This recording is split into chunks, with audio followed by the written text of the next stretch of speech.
You understand that? We killed them all. They're gone. That's why we don't have them and you do. I mean, it's that simple. We spent 1,000 years starving, sending them to war, and hanging them. And that's what I mean. Our law is not kind. The problem is, if you don't understand that happened, it's now oppression. Right? And so now you're blaming people, and it's not. It's a fucking solvable problem.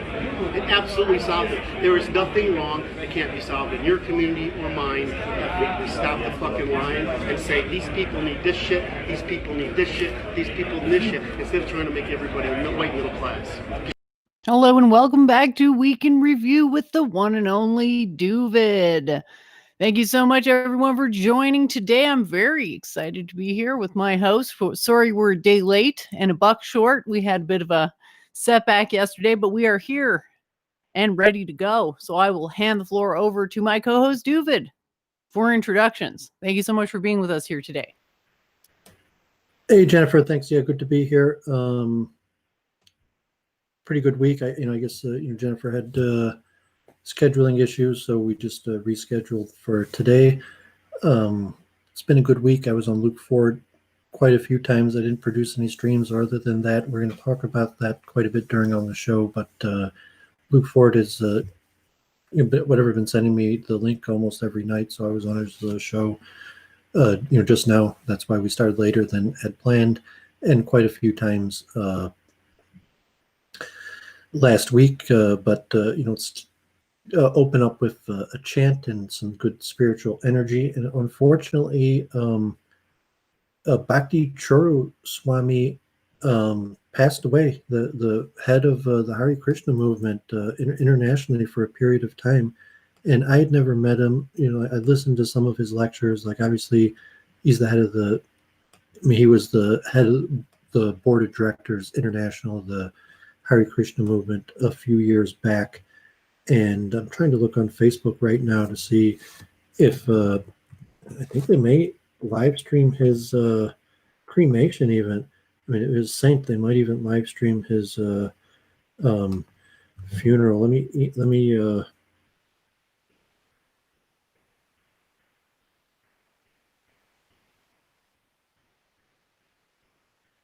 okay, so let me see if you could put this on the screen. So while I'm getting ready, on Facebook, I'm going to send this to you, Jennifer. If you could share this while I give an introduction. But this is the final rites of Bhakti Charu Swami today, who died of COVID-19. I went to the Hare Krishna temple yesterday for the memorial service to Bhakti Charu Swami, who was initiated by Srila Prabhupada in I believe 1976 or 77, right before Prabhupada passed away. And Prabhupada had preached in the West, but then he had built these huge temples in India. So Bhakti Charu Swami came from a noble, wealthy, educated family, and had seen this Prabhupada, who had converted all these Westerners and built was building these huge temples. And Prabhupada, immediately, gave him first and second initiation, and then this man, even though he came from a promising, I think he was educated in Germany in engineering, but he renounced everything, all material possessions, and took sannyas at a young age to dedicate his life to the preaching of Krishna. And so here is. Were you able to get on the screen just a picture of him, or even people see how?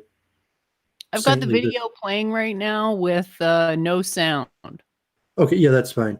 Okay, so you see how saintly a man this was by how his followers, so to say, are taking care of his dead body. And in a proper Hindu culture, everybody. Some people are saintly, like Prabhupada was actually buried as opposed to cremated. But a saintly man, the whole congregation and all the followers and the family would actually watch the cremation. And there's the aspect of the theology in opposition largely to a Judeo belief that to say he was not that body, that God forbid everybody watching that body burn, that body that is, God forbid, about to be burned. I'm pretty sure he's burnt. It's possible he was buried. That I have to look into it, but it's saying that wasn't the Bhakti Charu Swami that people knew, that body that those people are circling, that his essence was his soul, and his soul has moved on. Either hopefully he was a holy man, he went straight back to Godhead, and will not be required to come back to this material realm, or maybe Jennifer, people in a different system say no, he obviously reincarnated, but it's a man who voluntarily renounced all material possessions, and for almost 50 years preached Krishna, and he has followers here in my area that I'm friends with that are very intelligent engineers and great devotees of Krishna. So I'm going to chant this week, building off of what we've been talking about in the music, a Hare Krishna tune, and so I just thought I'd mention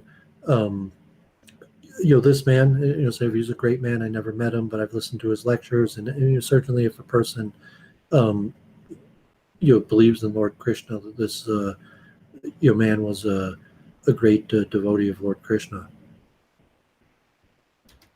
Awesome. Well, thanks for sharing that. And I've got the video that Doooovid just shared in the chat up live there, so we can have a look at that and see what Doooovid is talking about.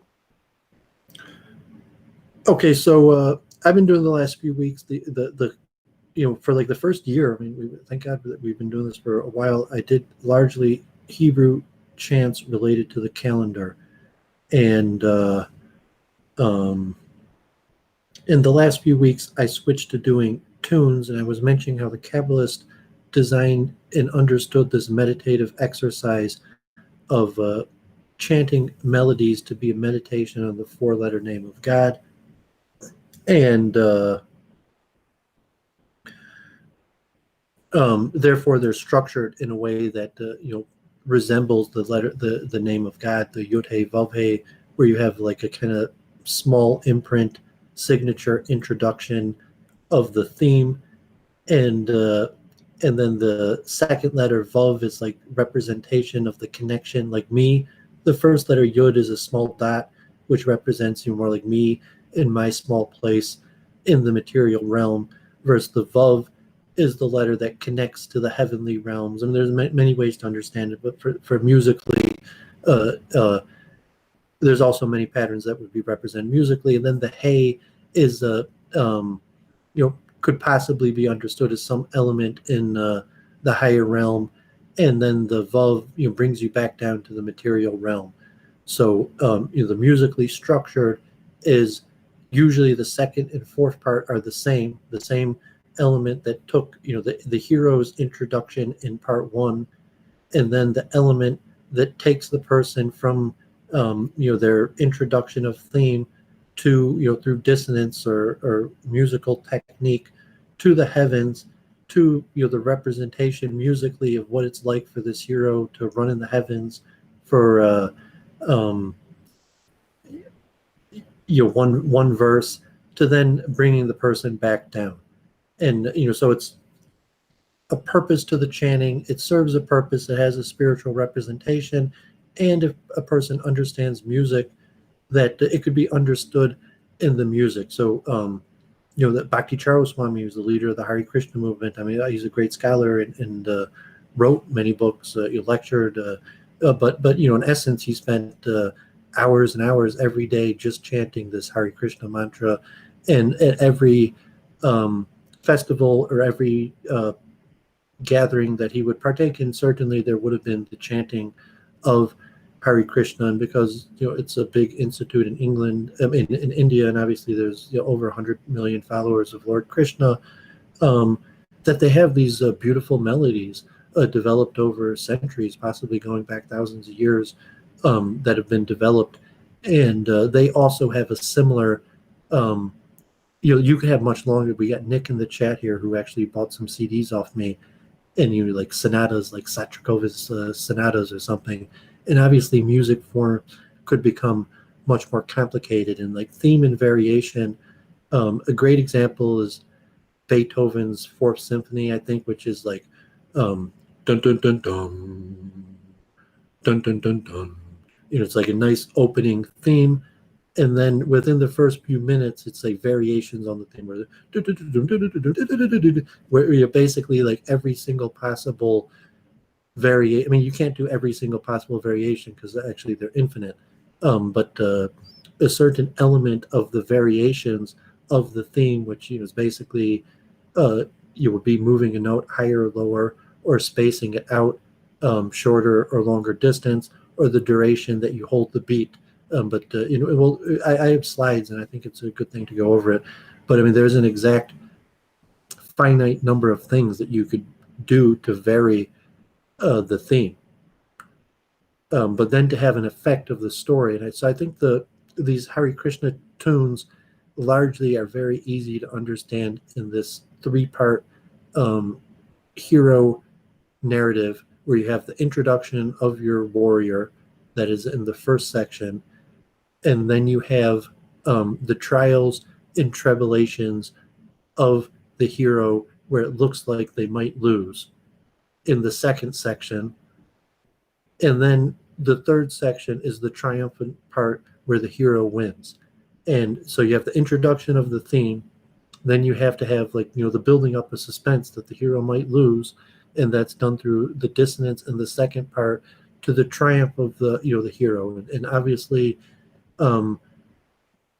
if Krishna is a great character, so Krishna could be understood as like the God, the creator of everything, the universal God of everything, or the ways you understand what the mantra means and how it's chanted, versus the Krishna that's in scriptures in the story.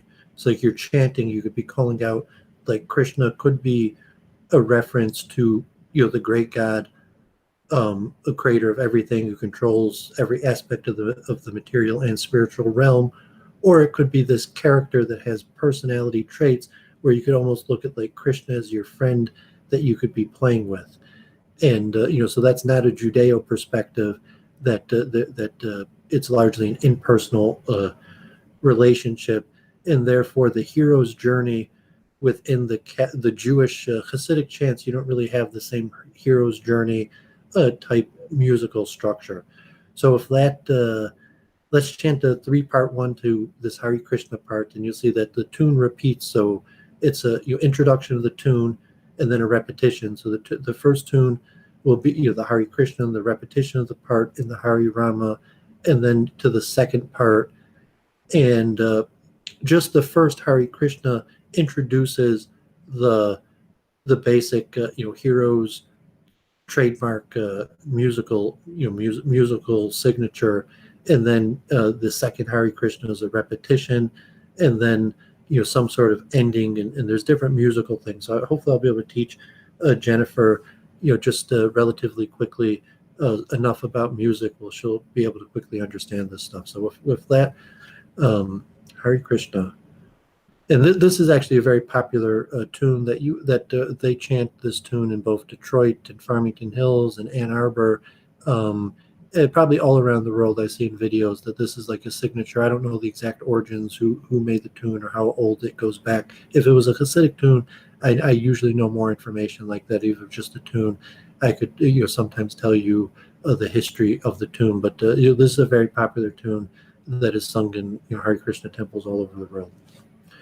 Hare Krishna, Hare Krishna, Krishna Krishna, Hare Hare, Hare Rama, Hare Rama, Rama Rama, Hare Hare, Hare Krishna, Hare Krishna, Krishna Krishna, Hare Hare, Hare Rama, Hare Rama, Rama Rama, Hare Hare, Hare Krishna, Hare Krishna, Krishna Krishna, Hare Hare, Hare Rama, Hare Rama,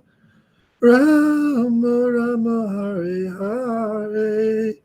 I have this on my YouTube channel. I'll put in my chat, because with the Bengali popular singer in the Detroit Temple, it probably sings it better than me.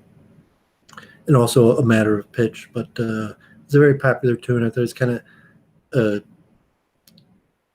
this one actually is like a good one when you encourage people to get the most into it, because it's a build up, and if the person is chanting along, the natural build up through the stages will have the person chanting with full force, even almost yelling Krishna's name.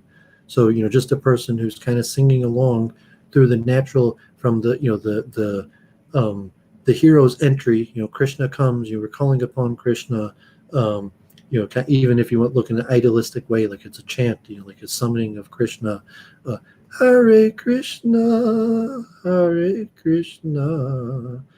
Kind of like the low point of the introduction of the character in his normal setting to the kind of question: is the hero going to lose? So to say, am I going to, Bhakti Charoswami, God forbid, died from COVID-19. However, that came. The hero, is he going to beat COVID-19? But the struggle that's represented, that death could come at any moment, or maybe Krishna won't save us. That's represented in the tune. That's this form of increasing dissonance of this, like Hare Krishna, Hare Krishna, Krishna Krishna, Hare Hare. The musical, it's meant to have. I didn't design these tunes or speak with the people who did. I'm just interpreting on my own. It's kind of a hero's journey interpretation, but structurally, and I'll demonstrate mathematically that mathematically I could demonstrate that that's what the tune is doing in terms of theme and variation and creation of dissonance, and then leading a person to sing at a higher level, even physically, where a person would be breathing in a different way or activated to a higher state of activity through chanting in small stages, where the chanting leader takes the whole congregation with them, because they take him in extremely small steps to the third part, which is like Hare Krishna, and really you could be yelling it, Hare Krishna, and from a certain perspective, you're supposed to be yelling it, like the Krishna desires to be worshipped, or whatever method, and I'll let Jennifer give her interpretation after I finish up here, is that Krishna desires to be worshipped in this way of having his names even yelled or chanted to the full capacity, versus the benefit to the person in doing it, the purifying effect of the person, not just chanting the names of Krishna, but chanting the names of Krishna with the most possible physical excursion, almost like yelling it at the top of their lungs. And then musically, this method of chanting, where just from Hare Krishna, Hare Krishna, you have a congregation of people, Hare Krishna, yelling Krishna's name, relatively at the top of their lungs. Yeah, this kind of sounds like this latter-day Prabhupada movement, where he posits that, among others, he, among others, posits that chanting Krishna's name is the only way to reach moksha in the Kali Yuga. I think the traditional stance is that there's like levels of mantras, and the most pure is the unspoken one. And then a screaming one, it kind of just seems like virtue signaling, but of a different variety. But hey, you got people out there who are screaming into the void. I believe there were people who were howling at the moon due to COVID hysteria in Canada. So, hey, if it floats your boat. Well, it should still be melodic in a sense. Like, it's not just like screaming the name in an unpleasant way, but saying, okay, when Krishna comes on the battlefield to vanquish the enemy, it's going to sound different than when Krishna comes to procure a large banquet and joyful celebrations. And it's the same Krishna that does both. And so as the invocation of, kind of like Hare Krishna's invocation of the all-powerful deity that could come in a form of vanquishing the world's worst enemies, to simple form of a cow providing milk or something like that.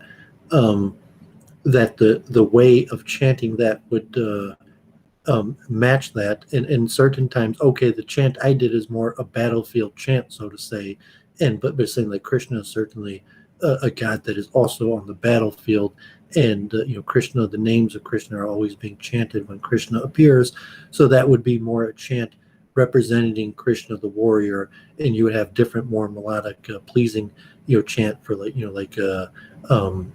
mother with a baby Krishna and the butter.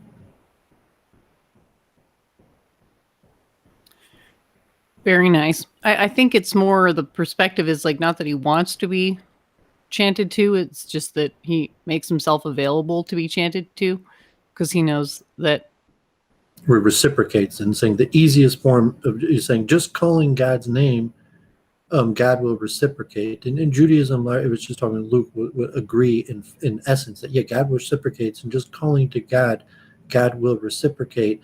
And then in a melodious form of chanting and melody that is representative. And saying in the Vedas, it's actually a science, the science of music and the science of drum beats and rhythm are actually extremely intricate science. So even if you're not musical in certain Vaishnava traditions, you at least have to be able to chant on beat and play the drum beats. And certainly, it's actually interesting is that a lot of these drum like mridanga lessons are in theory not necessarily because like you're going to chant and play the drum when people are chanting, but it's actually some sort of a spiritual understanding, that there's some understanding of the vibrations of the world that you could only understand through the process of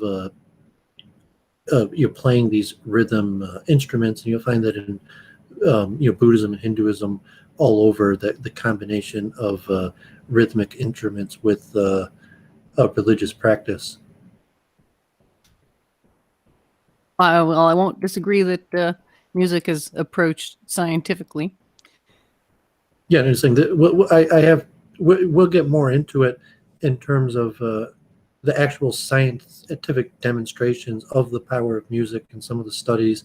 And it said that the power of music to synchronize heartbeats, breathing is demonstrated. In fact, if you were thinking from a scientific perspective, that if there was some benefit to synchronizing heartbeats or breathing, what is the best method to doing it?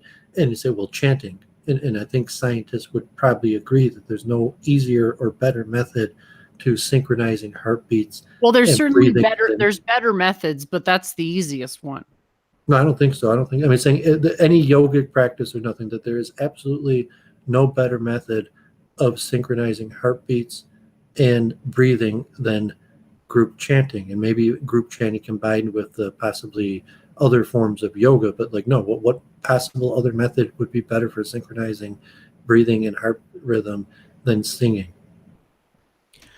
Well, we're talking about more effective.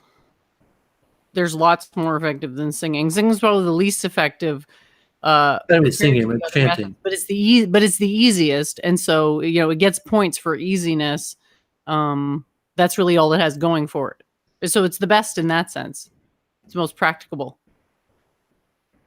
Anything else would fall under the domain of I suppose you could say spiritual doctor, where you're intentionally forcing that, because the way people want to look at this is an actual mechanical process, wherein if you take the example of the clocks, if you have a bunch of clocks in a room together, they'll eventually have the same beat.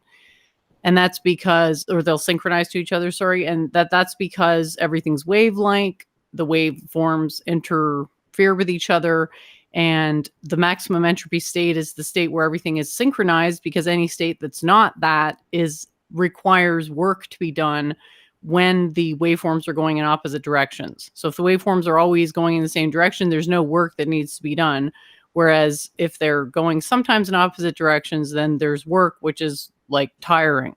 literally spiritually tiring. So what Doovid is getting at here, I think, is that the singing accelerates the process that would happen anyway. Because like you have to look at timelines, right? It doesn't happen instantly for women to have the same menstrual cycles, but it does happen eventually. And what singing does is it shortens the time interval before that synchronization happens, and that you could basically like breathe together and have your hearts beat together, and that sort of like lightens the load of the energetic burden of doing those processes.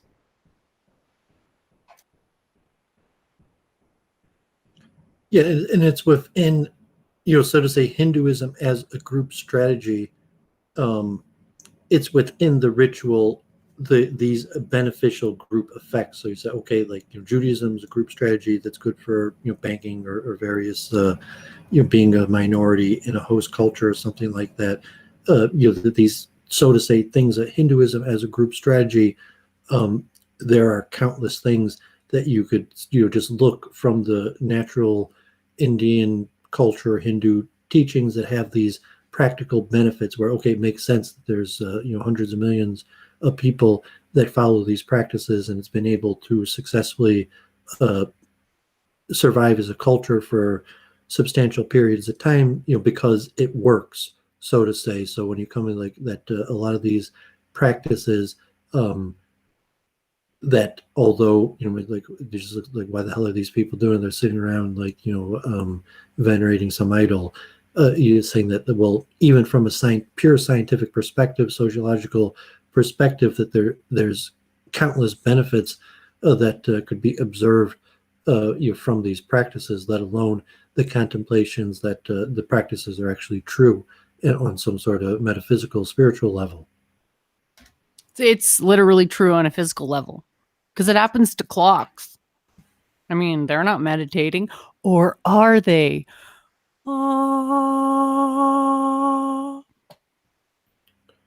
Yeah, I mean, I love chanting Sanskrit. You're saying, like, as a Jew, like once I learned how to do it, I can't I love chanting Sanskrit. Like it just it affects, like, it works. It's true. And if I'm not recommending like, okay, try it to see that it's true. But maybe we should move on. Like Nick Petrus, appreciate he's been active in the chat. I guess he knows Jennifer enough that he has a wrench, but we found each other on Facebook, and he bought some stuff off my eBay. So I want to discuss eBay a little bit at some point, and shipping to Montreal. I guess Nick is in Montreal, and shipping some CDs, some interesting stuff. Hopefully he'll come on, and he seems more probably technically proficient and maybe educated in music than me, and would be an interesting addition if he wants to pop on. I think he watches JF regularly, but I appreciate his business. And he says he's from close to Montreal. Hey, I'm from Rosemère, Quebec. I don't know if you know where that is, but it's like past Laval in the same direction. Anyway, go ahead, Doovid.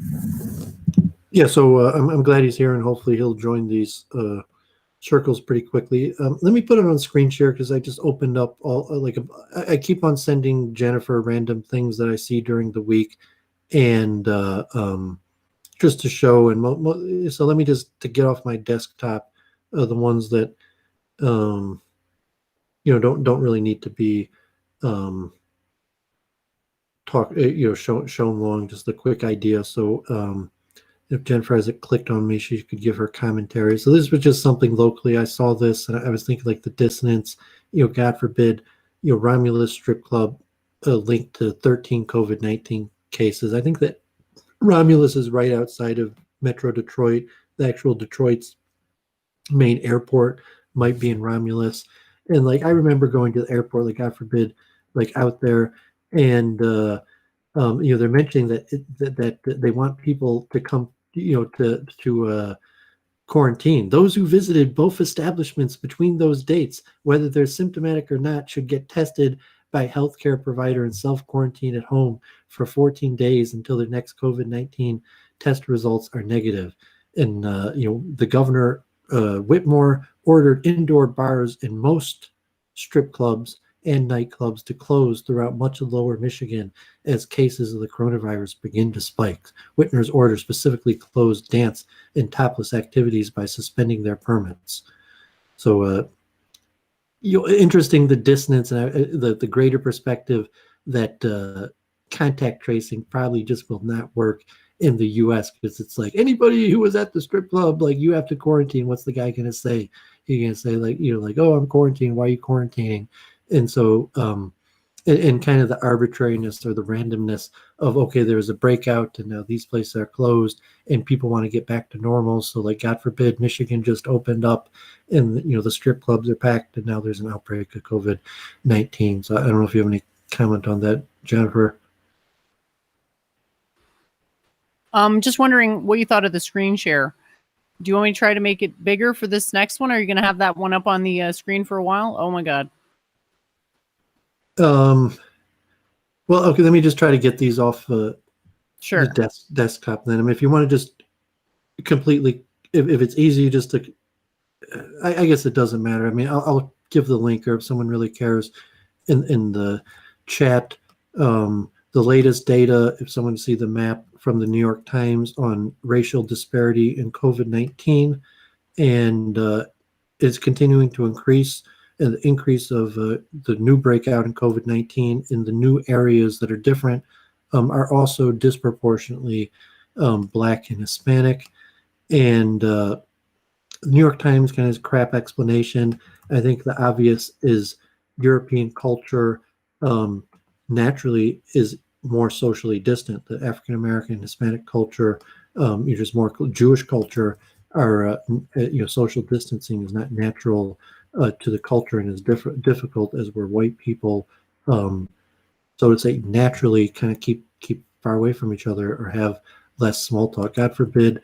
I saw Harvey Weinstein, new evidence, and the doctors say that Harvey Weinstein had Fournier gangrene, kind of a nasty picture, but means that literally related to like a virus, that this bacteria literally like ate his ball sack off.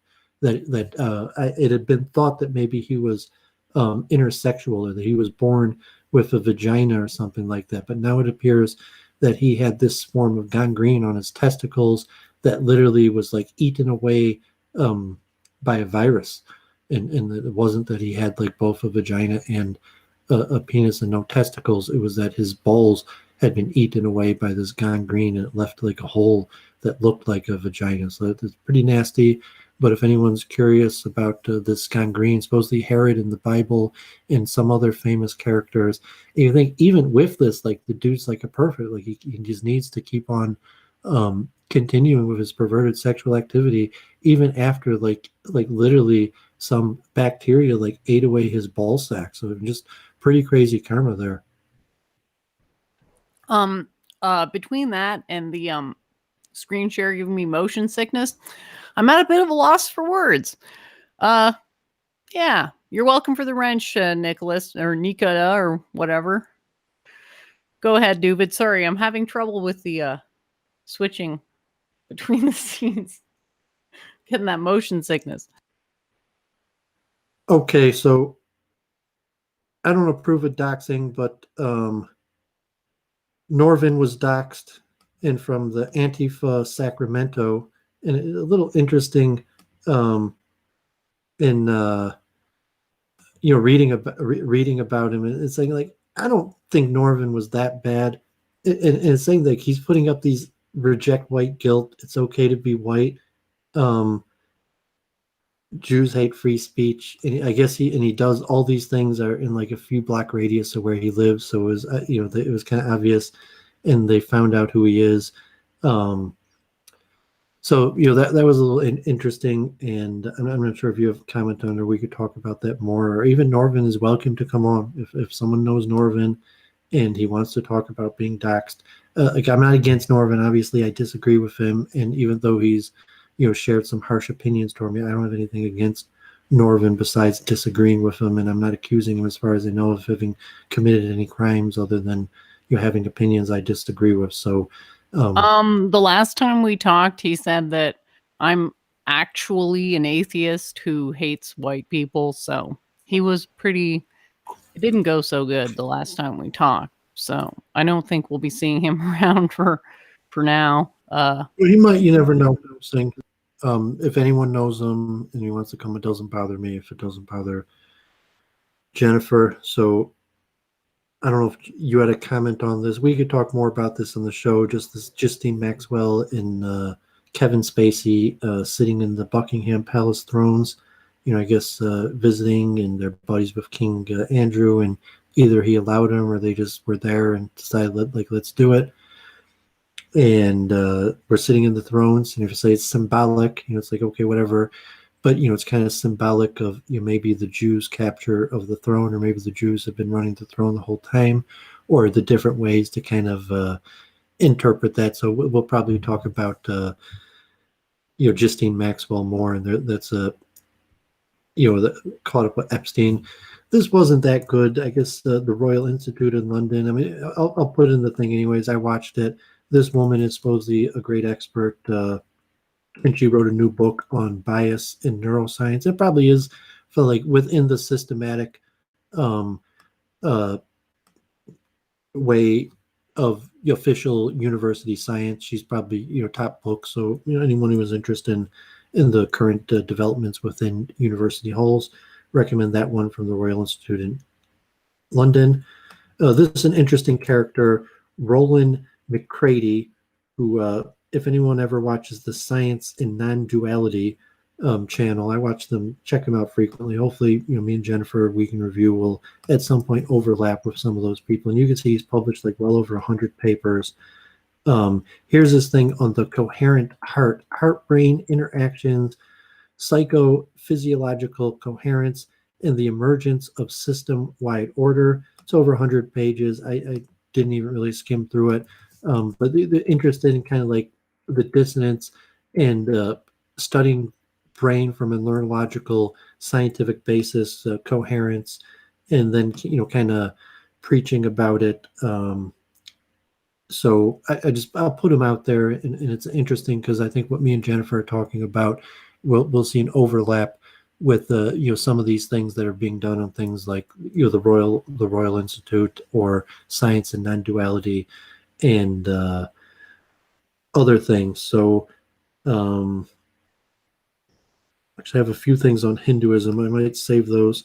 And I have one COVID-19 tool that's pretty cool, and I think, you know, we probably won't talk about COVID-19 or the biochemistry much tonight, but it was kind of like a new interesting tool of mapping to try to understand at a molecular level or a genetic level in you know, interesting graphical way of the, you know, what are the different proteins that are coded for in the SARS family of related coronaviruses and the various proteins that they make. And so this is a good resource from Krogan Lab, and I think they actually have a YouTube page also with lectures. Yeah, that's how I found them. I haven't listened to them yet, but they have a YouTube page that oh, no, it's old, but they have a YouTube page with interesting research and mapping out viruses. So I just thought I'd put it out there. So that's the stuff on my desktop. So do you want to talk? Does someone want to come on the show, or do you want to go straight into one of these slides on the mathematics of music? Let's do the slides. Okay. Then I'll send the link out. There's I'm a couple going who want to come on. I'm going to remove Norman's name from the chat because I don't approve. Oh, okay. Thanks for that, Doovid. That's very nice of you. Yeah, we don't condone doxing here, and thanks for that. I mean, anyone could just Google it. It's not that complicated to you know, to see. But no, I don't wish any harm coming to him, and I wasn't part of any conspiracy to. I mean, I think they figured it out because like he just hangs up stickers right around his house.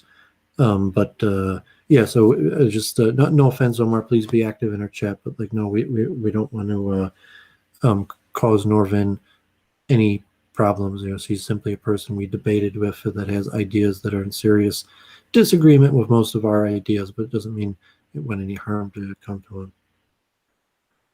So, sorry, what did you say? Did you want to go straight to the music slide, or does someone want to come on, or do you want to discuss some of that any of the stuff that I mentioned?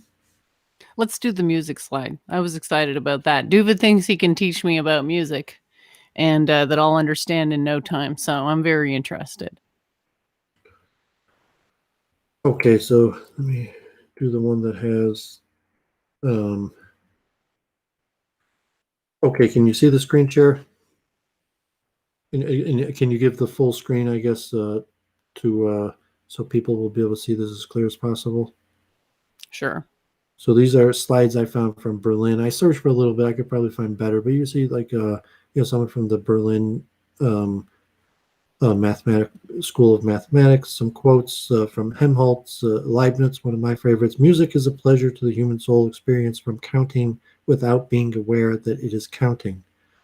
So obviously Leibniz is someone Doovid quotes often because of my love of calculus, and also a philosopher and spiritualist, largely a dualist. Helmholtz, mathematics and music, the most sharply contrasted fields of intellectual activity, which can be found and yet related, supporting each other as if show forth the secret connection which ties together all activities of the mind. Igor Stravinsky, famous composer. Debussy, also famous composer. Music is the arithmetic of sounds as optics is the geometry of light. And Stravinsky, I'm not saying that composers think in equations or charts of numbers, nor are those things more able to symbolize music, but the way composers think, the way I think is, it seems to me, not very different from mathematical thinking. Okay, so you have different concepts that are basically completely mathematical, and they were figured out by the Pythagoreans in largely completion with mathematical details that the ancient Greeks, specifically the school of Pythagoreans, maybe others, maybe before them also, had basically completely figured out the basic science of music, what produces music, and reduced it to mathematics. And you have certain concepts. Largely, you're going to see it's this string, and the idea. I mean, one thing is you hear pitch and timbre are referring to the instrument that you use to make some sort of music, and the evolutionists believe it's maybe like banging on rocks or metallurgical or some perspective that people realize that things make sounds, and then people started realizing that changing the lengths or the shape of the material changed the sound in a patterned way. Like flutes that are geometric, half the length of a different flute would, and eventually figuring out the mathematics of music till they start making stringed instruments. And so there's, I didn't prepare these, but so to read them through. But so you have a harmonic series which develops the discovery of this octave, where the sound basically repeats that, like a 440 hertz, I think is A. I think A, the note that we'll see later, is 440 hertz, and then to the scale to the next A is going to be 880 hertz, and the sound that you hear, the pitch of the sound of 440 and 880 is the same sound, just at a higher pitch. So this was understood by the Pythagoreans that this idea that of an octave. I mean, it wasn't called an octave, but that the sounds could be replicated at higher pitches, in developing a notation, in developing an exact system to exactly produce these songs, and a certain mathematic to it. And then eventually, the form of these octaves, where you have a 12-note system. The Pythagoreans only divided it, and we'll see later the exact mathematics of the pentatonic system, which is the most mathematically pure of all systems. An example like the Gregorian chants, some simple Hare Krishna chants, just use the pentatonic scale, and that's actually the least dissonant. And you'll see the exact mathematics. All music has dissonance, because this idea of the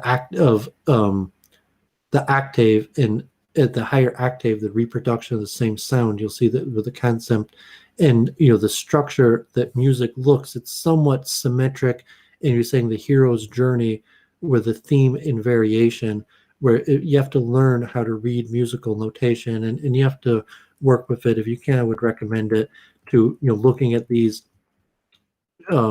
musical notes somewhat as a form of mathematical representation. So this slideshow, I guess, wasn't that good. So I had 3 of them because I wanted to get the kind of best. So ancient views. Ancient Greeks first saw music as a phenomenon to be analyzed rather than as an art to be appreciated. The philosopher Pythagoras viewed music as a branch of mathematics. He and his followers were the first to understand the relationship between the pitch of a note and the length of the string that produced it. The Pythagoreans showed that pitch depended in the way in which the string vibrated. These discoveries led to the science of acoustic, which is still studied today. Pythagoras can also found that the striking of blacksmiths on metal has an explanation, and that is about ratios. Thus, he formulated the so-called Pythagorean scale. So the Pythagorean scale around 500 BC, based on the lengths and ratios of vibrating strings needed to produce these sounds, since the string's length for equal tension depends on 1 divided by the frequency, those ratios also provide a relationship between the frequencies of the note. He developed what may be the first completely mathematically based scale, which resulted by considering intervals of the octave, a factor of 2 in frequency, and intervals of fifth, a factor of 3/2 in frequency. So I'm going to put this in the chat, encourage people to read this, but this will be, you'll see that the musical scale of the pentatonic scale and this idea of consonance and dissonance is actually a completely mathematical idea, and it's based on frequency. And science has determined that dissonance is unpleasant to the ear, and consonant is pleasant to the ear. And music will work with this, and it's largely mathematics. So the form of notation of music is also mathematical in that there's duration, and there's pitch, and there's time signatures. Rhythm is completely mathematical. The how the time structures. Anyone knows music? How you usually have 4/4 beat systems in Western music, but it could be changed up for more complicated music. And I mentioned the Vedic drumming pattern. Some of those are very complicated. Like 13 beat systems that are like 4/4 is simple. Very most simple, basic, kind of like 1, 2, 3, 4 to time any music, where you try to, like Hare Krishna or something, where Hare is going to be 4 beats and then Krishna is going to be 4 beats and so on. It's just be simple, very easy to understand, versus more complicated time structures, but those could all be directly reduced to mathematical formulas. And you have intervals and chords, and this is where most of the harmony and dissonance comes in, where you play multiple notes at the same time. And because of the structure of strings and vibrating octaves and what are called overtones, which like on a string, so if you vibrate a string at 440 hertz, the strings at 880 hertz and 1320 hertz are also going to vibrate due to the resonance effect of the vibration. Right, Jennifer? Indeed. So anytime where you play 3 notes at a time in a chord, that so here's just the simple music where you have whole note, which is 4 beats, or a half note, which is 2 beats, or a quarter note, which is 1 beat. In most musics or songs, every beat is 1 beat, and then you can have effect by holding the beat. But if you make it purely mathematical, where in terms like a Vedic or a chant, it could be exact, and it's not going to be like 1/4, 1/2. But in terms of dissonance in a mathematical, in like corresponding heartbeats or breathing, if you keep it in these nice even patterns, and structured music usually follows these structured patterns, and these symbols are really representing something mathematical, that is saying that's what's represented on musical notation is in fact something that is actually a representation of something that's mathematical. You see what I'm saying? I get it, but in a way, like, it seems arbitrary. It's still not clicking. Like, why would the pentatonic scale be? Because I'm trying to like connect it to something I already know about natural geometry and like why that would be It's a mostly thing. related to vibrational energies and overtones. So if you look at it, if you had to divide the scale, so let's say it's certain arbitrary, but there's a phenomenon where when you double, when you take the square, or just multiply by 2, not the square, you get the same sound, except at a higher pitch. That if you classify like an A, B, C sharp, or whatever that sound is, and then you times that frequency by 2, it's going to be recognizably that same sound, but it's double the frequency. And every time, every single note between that doubling and the other doubling, that phenomenon is a mathematical phenomenon. And all music works within the realm of this phenomenon, and the mathematical idea of certain patterns of music produce more dissonance and certain patterns of music produce less dissonance, more consonance. So obviously the simplest way to divide up, so to say, if it's a string or a scale, is divided by 4, divided in half.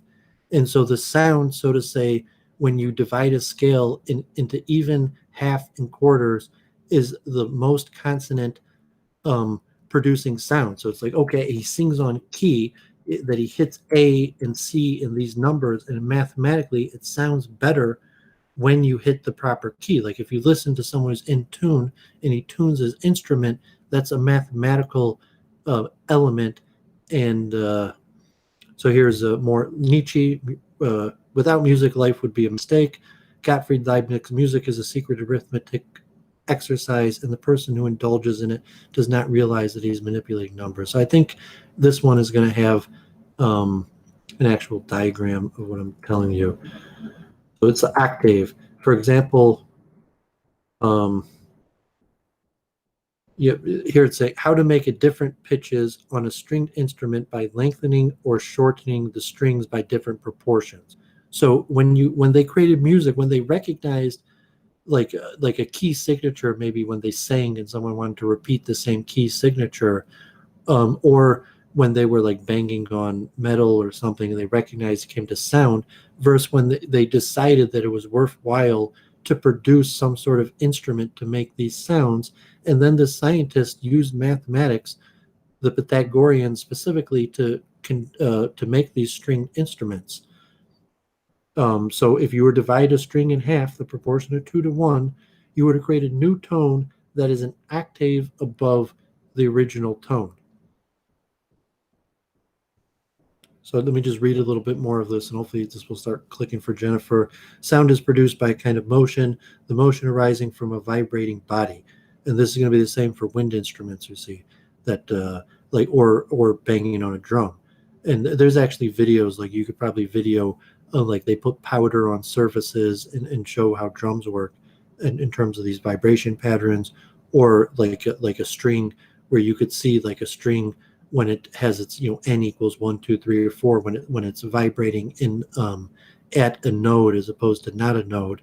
And you're saying that music is constant when it's at these right vibrational frequencies, and that's what makes good music, let alone the patterns for how do you get from one frequency to the next. But any vibrating object produces sound. The vibrations produce waves that propagate through the air, and when they hit your ear, they are perceived as sound.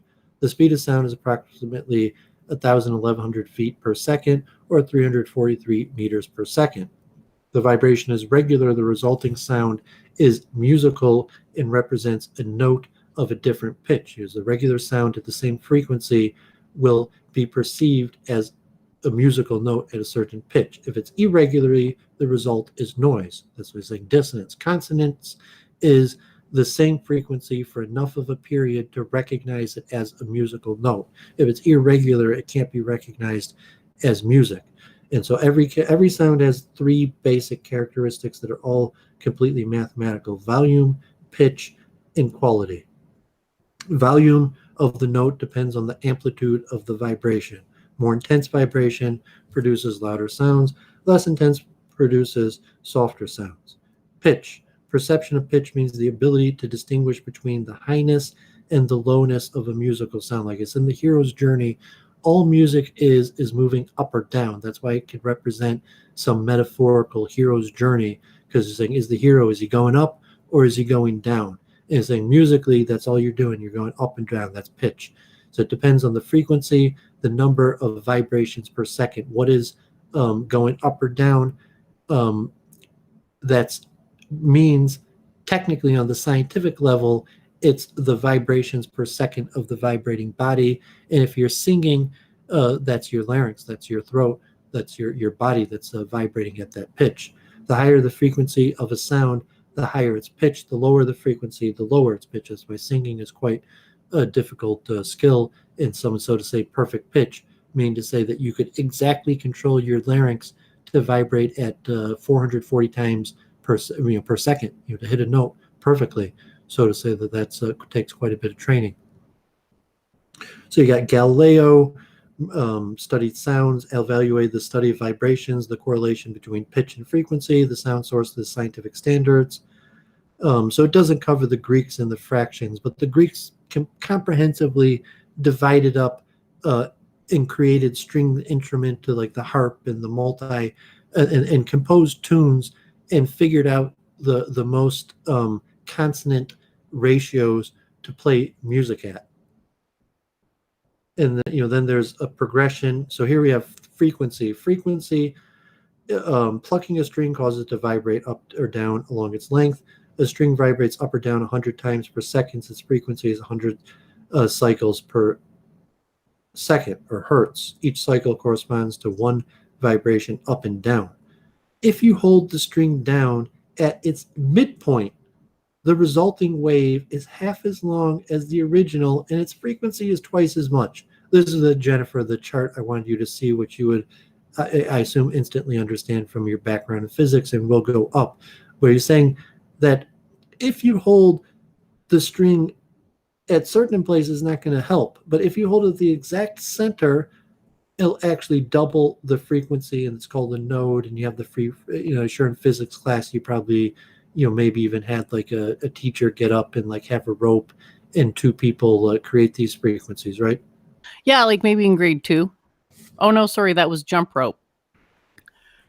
This is, I mean, I don't know that we would have ever had like an actual literal rope in class, but we definitely saw diagrams like this when we're talking about waveforms, the Schrodinger equation. I get it though. I get it. I just have very little intuition for it. So I think there's a great deal of music that is not mathematical. They're saying is mathematical, but it's physical. And physics is mathematical, but they didn't know the physics of the math of physics. So I don't know what they're just intuition. They did. The Pythagoreans understood math and physics quite a bit, and to create stringed instruments. Do you have a piano, or when's the last time you were around an actual piano, or even one like one where you could see the strings?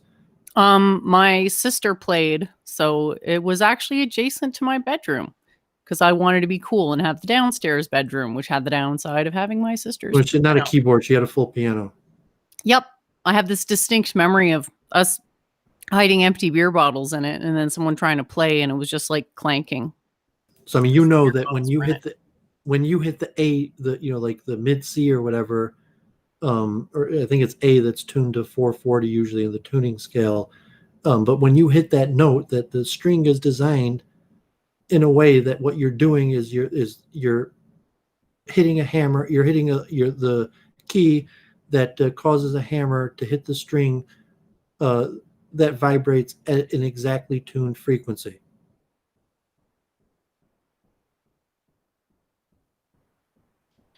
Yep, looks like it. I mean, even as a kid, you intuitively knew that. No, I didn't know that. I knew nothing. I mean, I feel like I'm probably the worst person in music on the planet.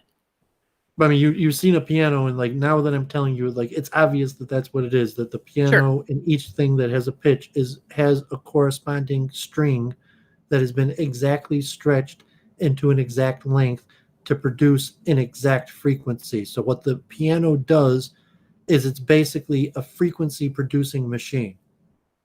Yep. I mean, you could call it a musical instrument, but from like a mathematical perspective, is all the piano does is it uses strings and keys to produce different frequencies of wavelengths that we perceive as music. Right? Yeah. And saying that's all music in any form is. I mean, from a mathematical level, like you would instantly agree that all mathematics could be reduced to this collection of frequencies and the instruments that produce these frequencies. I think that would be an accurate way to describe it. Well, I mean, I didn't need to pay the University of Michigan thousands of dollars to take a course in mathematics and music. But I'm saying, like, yeah, I mean, I thought you would understand it. You're just like in a few minutes, and like, okay, yeah, I paid a university thousands of dollars and took a mathematics and music, and there's a lot of course, and I have the great lectures, and we'll talk about this more. But let's finish this one up real quick, and just sing. But like, I mean, this way Jennifer knows about mathematics intuitively, and then you say, okay, what's the effect? And more formulaic, how are we going to have this creation of, so pitch is related to the frequency of a vibrating string, and that the higher the frequency, the higher the pitch.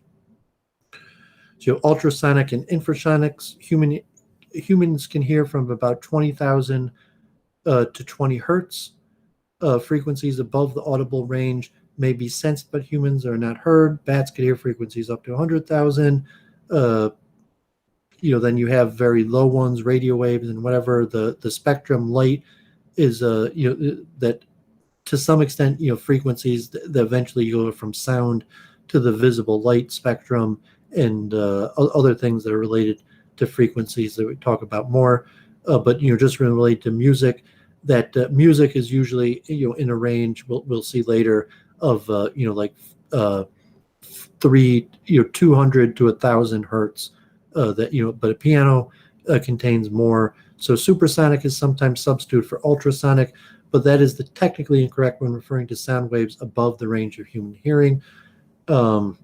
Supersonic refers to a speed greater than the speed of sound. Subsonic refers to speed slower than the speed of sound, although that is also inaccurate. But musically, those are the terms supersonic and subsonic that are used for the. So then you have quality defines, and these are all relatively mathematical. So when we all these things we're talking about music, these are actually mathematical definitions.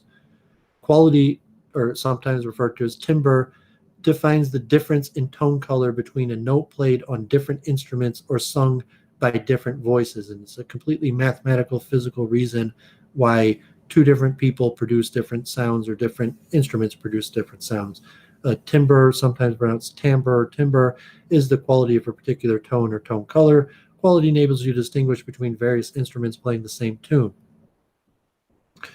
Overtones. So acoustic phenomenon, the overtones, the characteristic frequency of a note is only the fundamental of a series of other notes which are simultaneously present over the basic one.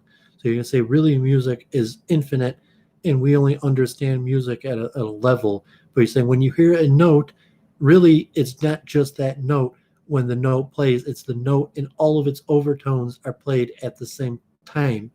And I'm not sure if Jennifer would have a physical explanation for why that is, but saying if you vibrate a string at 440 hertz, that not only does it vibrate 440 hertz, it vibrates all 880 hertz and all multiples of 440 at the same time.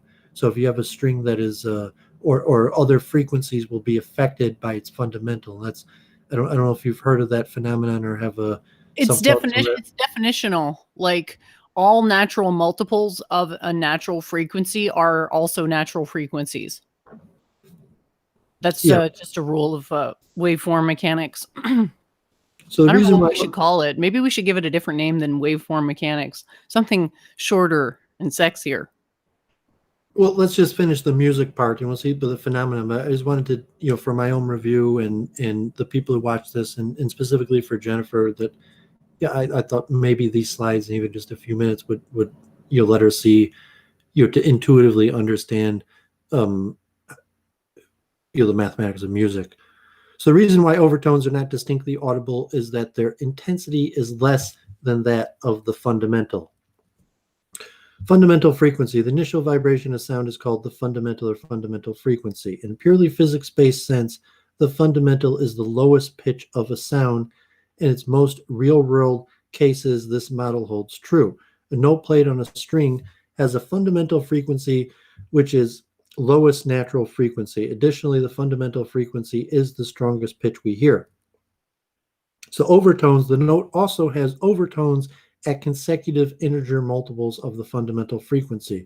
Plucking a string excites a number of tones, not just the fundamental. They determine the quality of a note and they give brilliance to the tone. What makes us able to distinguish between one oboe and a horn is the varying intensity of the overtones over the actual notes which they play. And saying the Pythagoreans had already figured this out. Music would be boring if all sounds were comprised of just their fundamental frequency. You would not be able to tell the difference between a violin playing A at 440 hertz and a flute playing the same note. Saying you could tell, oh, this is a flute playing A, and this is, which mathematically means this is a flute that is causing a vibrational energy of 440 hertz, and this is a violin that's causing the vibrational energy of 440 hertz. But due to the structure of the instrument and the effects that has on harmonics and overtone, it is utterly obvious to a person the difference between the 440 hertz of a violin and an oboe, right? I mean, you have any thoughts on that, Jennifer, and why it's the overtones and harmonics, why the ear could instantly distinguish between the 440 hertz produced by a violin and an oboe? Because the shape of the instrument dictates what the natural frequencies will be to some extent. There's like a coloring. Yeah. Okay, so luckily most songs, coloring is a good way to say. I've been saying dissonance, but if it's in the hero's journey, like the part 1 and the part 2, you could like the part 2 is a coloring of the theme of part 2, and that's also a good word. So luckily, most sounds are a combination of fundamental pitch and various multiples of the fundamental, known as overtones and harmonics. When overtones are added to the fundamental frequency, the character or quality of the sound is changed. The character of the sound is called timbre. So the term harmonic has a precise meaning, that of an integer whole number multiple of the fundamental frequency of the vibrating object. The term overtone is used to refer to any resonant frequency above the fundamental frequency. Many of the instruments of the orchestra, those utilizing strings or air columns, produce the fundamental frequency and harmonics. Example, instrument playing a note of a fundamental 200 hertz will have a second harmonic at 400 and a third harmonic at 600 and a fourth at 800 as nauseum. The various instruments that would be capable of producing this sound. Harmonic series is a series of tones consisting of the fundamental note and the overtones produced by it. If the amplitude and placement of the harmonics and partials, which give different instruments different timbre despite not usually being detected separately by the untrained human ear. So give a fundamental of C.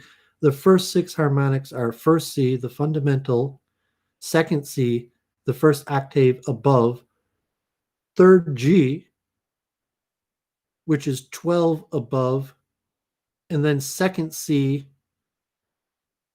So if you're seeing this, I think we should maybe wrap this up soon, because I mean, I think this is way too specific to be going into this degree of specificity on the week in review. We've been at this for like an hour and 12 minutes. Okay, so here we're getting, this is going to be extremely important. We'll come back to it, but you see that these overtones are completely mathematical, and the reason why certain keys are dissonant or harmonic will be because they either produce noise, which is unpleasant to the ear, or they produced harmonics that are pleasant to the ear. And so all music has to be within the realms of sounding good to the ear, but there's different patterns that evoke different effects of the hero's journey. So that's psychoacoustic, teaches the even number harmonics tend to make soft and warm, while odd number harmonics make bright and metallic. Lower harmonics control the basic timbre of sound. So this is going to become more mathematical, and hope we will cover it in future. But you'll see that like Leibniz says, there's resonance and resonance frequency and bridges and a lot more. And I'm going to put this into the chat, and hopefully, this is a subject that we'll cover in immense, detail going into the future. But at least Jennifer has a little bit now working knowledge of the music of mathematics, and I think, as I've been doing these chants and trying to explain how the hero's journey works, that we're going to connect things also with cognitive dissonance, that music could be demonstrated like these hero's journeys, these methods of going up and down that make sense in life. Like, oh, things are going really good for me. Or like, oh man, this is not good. That these kind of ways that we reduce the distance of are things going good or bad are actually largely musical. So I want to say something real quick just to go into what you said. I just did a really quick diagram. I'll try to put it up on my... There we go. So the one with 2 would be like the second, and then the third. They're badly drawn there, but the reason why the even one is smoother is because it's balanced, whereas the odd one isn't balanced because you got 2 on top and 1 on the bottom. Vertically balanced. There you go. Hope that was insightful and interesting. Yeah, so musically, the one on the right is acceptable dissonance. I mean, you can't just have noise. You can have dissonance. So the one on the right still relatively sounds pleasant to the ear, but it sounds less pleasant to the ear than even ones. So within that, to tell a story, you need a theme, which will be a key structure, and the key structure is actually something mathematical. It's a series of exact frequencies, that you could reduce the theme, the theme structure, the keynote, the Hare Krishna, which is, like a representative form of a key signature of some sort of story, hero's journey, but that actually could be reduced to an exact frequency. And then, when you add into the Hare Krishna, Hare Krishna, Krishna Krishna, Hare Hare. I mean, it's meant to sound pleasant, that it's hitting, if you're singing it properly, but it's more dissonant than the original, and it's a recognizable variation on the theme that was introduced. And then we're looking like octaves where we so like you get like Hare Krishna, Hare Krishna, Krishna Krishna, Hare Hare. You could look that, like on musical notation, it might be obvious that you're moving up because like the notes would start lower, and then by the time you get to the third part, they've moved up on the musical bar. But in the chanting exercises, okay, like what does all the chanting mean? Does the mantra do something scientifically in the breathing pattern? So saying when I'm starting Hare Krishna, my lungs, my pharynx, in order to produce that, are vibrating at a certain 400, 500 vibrations a second. But by the end of the chant, my lungs will be vibrating much faster, and that produces some sort of physical effect that the person has done that. And just the person keeping up with the music, all I was doing was chanting along, and all of a sudden my lungs are vibrating twice as fast as they were. And whether that has an emotional effect or key signatures, like the Seinfeld, is it trained like Pavlovian, or is there some sort of natural fundamental frequency of nature that music unlocks, is why music is the nature of the mystics. And so you could look at the Pythagoreans and just see the pure mathematics of what's going on. And this was Jennifer definitely will be able to understand that with the just the tiniest bit of training, but let alone like the art or the science, like what does it mean, these key signals? I'm going to be delegating the understanding of that particular thing to somebody. I already have them all lined up and trained up. He's got masters in physics, and he can do the thing where he just hears the song once and can play it on the piano. He's a pretty amazing guy. I just am never going to be able to make that leap past the like purely mathematical aspect of it, which I know the musicians aren't going to care about. They're just going to like nod their heads and be like, yeah, cool. Can I go back to tuning my instrument, please? Oh yeah, Gandalf one. So let me finish with my screen share. You don't have to change the screen to give me the whole one, but I just wanted to show this. Here is ISKCON, the GBC, the governing body commission that officially is in charge of governing ISKCON, although ISKCON is ran at a local level. The temple presidents have relatively autonomous power. However, there are governing body and different issues, but finances are more ran on a local level, and it was designed in a way that's protective against like lawsuits and various things, that the power is decentralized. But there is a governing body commission, as said, the Bhakti Charoswami, who just passed away, had been a former head of it. So they created a YouTube page a few months ago and been talking about it. And actually, one of the people that they use to do interviews is on my YouTube page, and I guess a friend of mine, Deva Madhavadas, and he has some interesting lectures. For example, here is him talking to Padma Lokan Krishnadas, who is at the Harvard Business School. So he's a Hare Krishna devotee, but he's involved in the Harvard Business School.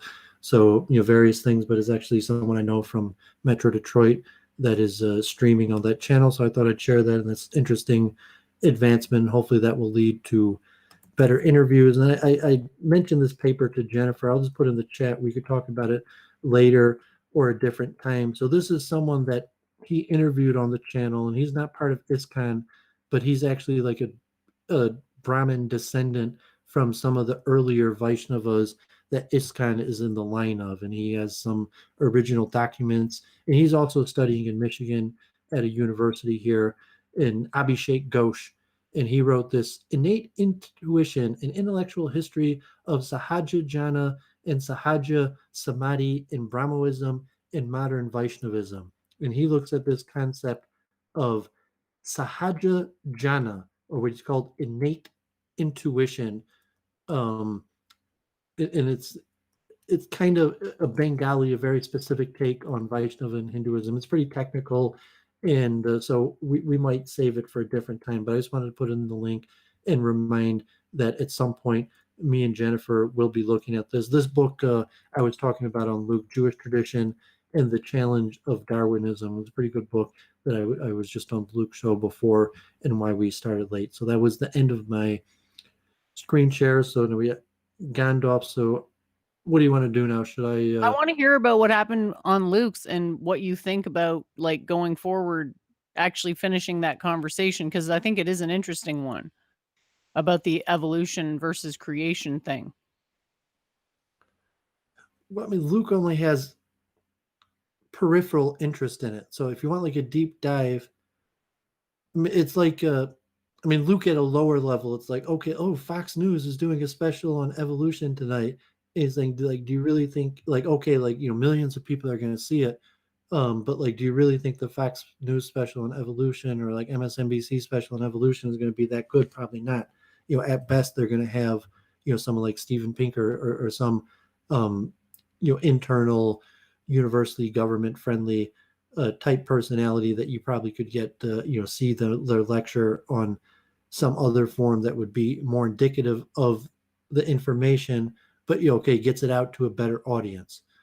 So Luke, talking with Luke about like evolution, I don't think it interested him that much, and it was kind of what we were talking about related to Judaism. So the point of evolution in Judaism is not so much a religion of belief, it's a religion of law and practice, and to some level it doesn't matter what you actually believe.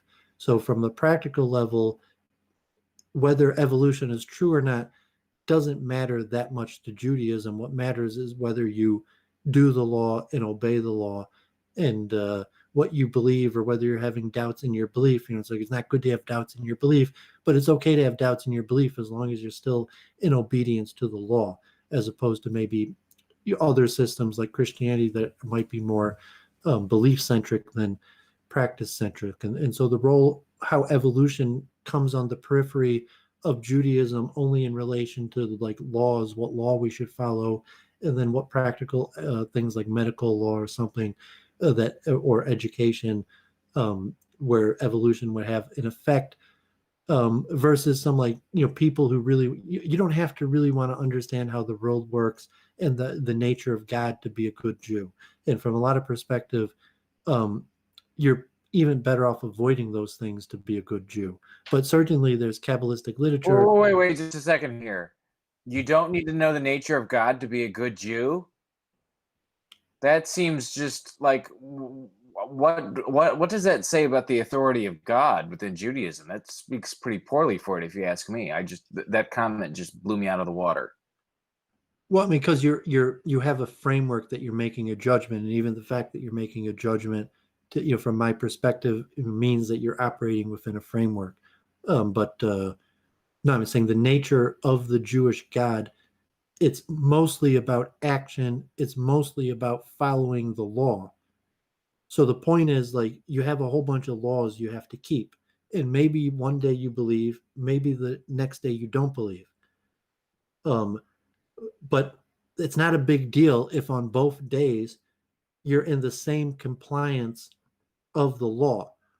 So generally, understanding the nature and mind of God is looked upon skeptically, because a lot of times that leads to the person not following the law. And the example that's commonly given is in the times of Shmad, God forbid, where it comes to convert or die, which God forbid happened in Europe, Christian Europe, countless times, every period of years or different location, that the philosophers that had rational proofs for Judaism usually would convert, as were the simple people who didn't understand Judaism, God forbid, would usually prefer death over conversion. And the idea that usually is explained by the sages, the phenomenon, is that the people who had rationalized Judaism dumped their Judaism because they had rationalized Judaism, that they knew the mind of God and they knew why they were doing these things,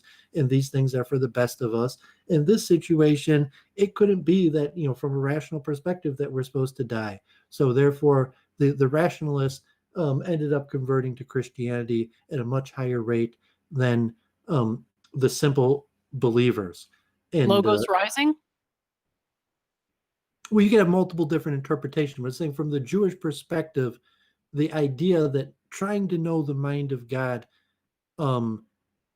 might not even be a venerable thing, and it's actually a risky thing that is more likely to get you out of sync with the law. And the important thing for you as a human, who are basically incapable of understanding the mind of God, no matter how hard we try, is to be in obedience with the law, and saying, like, don't struggle so much on something you're never going to be able to do, as where it's within your capability of acting in accordance with the law. And if you just focus on that, you will successfully live your life and make it to heaven and have a better shot at understanding the mind of God than actually directly attempting to understand the mind of God. But with that, obviously there are Kabbalists and rabbis that all they do is think about the mind of God, but it always has to be within the bounds of the obedience of the law. And those texts on Kabbalah, like Judaism, the most sacred, respected texts are the texts on Kabbalah. But even within Judaism, most Orthodox Jews who study Torah never study those texts. And generally, the leaders of Judaism are not the people who speak about those texts. And even someone who understands the more mystical texts, that's only in addition, so to say, like dessert to the main course of the law. And in Judaism, the main course will always be the law, and many times there will not be dessert, of meaning to say, understanding these greater mystical things. And if you don't get dessert ever in your life, that's fine. Then how is this any different in approach to the law than Claire's secular Quranism? mean, it seems, from my point of view and how I look I at think worshiping a God, very, very important difference here is that when Doovid says laws, he's talking about rules. They're not laws and never have been. Well, I mean, the simplest is that what I'm saying is basically Judaism. What Claire calls is like her own kind of created thing. Like in Judaism, is not secular. That they're saying the law is somewhat to say God. That it's like, okay, you're just this little flesh and blood, tiny element that really has no chance at all of understanding the nature of God, and you're better off not focusing on it. And the task at hand of taking birth as a human is, can you live your human existence in line with God's law? Not can you figure out the mind of God. isn't this a problem though for like Judaism's internal governance? Because wouldn't you want the people who most know the mind of God, as you see it, maybe your Kabbalists and sages, to be the ones leading your community rather than those who are more secular? Well, no, I'm saying, because you're saying you can't know the mind of God. The sages are not expected to know the mind of God. The sages are expected to guide the community to be in accordance with the law. And they don't know that because they know the mind of God. They know that because they follow the system that was given to us in the scripture.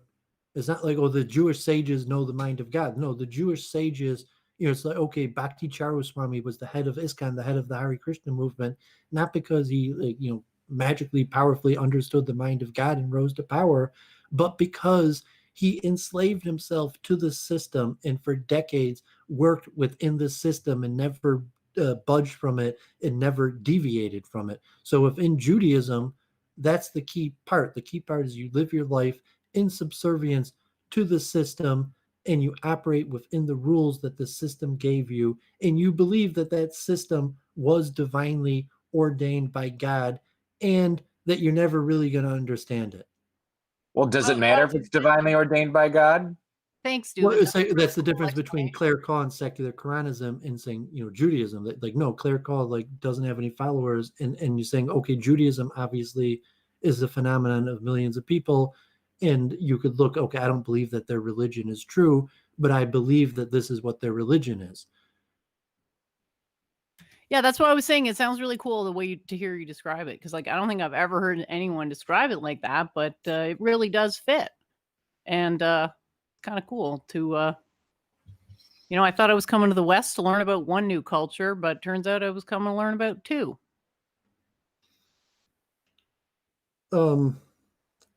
Yeah, so I enjoyed talking with Luke. It's more experimental on a level. Like, okay, Luke's in California and he's a convert, but and I'm not so familiar with LA, but we're looking largely through the same frame of Judaism, of even Orthodox Judaism. So we talked to Luke, and we have two people that are trying to, from an outside frame, me as a half Jew born in a secular family, Luke is a convert, who are not brought naturally into this frame and chose our own volition to try to live and see the world through this frame. Yeah, and you guys are I think there's a lot of potential there, because you have complementary attributes, which can be is sort of the formula to make something greater than where the whole is greater than the constituent parts kind of thing. And I think you're both, I don't want to say imbalanced, because I think it is good to be the way that you are, which is sort of rigid and focused and kind of, I don't want to say stodgy, but just basically stubbornly focused on tradition. And Luke is kind of on the other end of that. He's he can't go 20 minutes on a show without playing, what was that god awful video? He played it so many times over. I was like, what the hell Luke, are you doing? From a dissonance perspective, what Luke is, Luke has recognized that he has to operate within the boundary of the law, but he hasn't surrendered.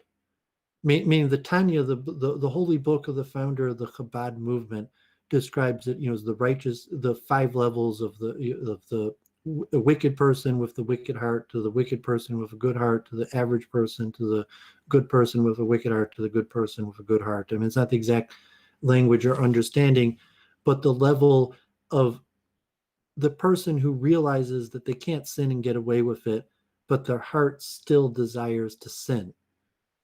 And they tried their best to sin as little as possible, but if they let their guard down, their inclination is to sin, not to righteousness. And it's saying the average person, in the center, whether the person sins or not, or whether they repent, but you're saying your average person, even within the orthodox confines of a person who is in obedience of the law, their heart still is desired to sin, and it's only that they're within the confines of the rules of the system that they don't sin. And had they removed themselves from the system, they would instantly fall into sin, even though from a material level you may not be able to see the difference between the righteous person with a righteous heart and the righteous person with an evil heart, because you might see both of them relatively doing the exact same thing. And it's like Job, it's the situation where the righteous person with the righteous heart doesn't desire sin, as where the righteous person with evil heart is sublimating their true desire to sin and just forcing themselves to act righteously. And I guess, to add it to Luke, so Luke is, at the level of the Tanya, where he realizes he has to be in obedience of the law, but he still really wants to sin. And so when you talk with him, it's kind of like this process of, okay, like, Doovid, I know you're right. But like, can we still kind of like play through like kind of a method where I could try to figure out if I could like sin and get away with it? As where Doovid is just like, enough, you're not going to be able to sin and get away with it. Like, don't even try. And so Luke, it's kind of this like mental adventure where, it's like, I mean, it's like not Luke, but it's like generally anyone on the spiritual process, and me also, I was using in terms of the, Jennifer's metaphor, and everybody struggling at various levels. And if you sleep on it, even if you've accomplished much progress, and you don't work at it, you'll lose that progress. And God forbid, someone who would work to become righteous and then fell lax on it could become wicked, or the other way around. But in this process, Luke has a different view where he's like, man, this is the law. I know I got to keep it, but it sucks. As opposed where Doovid is just like, Luke, you might as well, if you're subversive to the law, you might as well just say the law is awesome. What's the advantage of saying, oh, this is the law, I have to do it, and it sucks? You might as well say, this is the law, and this is probably the best way to live my life. And if I desire anything other than the law, I am wrong, not the law. As Luke, so to say, metaphorically, in all of us in any situation, it's like, no, because my heart really desires to sin. And if I could demonstrate that the law is wrong, then I could get away with sinning. And so you just got to nip that in the bud and say, like, no, you're never going to get away with sinning. You're never going to demonstrate that the law is wrong. And so Luke, the example I said at the beginning, is he hasn't surrendered. He's surrendered to a certain aspect, but like he hasn't surrendered enough to stay on focus. I like that way of looking at it, where it's like a surrender off. It just reminds me of the Gita, where Arjun wasn't surrendered at the beginning, and the whole story is basically a process, his process of surrendering to the need to fight in a holy war that he didn't want to fight in. I like that. Yeah, I don't know. I mean, he's I don't know how interested he is at this moment, but it does seem he has turned his life around a little bit. I mean, his show's been through a lot of transformations. Like, think about our show, how much has changed since it started versus his show, how much has changed in just the same. Like, he had KMG still when we started this. I would say that it has changed. Like, Weekend Reviews definitely changed, but it's like, hasn't really changed that much. In my view, it's gotten better, but it's like, it's what it originally was. It's just got better at what it was originally setting out to do. I'd say that to some, it's differential that Luke Ford, his show has always been about Luke Ford. So if it just changed and one day it was Doovid and then it was Brundle and then it was Kyle, and you're listening, it's like, what the hell's going on? I don't understand. It's like, well, it's Luke Ford. Like, Luke Ford does as Luke Ford wants. And that's why it's the Luke Ford show. And, whatever, that's fine. I'm saying he's in Hollywood. He probably knows more about that than me, of the Jimmy Fallon show and the Joe Rogan show. And that's always, it's around a personality. and the show basically follows the person's personality. So if the person's personality takes a different turn, the show is going to take that different turn, as opposed to Week in Review. Me and Jennifer's more surrounded around ideas such as the research into the quantum mind, the science of reincarnation, advancing synthesis between spiritual and scientific ideas, and Week in Review of streaming and various things. So the show isn't necessarily about me or Jennifer per se. It's more about ideas. So if you're following the show and the advancement of the ideas, and Doovid or Jennifer go through a transformation, the show is relatively still going to be the same. And even in terms like the people, like any of the people that were on the show, Halsey, Brundle, Kyle, Norvin, could come on and it wouldn't bother me. Like it was like, oh, I'm through a transformation. Now I can't speak to Norvin anymore. I don't care if Norvin wants to come on and talk. I think me and Jennifer, like whatever, even Claire, like, misbehavior, because the show's not really about me or Jennifer. It's about the ideas. And I think it might be a good way to look at the difference between the Luke Ford show and, because it's the Luke Ford show. This is not the Doovid Jennifer show. It's not the David, my legal name, the David Kelton Jennifer Sharp show. It's, I go by Doovid, which is symbolic of, the personality that's interested in spiritual things. And Church of Entropy goes by her name, Church of Entropy, saying, so it's not so much the identity of, who me or her is. It's this identity that we take on that is interested in these topics and advances these topics. I don't know if you agree with that. I think it would definitely have a different vibe if it was called the Jennifer Sharp Show. Do I feel like I'm taking on a personality on this show? Honestly, I meant that this show's more about ideas and Luke Ford show's more about him. Oh, okay. I don't feel like this is so much a persona as it is a like display of certain attributes, perhaps under a magnifying glass or whatever the opposite of a magnifying glass is. I was David streaming under my legal name, or you're streaming, Jennifer Sharp presents, then it's about you, as opposed to Church of Entropy or Doovid is, this character that presents to you this information, and it's a detached level where if it was a stronger attachment to, an actual identity, then it would be, who is this person? Like, why does this person think these things?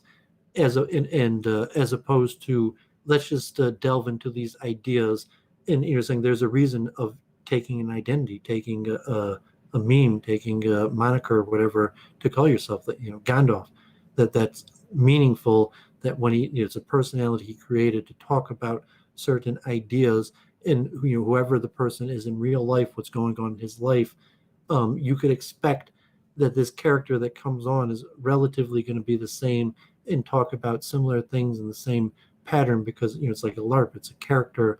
But obviously, like, I'm Doovid, it's the Hasidic Jew that loves talking about Kabbalah, and Church of Jennifer is Church of Entropy, the person trying to obviously trying to just by the name Church of Entropy, trying to synthesize math and science at a complicated level. The church, the sign of religion, and synthesis, entropy, one of the most complicated scientific concepts. So in just looking at it, when you're being presented this information by Church of Entropy, it makes sense that these are the topics that we're going to be talking about. As above, if you're being presented by Jennifer, then like how's your mom doing, or like who did you meet this week? And so Luke Ford, it creates a different dynamic, and like obviously, probably Luke Ford wants to be like Jimmy Fallon or Jay Leno, like he doesn't want to be like Doovid and Jennifer, like Hunter S. Thompson. I see him more of as a Hunter S. Thompson than a Jimmy Fallon, but maybe somewhere in between.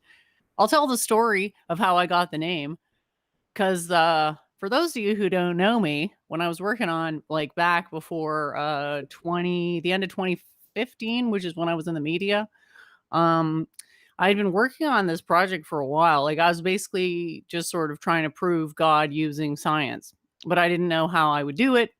And I didn't know what the end result would look like. I just sort of said, well, I'll probably recognize it. And so I just kept like thinking about it and contemplating it, sort of like trying to crystallize down to like what is actually for sure a law of nature versus a human sort of overcomplication. It seems like we kind of have a propensity for overcomplicating things in certain domains for reasons of prestige, possibly, to be associated with a big giant math formula. So I was just going on, and I figured out eventually this array for the periodic table, and I was like, oh yeah, okay, this sort of like gives an insight into the natural geometry and shows this like perfect crystal or whatever you want to call it.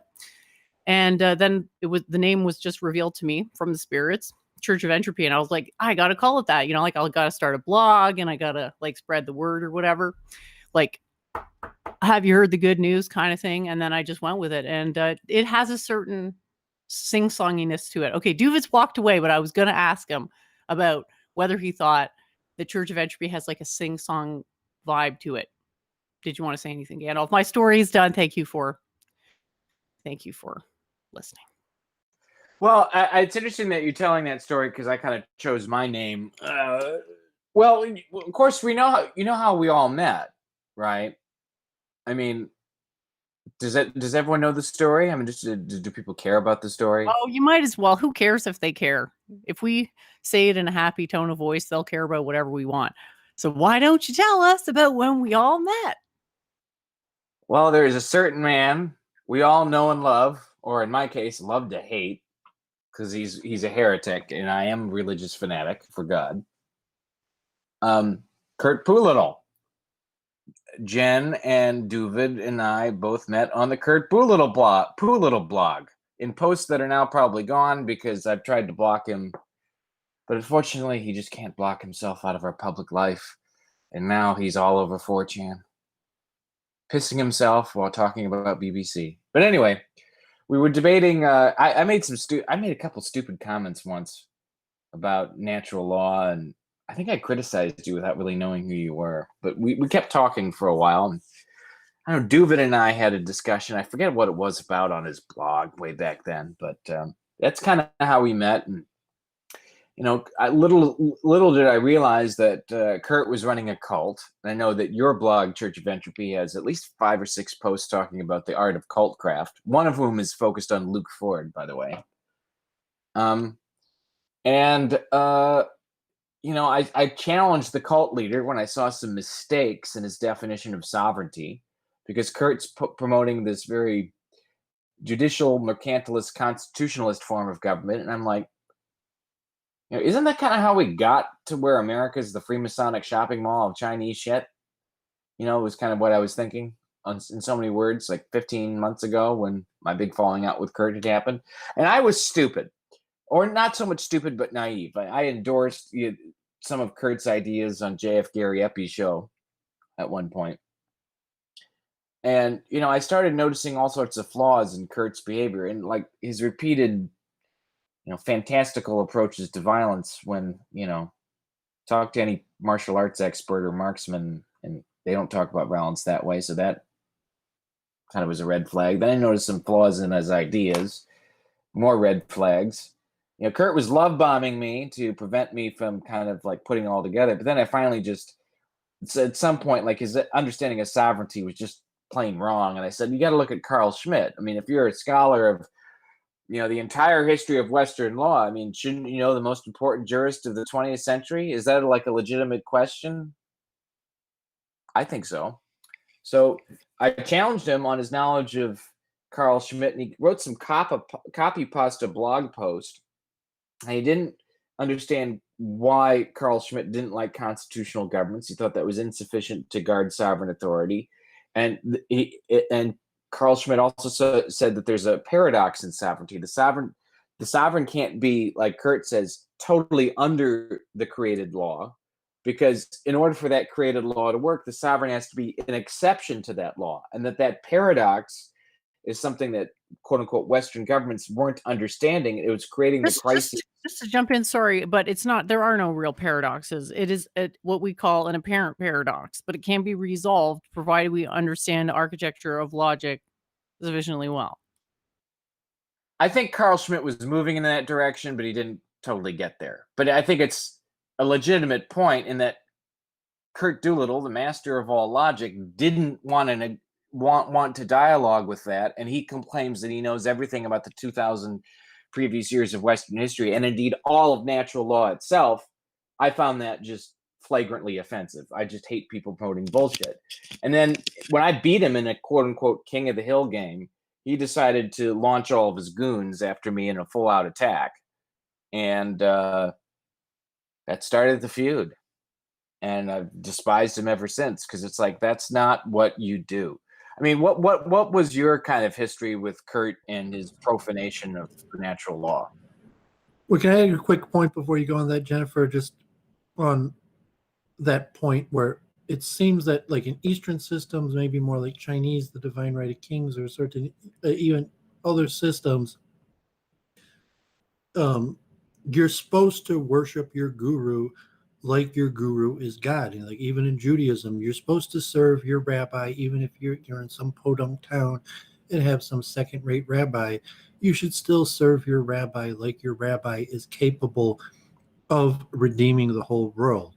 So even if you reckon I'm just a fallible, lowly person, for the sake of cult craft, there is reason. I mean, you could argue that it shouldn't be that way, but that certainly many systems and certainly varieties of almost all major forms of world systems recognize that it's better to portray your leader as perfect when they're clearly not, in order to have a more cohesive, cult craft. You might even be able to mathematically express that in a certain way. So if Kirk Doolittle's creating a cult and he's at the center of it, that is it better to portray the center of the cult as perfect, even though they're clearly imperfect? Before we go to that, can I just show everyone real quick, because I didn't get to this bit, but I wanted to show everyone the first version of the quantum periodic table. It is a really, truly great question, Doovid, and I just want to get lost in it, so I want to just get this off my desk first. But back to what you were saying. It's the ultimate question, right? It's always about the fact that human interpretations are always going to be somehow effed up and wrong, and that there's going to be this challenge in purifying the system back to its original working form, because it's a giant machine, an ultra complicated machine. You get teeny things stuck in it in one place, it won't completely fail the next day, but if stuff gets backed up enough in that machine because it's not running the way it should be, i.e. aggression is not being channeled in a healthy way, i.e. in a way that isn't ultimately going to be self-terminating for the modalities of society, well, yeah, you're going to have a problem eventually, and the thing will eventually break down, i.e. the civilization.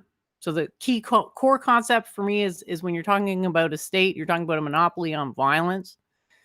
And that is basically the cornerstone of the state, is the monopoly on violence. And then you talked about the sovereignty thing as well, Gandalf. And like, to me, it's like, how is that complicated? It's just like very basic logic about how sovereignty should work and why the distributed dictatorship is the model that maximizes the empathy and the direction of the government system. But like, when you talk to these people, you realize like they just come back to what Doovid said, like they pay lip service to these, lofty ideals. But then when you go to and you ask them to embody the ideals, it's like, what happens? Well, I mean, he's not debating, but he is like having like these selective debates. So he's like, what is his position on debating? Like, can he be said to have a consistent position really on anything? Or is he just paying lip service to these various ideals and trying to like mishmash them together as a pretext for signaling? Given all that, as a devotee, and you're saying, okay, like I'm a crap person, and the only person I could find even to get behind is basically also a crap person, but I want to become a better person, so I'm going to become a devotee of this person that's a little bit more advanced than I am. Does it pay to, in your mind, look at them as some sort of perfected being, even like a semi version of God for your own advancement, even though the person is a crap person. So there's elements in all religions, Hinduism definitely, so Judaism, that say yes, even if you're in a crap temple in a crap place and the guy's blatantly corrupt, you're saying that like, you're not going to like have a revolution and overthrow the temple. Just serve your crap leader like they were God, and that will be the best way for you to advance. So Kirk Doolittle's, God forbid, say crap person. He's got crap followers, and like Gandalf is like, oh man, I'm a crap person, but this Doolittle, he's a crap person, but he's a little bit more advanced than I am. From Gandalf's perspective, he would actually accomplish more if he was like, Kirk Doolittle is perfect, and I'm going to serve him like I serve God. Well, I think it's a very popular opinion. I think it has a lot of value. Ultimately, what's going to happen, though, is you're on the path to dissonance, right? By deifying the guru. If the guru is indeed imperfect, then you'll eventually get cognitive dissonance. But then it's like, You'll have less dissonance because you won't improve yourself if you don't do that. So you're just like, I'm a crap person and associated with crap people, and therefore I'll always be a crap person. But if you say the dissonance, I'm a crap person, but at least I'm in the service of this person that's higher advanced than me. And to put the energy that you put to God to connect that to but it's just basic cult craft, that there's a school from any perspective that it pays to put at the center of your cult a perfect being and serve that perfect being like you would serve God, even though in any circumstance that being at the center of the cult is going to be imperfect. But it's saying, like, if you're that nobody in the crap situation and you only have crap people to serve, you should still serve them like you're serving the king, because generally you're gonna grow by serving. And if you only have crap people to serve the crap people like you would serve the king, and you'll eventually be serving the king. But if you serve the crap people like the crap people they are, you're always going to be stuck in crap. Here's the problem. If you're going to claim that kind of authority, you have to have it recognized by other people. I'll give you an example of a problem with Kurt. Kurt often goes on these streams with a guy I think he's all right. Noah Ravoy does a lot of, life coaching, marital coaching. He talks to homeschoolers. I mean, these are the kind of people I talk to. And it's like, what's the worst you can be? Okay. You talk about fatherhood, family, all this other stuff. Perhaps the worst position you can be in to talk about that is to be a thrice divorcee who has no relationship with his own children. I mean, while I don't particularly promote the following types of archetypes being those who talk about, family, I'd rather talk to, like, I don't know, Vincent the Gay Bachelor who type person, or a raging feminist who's kind of got herself under control, or someone who's childless because of medical infertility, or a whole host of other characters, rather than someone who has had the gift of fatherhood and doesn't even care about his own kids. And yet you have all these other people who listen to him for advice on fatherhood. Like, the dissonance in that, and the fact that he's got all these people bamboozled to believe that he's an authority and that he's legitimate on those fronts, makes me angry, such that if I could scream so loud, I'd break all your microphones. I don't think that's really answering is that really answering what Doovid asked, though? Because you're kind of, I thought Doovid was asking a pretty important question there. Well, I was trying to give, okay, maybe I failed in an answer. Gandalf, I'm saying to a full level for the sake of argument that, for the sake of argument, you would argument, be better off serving Kirk Doolittle like he is God than your course of action for your own good. That's the nature of cultcraft, even though every bad thing you say about Kirk Doolittle may be correct. But the fact that you're in a crap situation and your leader is crap, you're not going to get out of it by pointing out that your leader is crap. So in the meantime, as long as that's what you're in, you're better off serving that crap like it's God. Okay, okay, now I understand your question. And I'm saying theologically, it didn't matter if it's Doolittle, it doesn't matter if it's your rabbi or whoever. If you're in that situation and you're in a bunch of crap, the best way to get out of it is to serve your leader like they're God, even though they're crap. That's why I have a hard time saying that you're wrong on that. I mean, ultimately, people need to show devotion to their leaders, and it's incumbent upon leaders to be the right kind of people worthy of that devotion. That's the only answer I can give.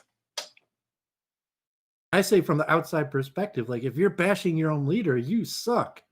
And okay, you say like, okay, my life is crap and my leaders are crap, and the only thing I have to do is complain about how bad my leaders are. It's like the state of American politics.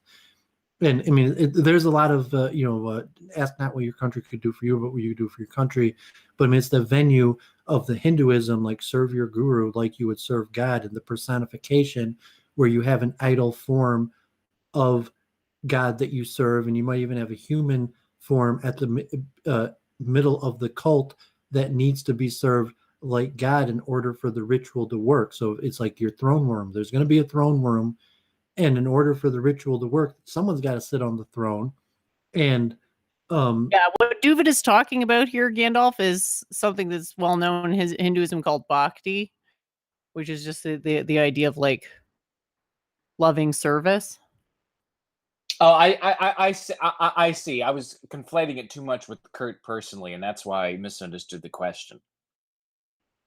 Well, it'd be like if you were cast into hell, and you're there, and after a while, like you try to get around the devil or something, then eventually I'm just going to serve the devil, like and saying. But if that's your situation, just it's better to be in a mode of service, and it's better to have a delusion in your head about who you're serving than not to be in the mode of service. So if you're either like you're done with Kurt, and I said like exactly what I said, like serve whatever person you're under like you're the king, like they're the king, and eventually the king is going to seek you out and request you to be of service. You'll be like, I need someone better than the current person who is serving me, and here's this person who is serving this person who doesn't deserve service in a way that would be fitting of me being served.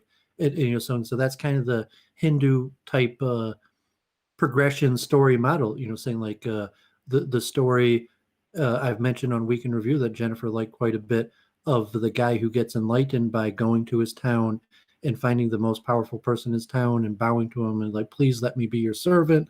And then eventually that person bows to somebody else, gets to the larger town, and then he sees that the person he had been serving bowed to somebody else.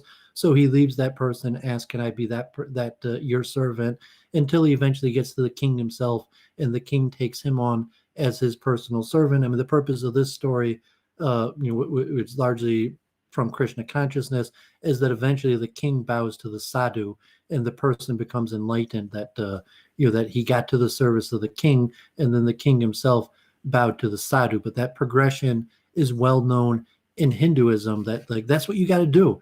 Whatever your caste, whatever your situation, give it your best. And if you're in a crap situation where you're, the best you could do is joining Kirk Doolittle, and if it's like alt-right, if it's like Norvin or something, like if the best you could do, God forbid, is to like fallen under Norvin or something like that. But if that's your situation, serve Norvin like Norvin's God, and that will help you improve your situation. And if you're in a crap situation where like, what the fuck, I'm serving Norvin, and saying like, yeah, serving Norvin will gain you some skills so you could serve someone better than him. Yeah, Doovid's unironically right here. Just to come back to it, this is not just like the bhakti, like Hare Krishna type people that espouse this type of rhetoric. I have a friend who is part of Doovid. I'm sure you've heard of Sri Sri Ravi Shankar. His organization is He's the guru. I mean, he's one of the biggest gurus at all, and he's the guru of who tuned towards supporting Trump with Shali Kumar, and I read from his book, and who I had a friend who was in his organization, and they said like that the pillars of what they were trying to do was sadhana, satsang, and seva. So before you say that, can I say one more quick point? And I mentioned to ISKCON has like its annual retreat at some point. I think it's in Georgia or somewhere, or South Carolina, and they hold it in the Sri Sri Ravi Shankar Retreat Center. They're saying ISKCON in all its glory doesn't have a retreat center like Ravi Shankar that built like these huge retreat centers that are beautiful. So even the Hare Krishna movement itself, when they have these big meetings, will rent from Ravi Shankar. Yeah, that's funny. So yeah, he said sadhana, satsang, seva were the like cornerstones. This is a quote from a friend who's part of the organization, so don't take this as necessarily authoritative. But sadhana means regular practice. Satsang is like spiritual community, and seva is service. So this proper attitude towards service, what Doovid is talking about here, is I mean, what do we call it? What's the word, like cornerstone, like central to the doctrine of what you call Hinduism, quote unquote? This is something that's the real problem. Like, people have terrible attitude about service because of the whole inversion. So the state is supposed to be about duty and honor and service and whatnot, whereas people think it's like my rights, my liberties, and it's like people is like sort of in a gives me that mentality for service, but it's like, no, it's you giving of yourself. And maybe it sounds what is it, strange, but Doovid's actually right here. I think Doovid is right. It's just like if you were going to compare my school to like the other I didn't schools, come up like, with this. go Like ahead. I saw it first in the Talmud as a defense for people who believe the Lubavitch Rebbe was Messiah, and and tried to defend that from an Orthodox perspective. Like, I'm not a heretic. Even within Orthodox Judaism, there's textual elements. And then I learned that myself, and it worked out quite good. Like, you can see on my YouTube page, I fell into the service of some of the most famous rabbis in the world. And I did that by serving, giving my best to whatever rabbi I could serve. Like, I wanted to learn, so I became of service. And within Judaism, the Joshua model is like, of all, Joshua becomes the follower of Moses, the leader after Moses. But Joshua was Moses's personal servant. He's the one who God forbid, change the diaper, so to say. He was pampering, he was doing the dirty work. I mean, the pampering and the personal service of Moses, but he becomes the next leader, not the people from the academy or something. So if in Judaism there was this perspective, like, yes, find a rabbi and serve them, and start where you're at. Whatever rabbi you could find, just find one and serve them. And it worked for me. I got up to the point, you can see on my YouTube page, of serving some of the most famous rabbis in the world. But it started from giving it my all and serving whichever rabbi would work together with me. And then, to add on that, through scholarship and learning, I saw that this principle, was in Hinduism and really logical and defendable by, basic sociology, cultcraft, Freemasonry, or all these other structures also. I mean, it's obvious that blind reverence for random leaders is going to cause friction at some stage, but I think, I mean, it's obvious that when it works, it does work really well because everybody is maximally focused on the person that's the leader. I did a thing in Judaism. It's it's in the Ethics of the Father, and I did a special on my channel going over it. And the second dictate of these dictates, kind of like important axioms of Judaism, is like a rav, appoint a rabbi. Like, a person needs to have a rabbi. You can't be a Jew without a rabbi. So if you're a Jew without a rabbi, the first thing you need to do is find a rabbi and make him your rabbi.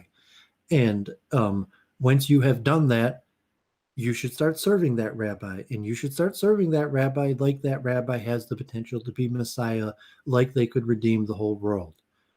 And that doesn't mean blind, any stupidity, but it's just saying, like, yeah, people naturally, you need to fall in line. You need to find a guru, like in Hinduism, like, you need a guru, you need to get initiated.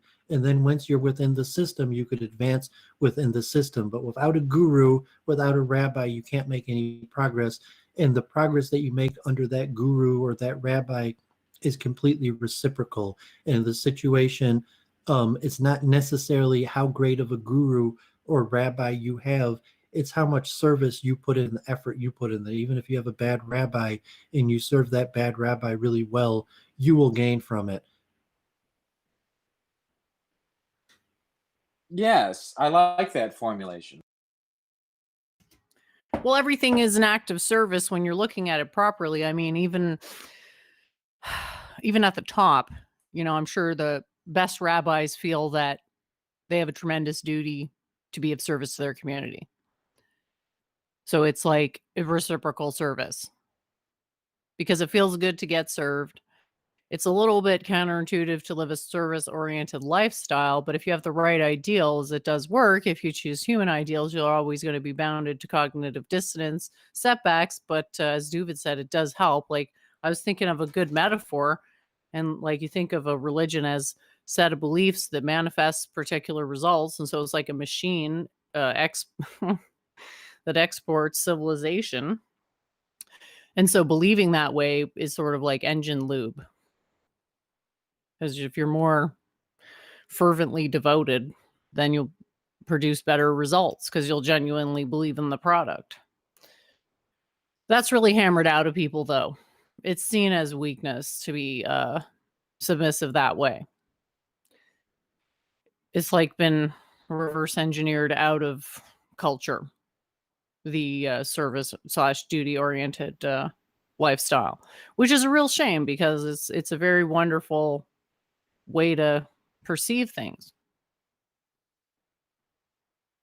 Yeah, it's a sign of great decadence. I mean, and I maybe I have a bit of a Vedic personality, so this is a flaw of mine, which makes it difficult for me to perceive this accurately sometimes.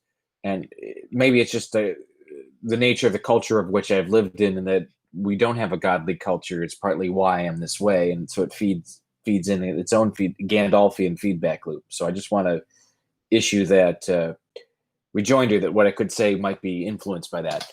But wouldn't it be nice to live in a world, because we have so many problems that require such great knowledge and such great devotion to it, where the kind of attitude Doovid and Church of Entropy are talking about right now were inculcated as the attitude, and that the people that would take on the burdens of being teachers or cult leaders had that attitude themselves. And that's the flaw I see in Kurt. Kurt is not, as an example, is not someone who is sufficiently of the attitude. The cognitive dissonance in that is why I'm just so damn angry about it. Because I want people, if you're going to promote yourself as an authority on scholarly subjects, take that seriously.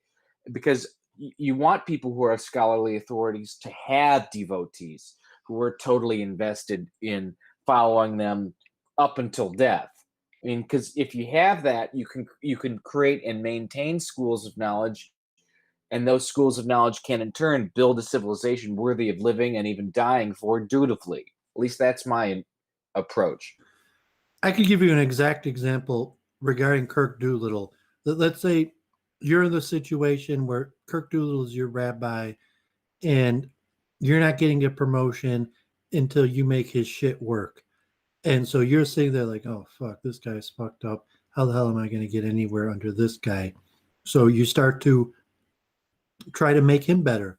Like you look at his work and be like, what could I do to improve Doolittle's work? So maybe you try to add sources and notes, like, the basic stuff that Doolittle doesn't do, that if he did do, would maybe get his theories better. And, so you add footnotes or something, or do reword his things, or publish articles or something like that, where that would advance you no matter how defective of a person Doolittle is. And unlikely that you would create negative energy or bad karma if that was your situation where, okay, you need to have a leader, a guru, and, a person has to, be a cult, has to have a legit, like a feeling like they're going to be able to, so to say, free you from your karma. That a guru, in essence, qualified guru has to be able to liberate you from your negative karma.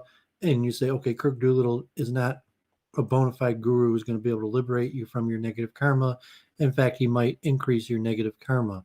But through the act of service, like you could have, you would have learned different skills, and you would have put yourself in a situation to be of service. And eventually, once you're free, like America, 7 years a slave. that like God forbid you got sold into slavery, and Doolittle's your master, and you're not going to be free for 7 years. But after that 7 years, you better have the skills at hand to function as a free man.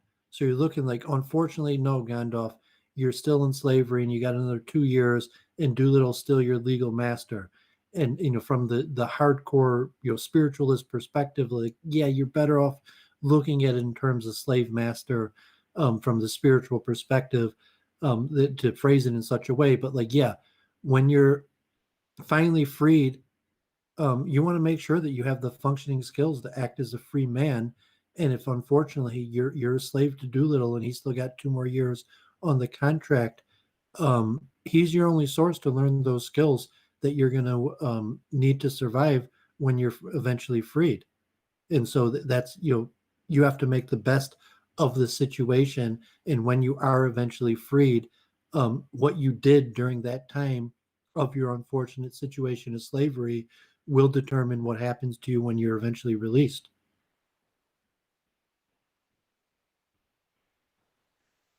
And maybe you're not used to enough the spiritual language to metaphorically picture yourself as a slave or Doolittle as a master, but it's saying like the true level of servitude to, if you did eventually find that righteous master that deserved to be served, and if you're a believer and a God-fearing person, like I have that master is God.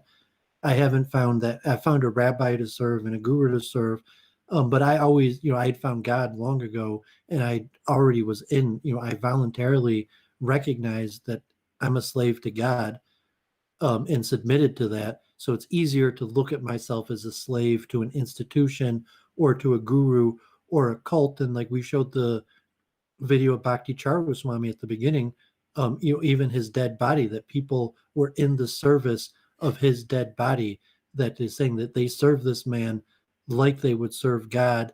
And they found, this guy was the international head of the Hare Krishna movement, and they found some sort of solace. Like even in my temple, so we got doctors and people building up families, and relatively good householder lives. People that are spiritual, largely do mostly the right thing, are successful materially. Obviously everyone goes through trials and travails of life, but you say no, Bhakti Charu,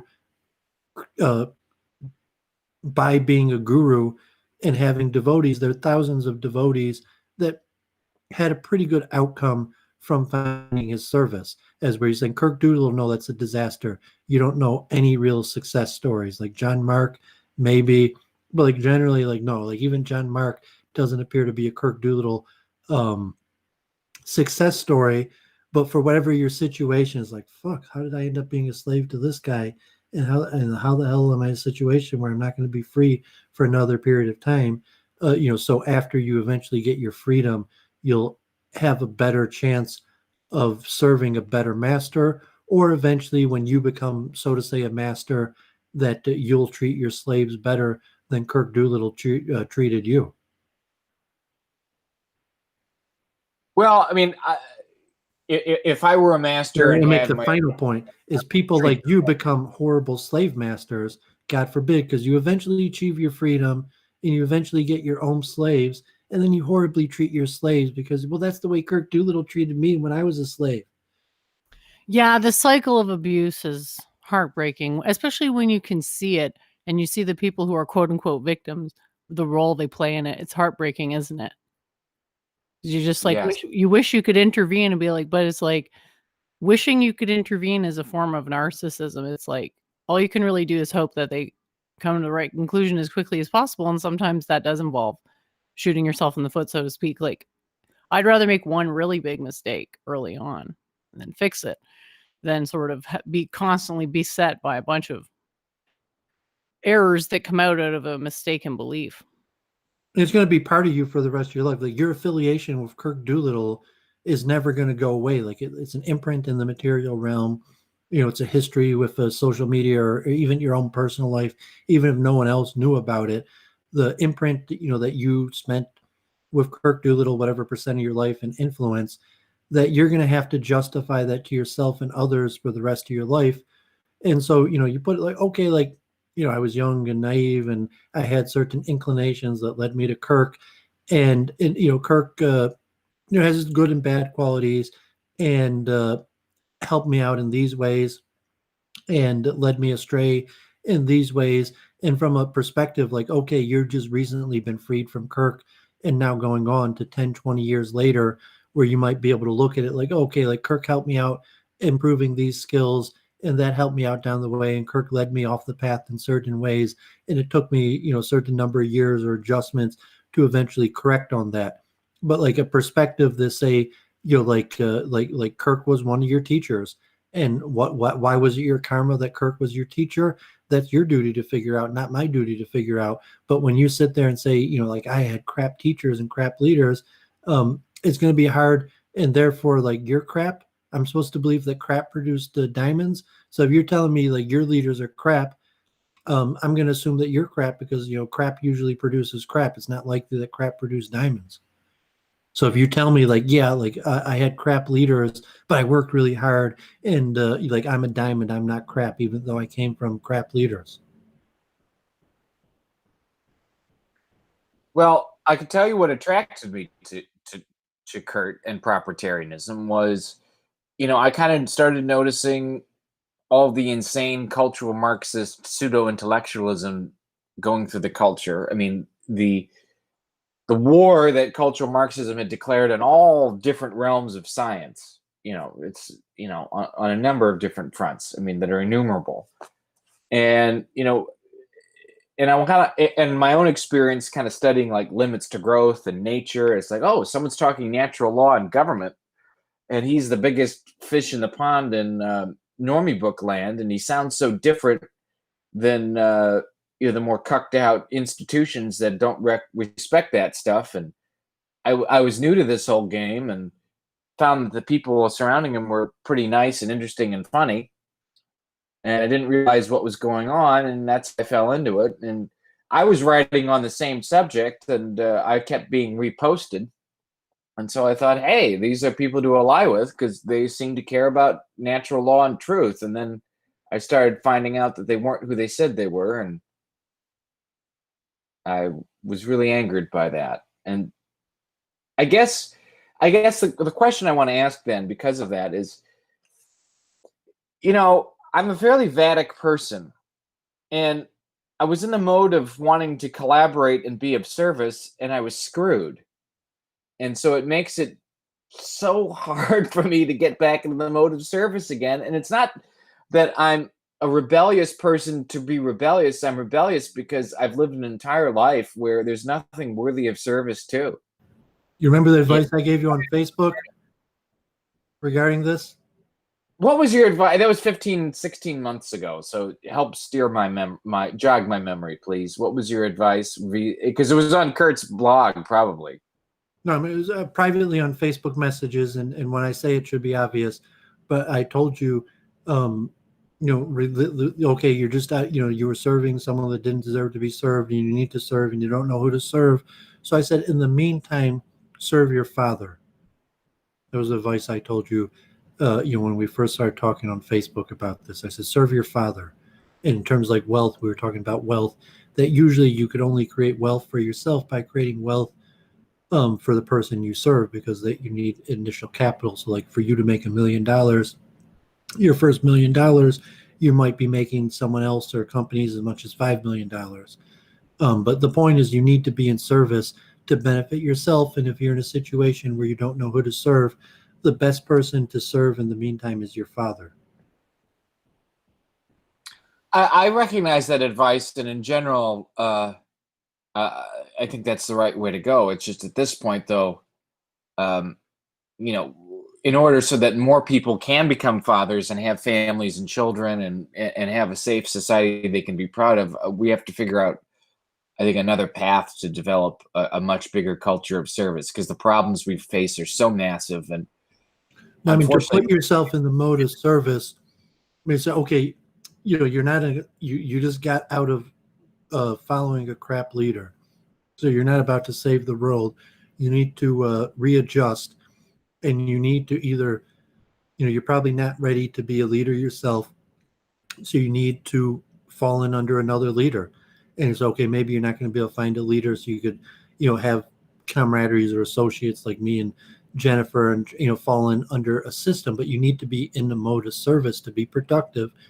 So just serve your father, and you could do that in simple ways like cleaning up his house, taking, like Jordan Peterson. It's like, like your dad, like you're like, oh, like I brought over lunch, I made lunch for you, but in a sense, like you're like, just to put like, okay, like you could serve random people, you could volunteer at a homeless shelter, but it's saying like your father, according to most religious systems and understandings of, you're obligated to serve your father anyways. It's something that you probably agree. Yes, I'm obligated to serve my father, even if he's not really the greatest father. I'm probably still better off serving my father. So then you just question, I'll keep myself in the mode of service. If you had a wife and children, that's a normal, serve your wife, serve your children. But it's saying like, yeah, it's very easy to be in the mode of service. And, even if you were an orphan, saying you're not an orphan, you have a dad, and you might live in proximity where it's not that difficult to, go over to your dad every week and take the garbage out for him, or just these small type things that you say, okay, Joshua became the leader after Moses because, he did those type things. And, if you were in, Kirk Doolittle's service, he was like, yeah, like, I take out the garbage and wash his dishes and various things, but just like I'm fighting laziness, and I have activity, and eventually I'll find a person to serve. And if it's a wife and children, where you have to, do these things on a regular basis.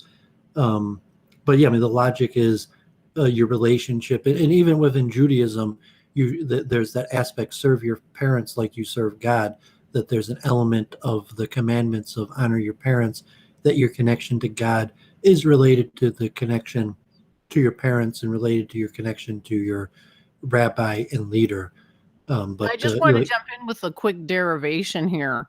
Like, I don't call my school a service-oriented school because it's not our number one priority. We do services, but that's not a number one priority.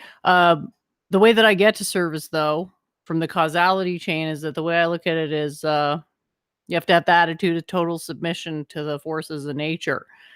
You have to believe firmly that you cannot change God's will, aka force of nature will. So you get that, you master the laws of God, you get total freedom from attachments because you understand the attachments, so you can do whatever you want with them.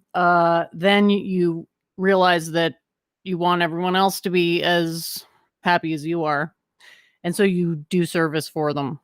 So make their life easier so that hopefully in the clusterfuck of causality, they can eventually come to the conclusion independently that they also want to have an attitude of submission to God.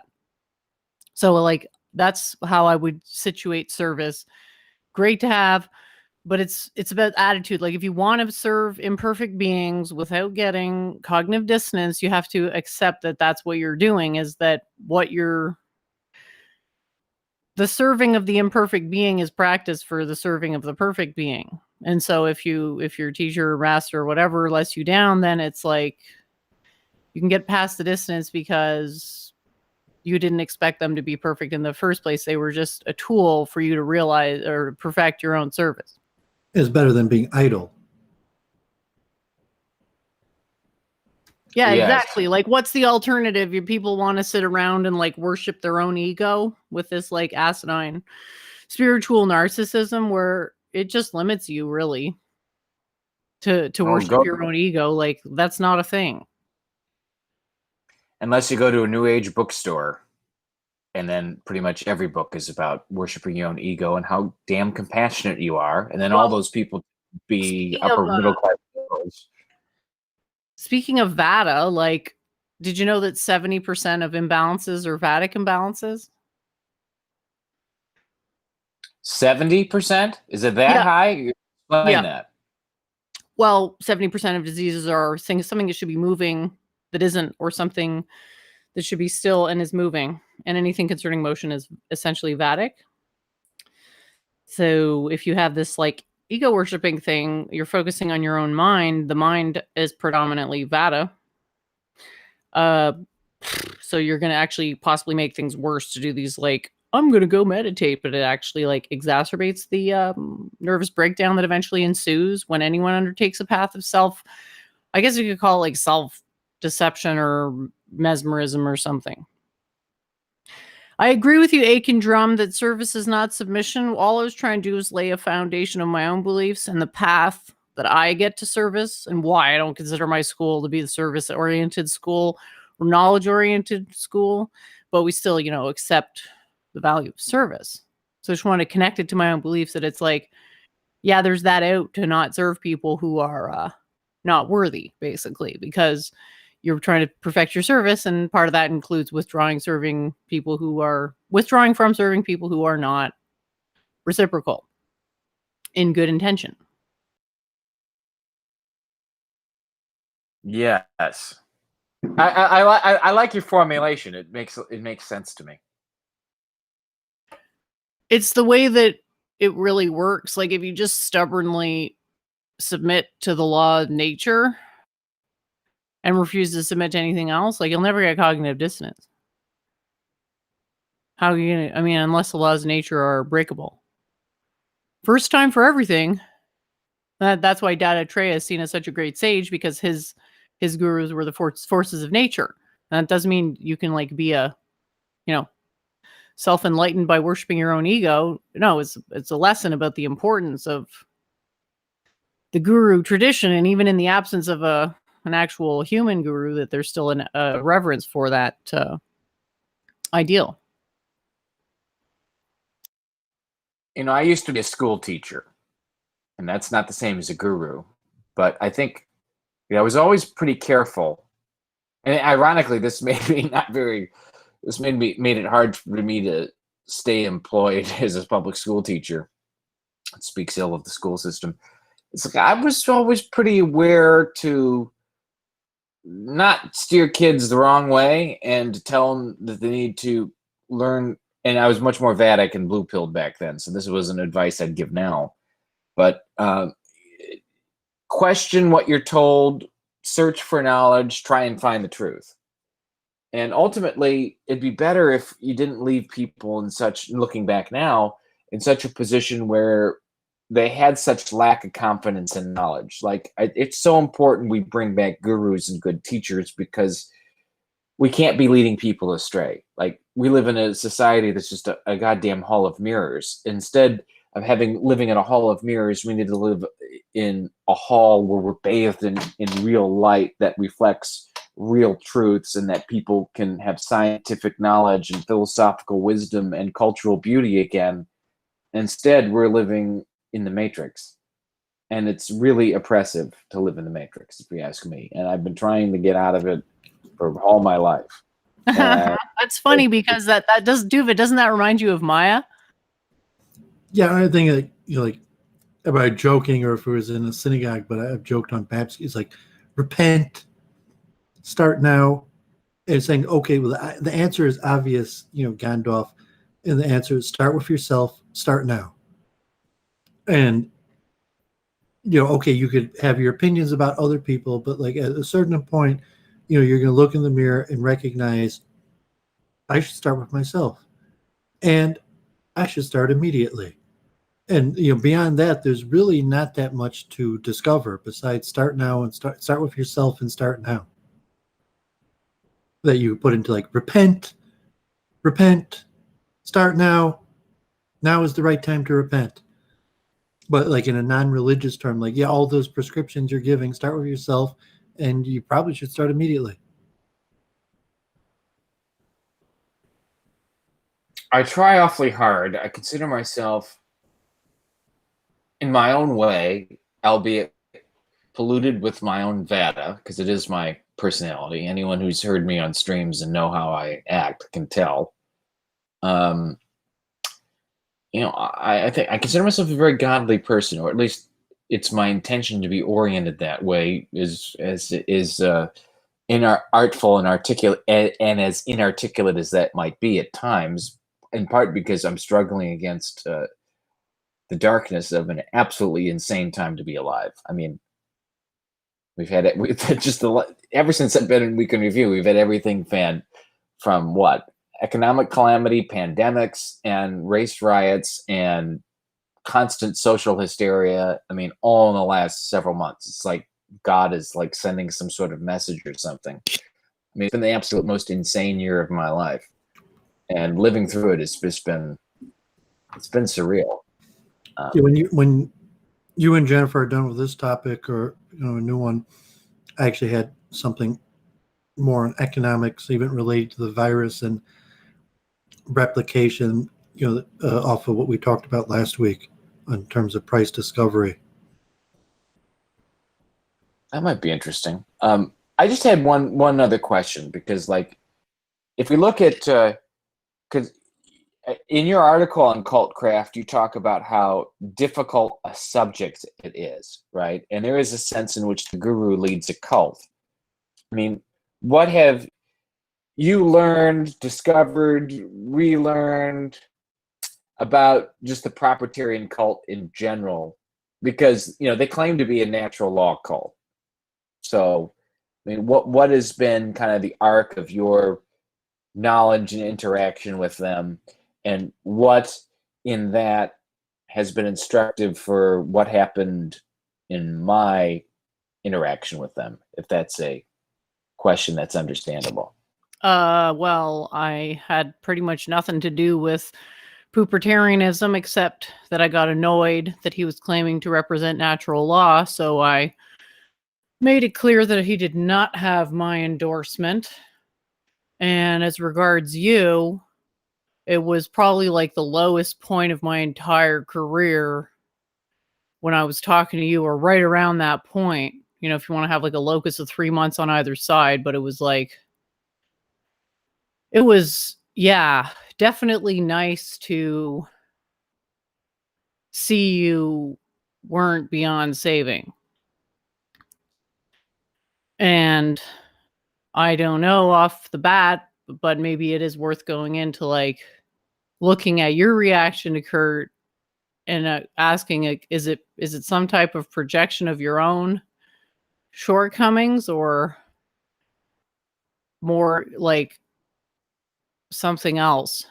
Because like Doovid's point is basically, I don't know if I'm understanding exactly, Doovid, what you're saying here, but basically like that attacking Kurt as a leader is fruitless or a bad idea, because it's like, I don't know exactly what you're saying, but you seem to be getting towards that point. Yeah, it's almost like attacking your own father. You're just like, oh, my dad, God forbid, like my dad sucks. And you'd be like, what the hell? Like, like they can't bode good for you. Like, okay, I feel bad for you if you have to tell me about like what a crap father you have, and like deal with you in a merciful way. But like there's no real good way to take out when your buddy is telling you what a crap father they have. So you're saying you were part of this thing, of your own accord, and you're saying like you're basically saying like it just bodes bad for you. Like that in terms of your growth and your own how you come across. It's like if you didn't have affiliation with Doolittle, and then just be like, okay, well, are there people here that are trying to join Doolittle, and you're like saving them? So it's like, no, you're the one who had affiliation with him, and so really, I would take it from the perspective of actually you're still trying to spread the cult of Doolittle. That's why you're just disgusted by it, but you haven't extracted yourself from it. So you're still trapped in the service of Doolittle, because like there's a natural tendency of a person to need a master and to need to be in the service of somebody. So basically, you're still in the service of Doolittle, and like you don't like it, and therefore you keep on bashing him. And so it looks kind of bad for your own perspective. It's like the abusive relationship. Where it's like it's like every night you're talking about going home to your spouse that beats you. And it's like well, why do you keep on going home to them? And so you're in that abusive relationship with Doolittle, and it just makes you look bad. And if you think like somehow making Doolittle look bad will make you look good, or even in the terms like no, I don't think like there's not really like a public service that you're doing like on Week in Review again and again. Like it's not like there's so many people here that are, you know, like about to join Doolittle's little cult and you know, would be stopped because you're preaching on it. So, you know, personally, I would metaphorically say, yes, unfortunately, Gandalf, you're still in the cult in service of Doolittle, and you need to free yourself. And as long as you're bashing Doolittle, you're saying he's living rent free in your head, and you're probably actually still in his service. I guess it's not the way I look at it, because If you moved on, like your teacher who you had some hard times with, and now you just haven't thought about it, like, you know, who was your 11th grade math teacher or something like that, and it's just like, okay, like, you know, do you sit there and bash like your 6th grade I'm still mad at gym teacher all these years later? I'm still mad at 6th grade teachers when they screwed up. See, I'm not that way. This is just not the way I'm wired. You screw up, you're in a position of authority, you use that authority in a malevolent way, and you didn't. But yeah, I mean, but you usually focus on Doolittle. You're not focusing on, you know, professors or your 6th grade gym teacher. You're focusing on Doolittle, and you're focusing on Doolittle because, at least metaphorically or some meta level, Doolittle still is your guru, and you haven't moved on. You haven't found a new guru, and you haven't learned to live guru less. So in essence, you're stuck, and Doolittle's still your guru. I disagree. Do you agree, Jennifer, that like in some respect, like Gandalf is still in the cult of Doolittle because he has not learned to live without a guru, and by default, he is still in service of the person he was in service last to, until he's found someone new to be of service to, or he's found a way to figure out how to be guru less. It's one of those things where it's like I wouldn't have phrased it that way, but evaluate the truth value would be tough. The way I see it is more the cognitive dissonance of having gone along with Kurt so fervently, wanting to sort of compensate for that error in judgment. Oh, that's exactly what it is. The fact that I was so naive and I endorsed someone who claimed to be for natural law, and I didn't detect from his rhetoric and his tactics that he was a fraud from day one. Yeah, it's like you're separated but not divorced, and that's why you're still talking about it. Like once you're divorced, you move on with your life, and but you're just separated and you haven't finalized the divorce, and that's why you're still caught up with it. And once you finalize the divorce, it's not going to like constantly be like bickering about how crappy your ex-husband, your ex-wife was. You're going to be moving on looking for a new one, and you know, so it's just a rut of this situation you're in that that's like, okay, like I'm not getting any benefit from hearing you complain about Doolittle. I doubt Jennifer is, and I doubt you are. So I'm putting a meta analysis of your situation of like why you're in this situation, and the levels like, yeah, person needs a leader, and your last leader was Doolittle, and you haven't found a new leader. So by default, you could be like, well, I've renounced my former leader, but until you find a new leader, you can't really live without a leader. So you're like, oh fuck, like, you know, my ex-husband was horrible, but like, you know, I haven't finalized the divorce, and that's your situation, you know, with Doolittle, and like you got to figure a way out. Either you got to mend it, you know, say, okay, like no, I'm going to get remarried to Guru to you know, Doolittle, and make him my guru and find a way to make it work. Or you're just going to, you know, find a new guru, and then you don't need to focus on Doolittle or mention him anymore.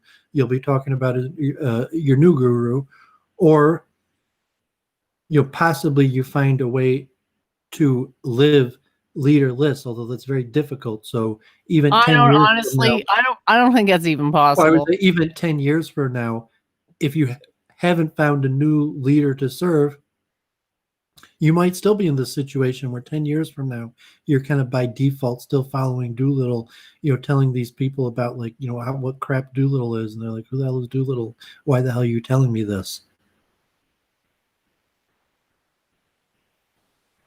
I guess I just don't see it that way. I mean, it's like if you like comparison, like if you left Hasidic Judaism and like all you do, and the person's like, you know, it's like, I'm not Hasidic anymore. I hate Hasidic Judaism. I hate every single Hasid. All I do is talk about how bad Hasidim are. Oh my God, like that guy, that Rufus guy.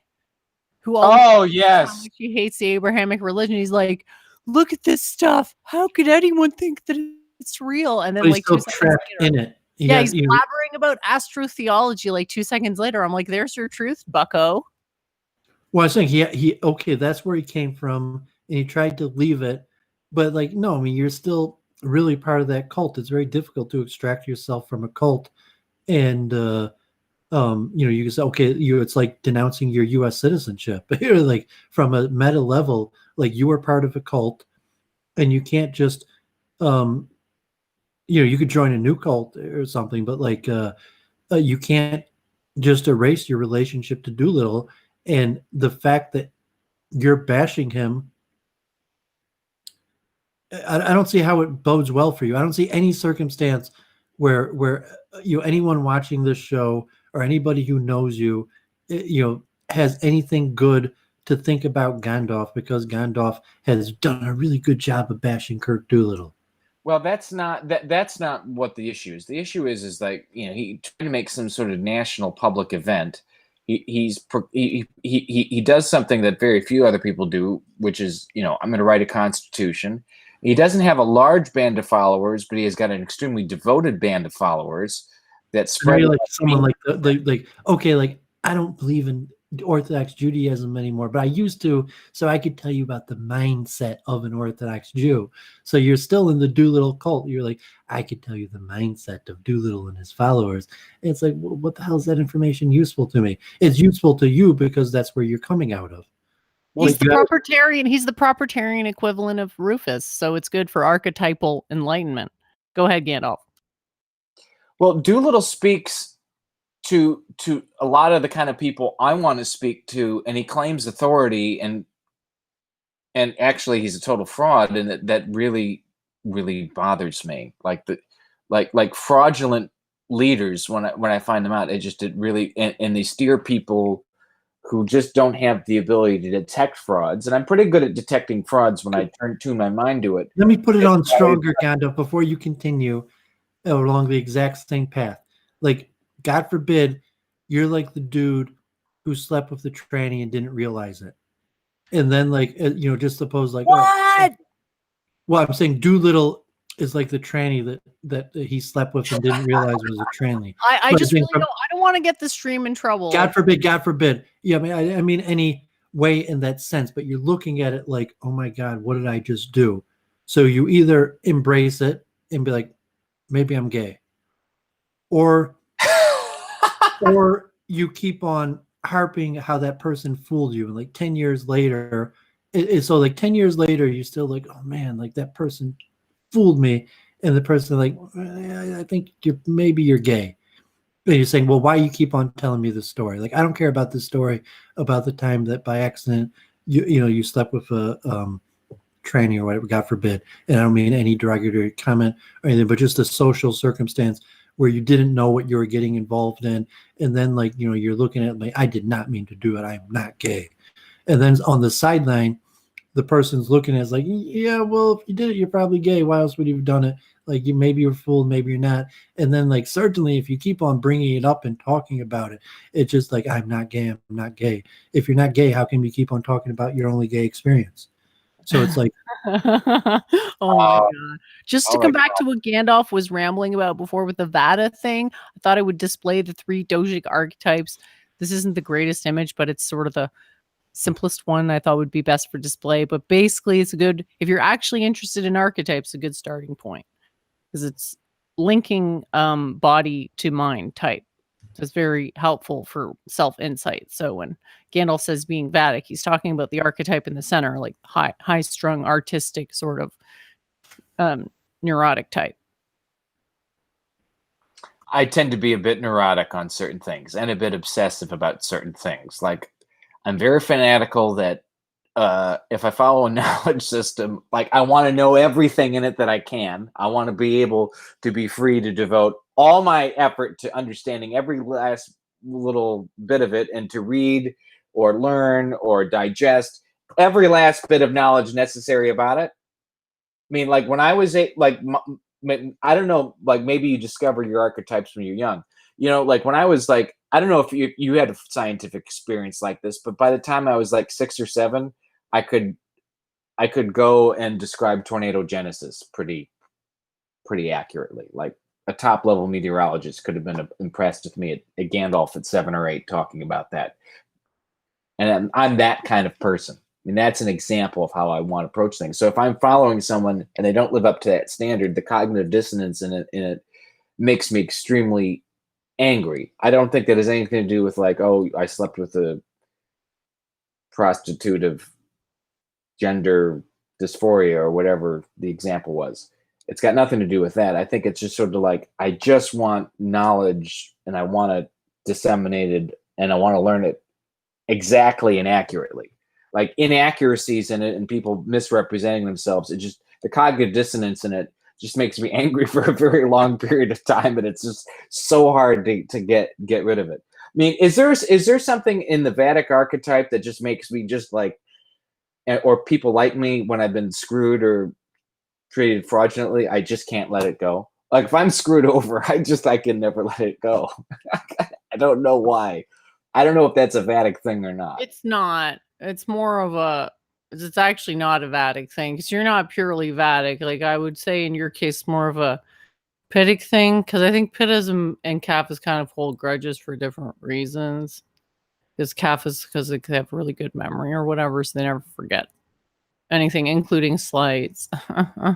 Whereas Pitt is more like resentful, long-term grudge type thing is because somebody else insulted their honor. Because they're just like vain. So in your case, I'd call it a Pitta-centric grudge. But no, Vedic people are more the type who like forget something 10 seconds after you say it type deal. Yeah. And there's all this, what I do like about the Ayurvedas, and I haven't done a good enough job imbibing it in my own practice, is that there are spiritual practices and even dietary practices that help you regulate all that stuff. There's a whole science about regulating your personality according to your personal habits, diet, exercise, the whole thing. It'd be nice if we could get more people interested in it.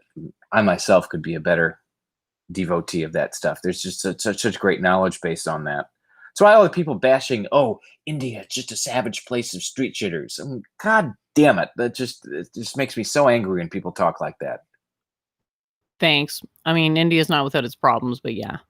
I get it. There's a noble history there, and we should cherish it. So Aiken Drum has been triggered due to cognitive dissonance, due to that incongruous definition of cognitive dissonance, apparently. So yeah, my definition that I use, and I'm going to keep using, and which I will explain why now, is because like I'm going with the actual physical mechanism.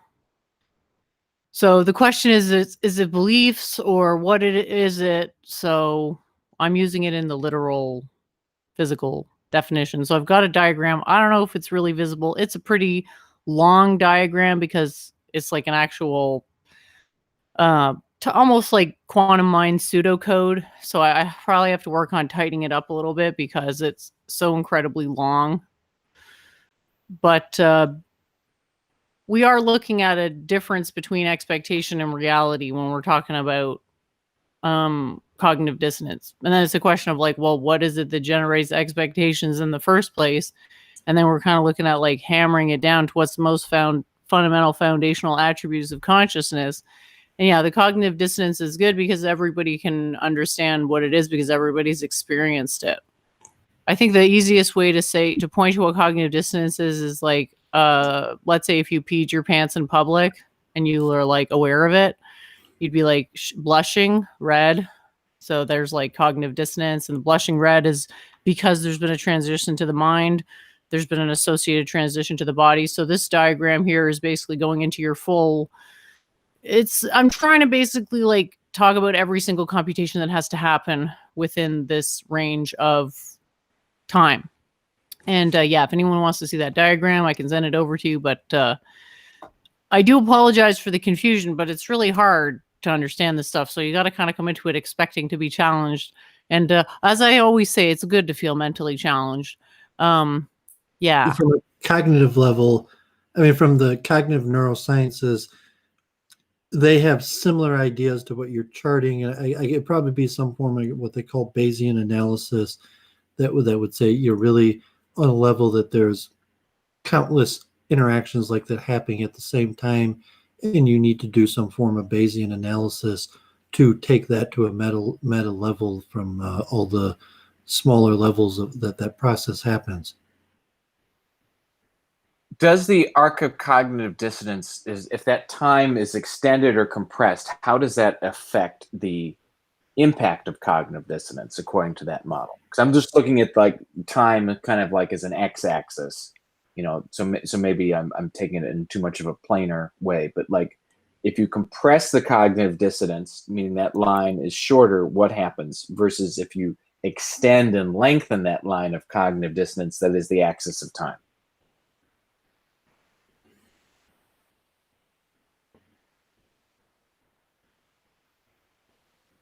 Maybe I'll rephrase, make it briefer. What in that model? Sorry. I was like talking there, but I was muted, and then I just realized that I was muted. Oh, sorry about that. Go ahead, though. Go ahead. Let me rephrase the question and make it shorter. How does the length of time in that model affect the nature and strength of the impact of cognitive dissonance? That's a better way to frame the question. Thanks for letting me reframe it. Okay, I'm glad you asked that question because I don't think you're understanding the diagram correctly. So I'll actually go over it and what it's supposed to symbolize. So you have your basic mind model, which is this thing on the left-hand side. Can you see what I'm displaying right now? It's got like, it's like the opening of like the curly brackets. I see. Yeah, I'm following your model closely. Yeah, that's the quantum mind, and so we want to like give it a dichotomy, a basic dichotomy, and so there's like the static end and the dynamic end, and everything is happening on that continuum. So anywhere from belief to experience, the assumption here, the axioms, is that we're basically encompassing the entire subjective experience vis-a-vis this model. And the point of this latter part of the diagram is to show what is actually happening when you're conscious.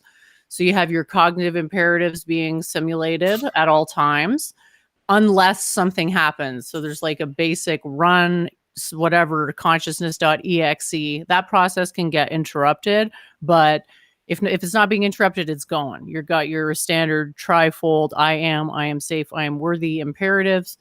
And you're receiving a bunch of stimulus, which has the potential to disturb the execution of this routine. And so we call it an arc of consciousness because essentially what's happening is you're going between all of the cognitive capacity being used in the simulation of cognitive imperatives to conceptualization of action, right? Which is why people get creeped out by the NPC meme, because it's like, well, they have no conceptualization of action. Like, how the hell is it possible? How can they ever even do anything if they can't think about it, right? But clearly there's something going on there that we're not understanding. And then we have, following that, the arc of action. And every time you take an action, your mind sort of like throws out a simulation of what it's expecting to see. And when this simulation is interrupted in such a way as to cause dissonance, which is the same type of dissonance that Doooovid was talking about with the music, right? It's a literal signal, like, you get this incredibly, like, look at how long it is. Like the point of the time, the point of having time on this diagram is to show you that like the arc of consciousness, that is like forever. So it's 0 to infinity. That's the time interval that consciousness operates on. And the time interval that the expectations are generated in is about 1 second. Like you think of it as, the mind is a computer. It's computing an expectation, and it takes about 1 second for your mind to both create that expectation and for you to sort of perceive it. And then cognitive dissonance, that could be even less time, right? Because it's like a snap transition where as soon as something is recognized, like instant cognitive dissonance. So I put that on the order of like 0.1 to 5 seconds, and basically saying like, it's kind of down to the speed at which you interpret the signal, which is dissonant. And the reason I had included that in this diagram was because the time interval over the most complex computationally process is actually the shortest. So it's sort of meant to show how computationally amazing the mind really is.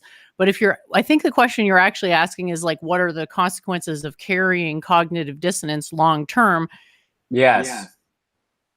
Right. So it's a higher energy state. So basically the long term consequence is what you call like a nervous breakdown, because you're basically burning out your mind because it has so much energy that if it's not channeled properly, will burn itself out eventually.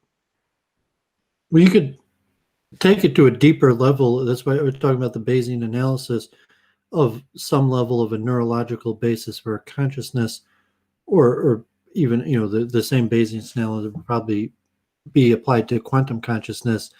That every single decision that we make in its imperfectness carries with it a little bit of dissonance. That any from a purely perceptual level, for do you see it as a line or a curve, or how accurately does the curve that it is match the curve that you mapped it to all forms of it, that there's a dissonance there at all levels of data.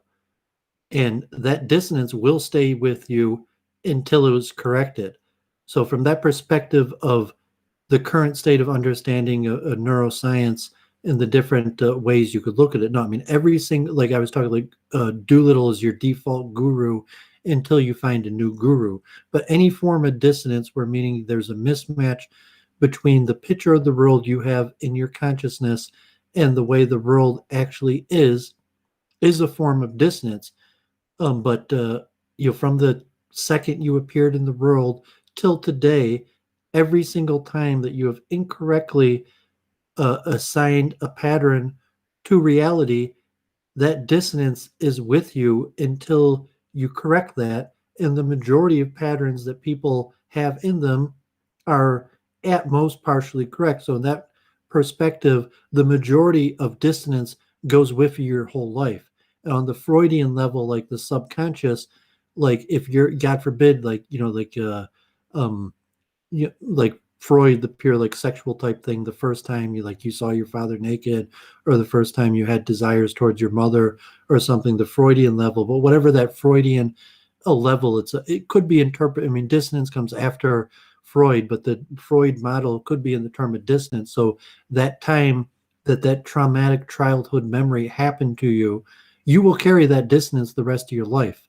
That there is no, and even possibly carnations to the future, in that when you take birth in future time, that dissonance will still affect you. Although the dissonance could be limited, and in terms of like how you perceive violence. So like, okay, when was the first time that you suffered violence? And probably was at the hand of your father, most likely, although not always, but like most likely in your beginning years at some point, one of your parents used physical violence upon you. So your first experience of violence will be the strongest pattern connection with that type behavior.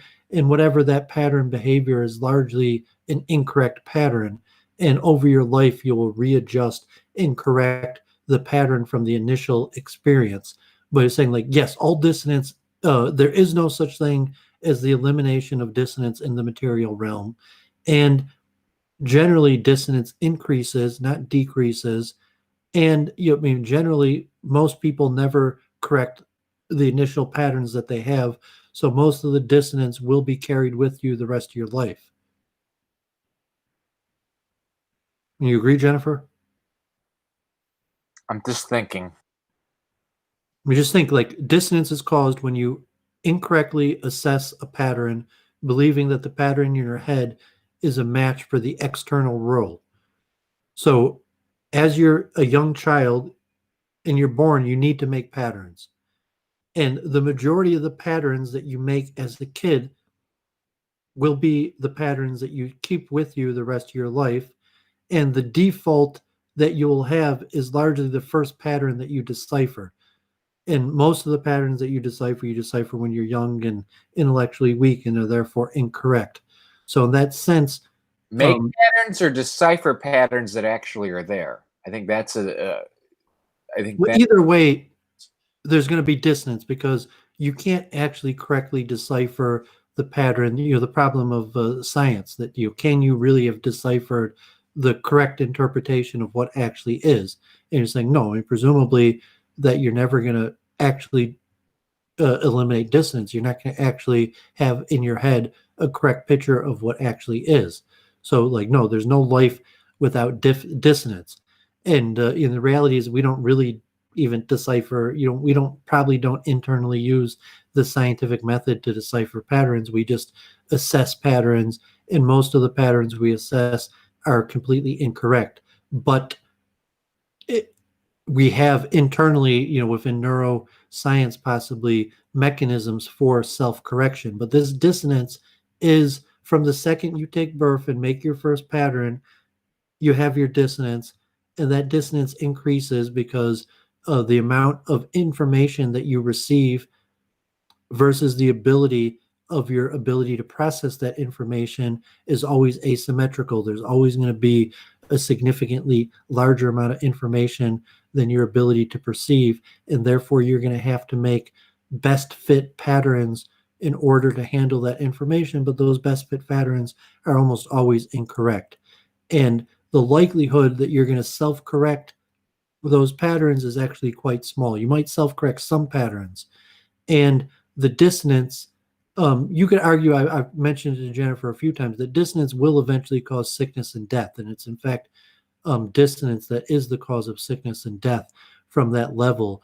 But yes, that yeah, you're really on fire today. And I was wanting to answer before, but I was just grabbing an image to put it on this computer, and hopefully you guys can see it at some stage. But there's like this dissonance continuum, because like space-time on the micro scale is like stable and unchanging, but it still has a 3+1 measurement limit.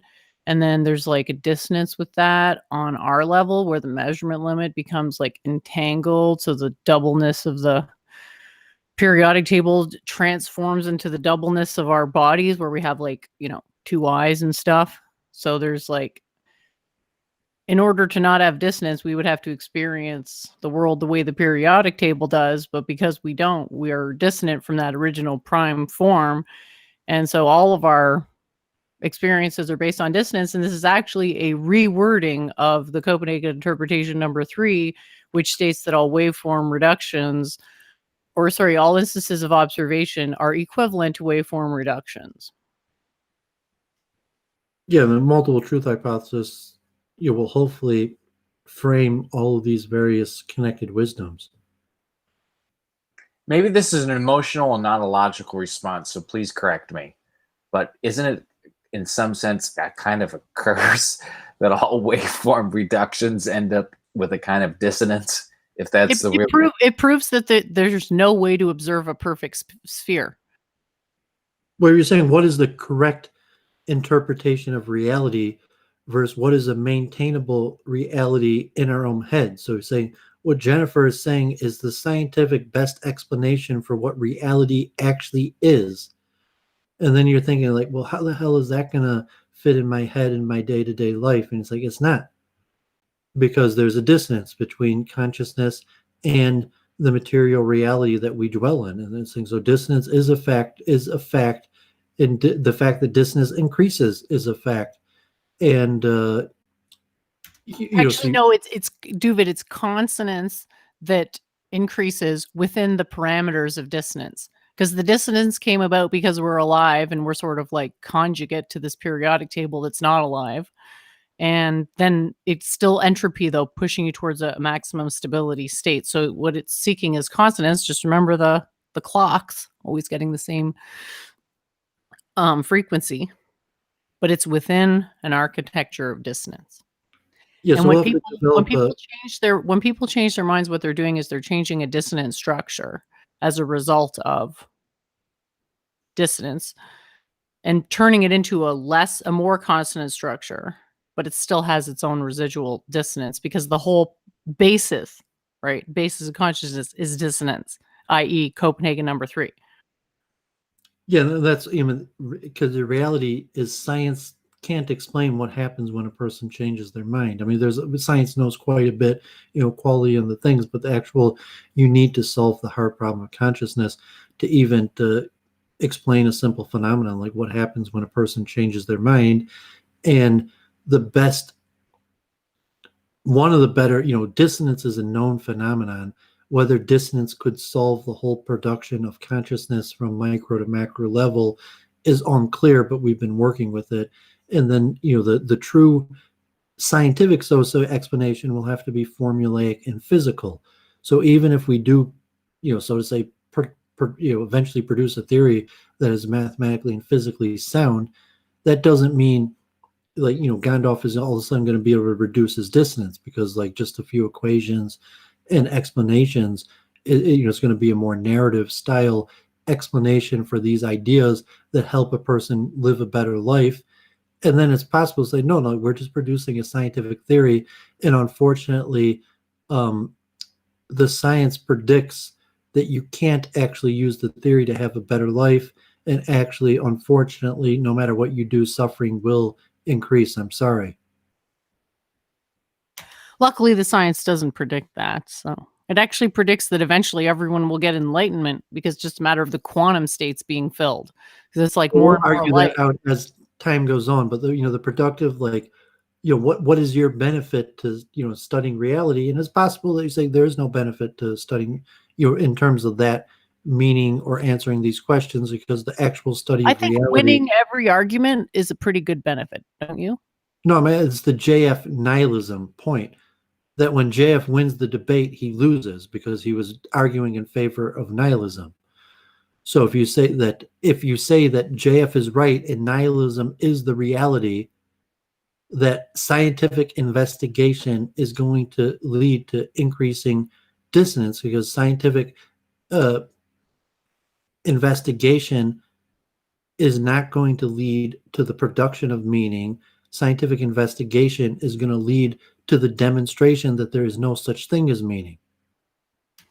Well, no, it's going to be with meaning within its own axioms. It'll be like give meaning to gravity, but it's just like people find that stuff boring because they lack the focus to appreciate it. Well, I mean, you're still trying to defeat JF, but I'm saying from that perspective. That's the thing. I can defeat JF. I mean, well, I'm whether fine. you can or can't, that wasn't my point to have you defeat JF.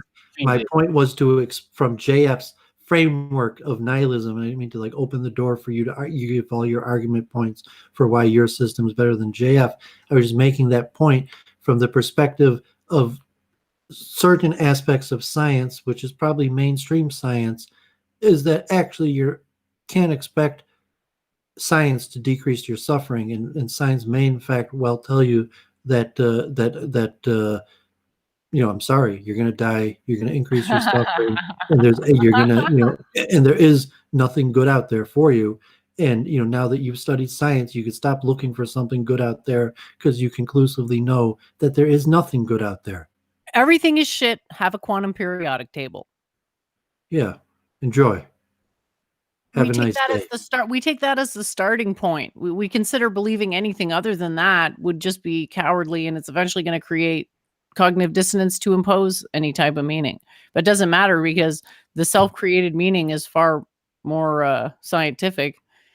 It's like someone doesn't like what I believe. It's like, okay, I still have the self-created meaning is unquestionably false and will unquestionably lead to dissonance. So if you say, oh, there'll be no dissonance when you're aligned with the truth, and the truth is that there is no meaning. The truth is, well, it doesn't matter. The thing is, that's not the doesn't sole matter truth. what you do. That's not the sole truth, that the universe has no meaning. That's like a starting point, an axiom. Gilbert asked a question about whether computers can achieve consciousness. Like, it's a completely different process, so not in the same way we're conscious. So they might be able to pass the Turing test, but got an article there that it talks about it in greater detail in the chat if anyone's interested as to why the Turing problem is essentially ill-posed. Go ahead, Doovid. Yeah, I mean, we could probably ramble. I don't know if you want to move towards wrapping up, or if you kind of just like talking, or I really like to hear, like, it was cool that you wanted to share all that stuff about music before. I thought that was awesome, and so far I've loved the conversation. And yeah, I'm down to keep going. What do we want to talk about? We've got You were on Luke's a lot this week. We could talk a little more about where you want to take that, because I'm just Yeah, we thinking, like, mentioned that. how can we get it so that Luke actually is willing to go into the detail required to actually elaborate that question You about can't. evolution? You That's the can't. point of what I'm saying. You can't.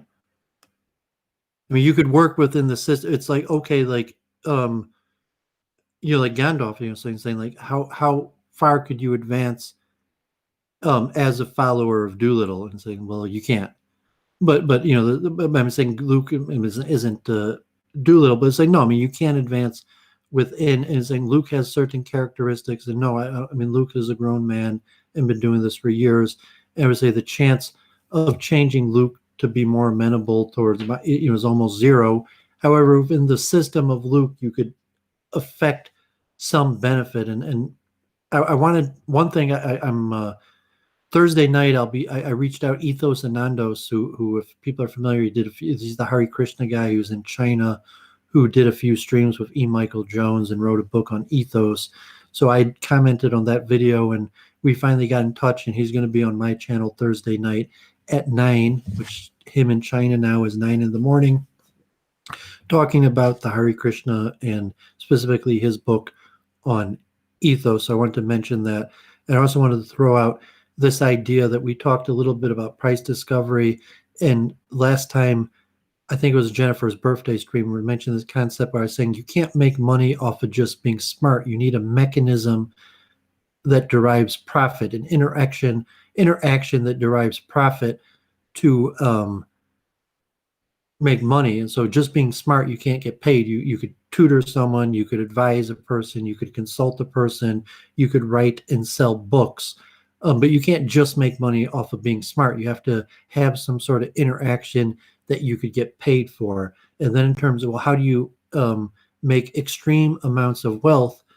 It's kind of, I mean, I was thinking in relation to COVID-19 and coronavirus, is you find a successful, profitable interaction, and then you replicate and replicate and replicate. And as much as you could replicate is as much profit as you could make, and you scale up, or saying like, okay, me and Jennifer devised this system, consulting or whatever, and we have a few customers, and then eventually we're going to replicate that interaction and sell that service or product to as many people as possible and scale up. But the profit will come from finding a profitable interaction, like saying, okay, how could Jennifer profit from quantum mind? She could come up with a lecture series, in 24 lectures, hour each, and DVD series, and sell it for $99.99. And she wanted to make a bunch of money. She would have to replicate that by selling that hundreds of thousands, millions of times.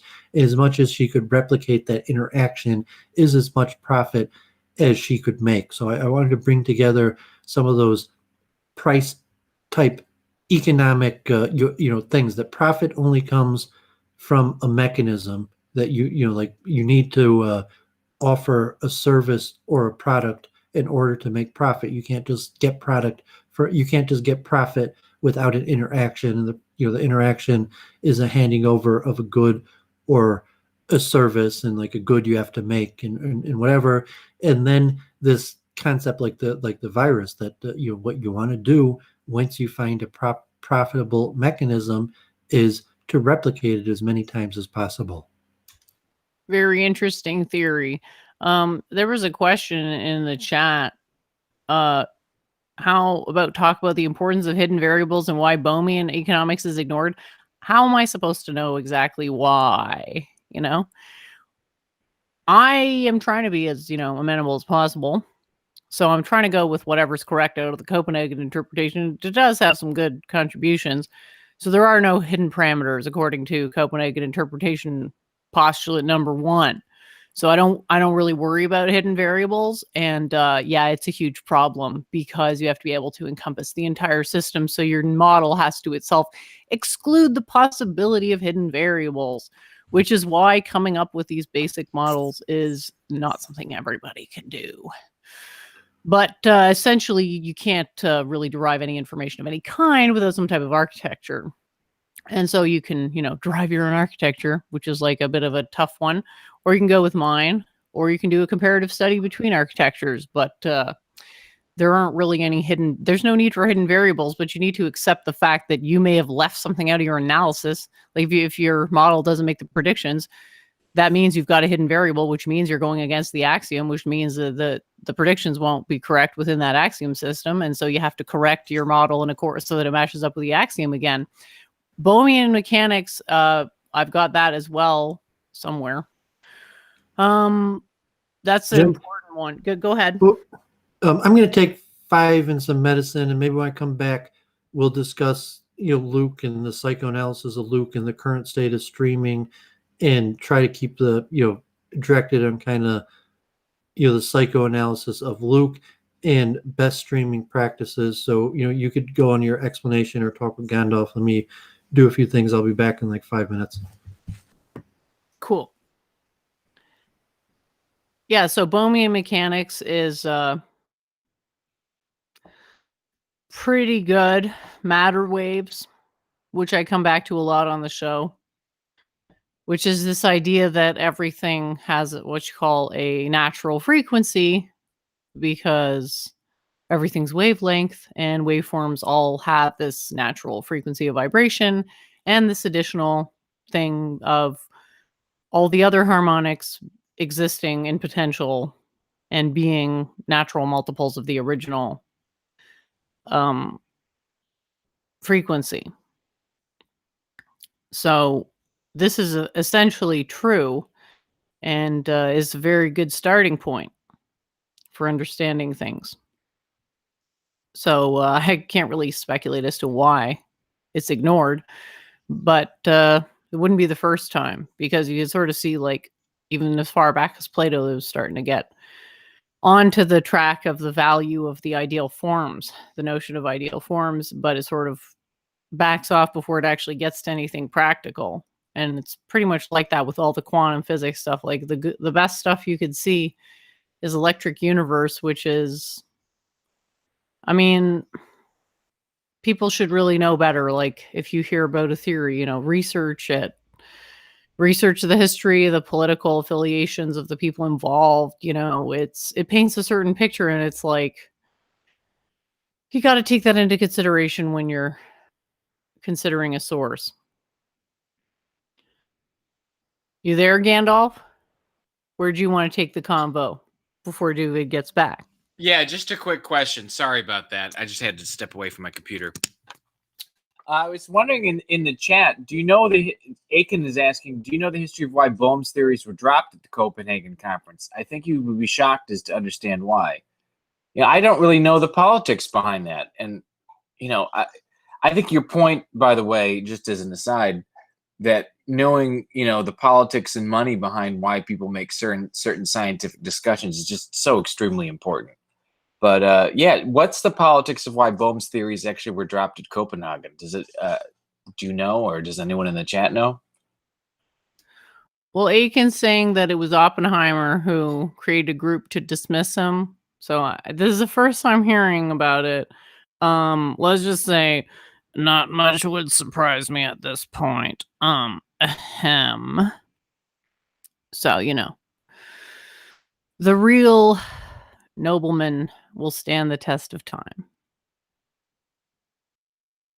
See, this is what makes me so angry on some level, is that there's so much politics in science. I guess, on some level, yes, there's always going to be a certain amount of politics, but on such weighty issues, I mean, people have their own prestige apart from what's most true be what guides them. And yet these people claim to want to guide what's, the scientific discoveries of our civilization. And it's sort of like, no, the science should determine what's the best, course of action we should take, not your own personal goddamn ego. And it's like, no wonder our civilization's falling off a cliff.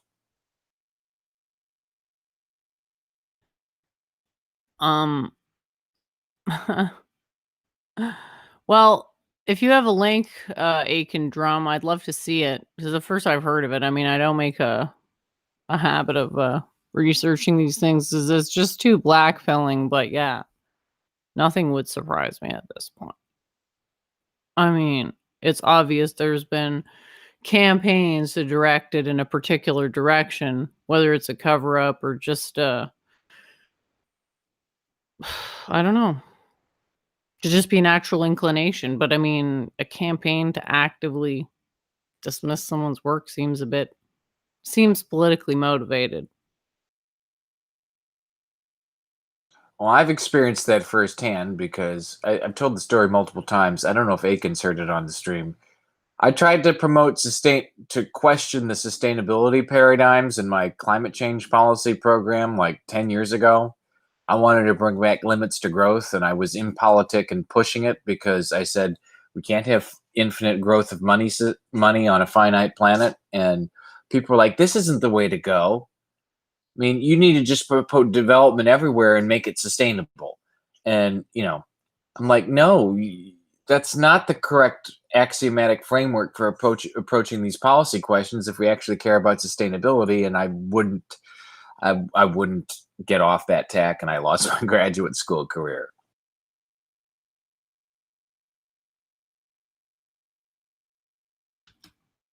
Shitty.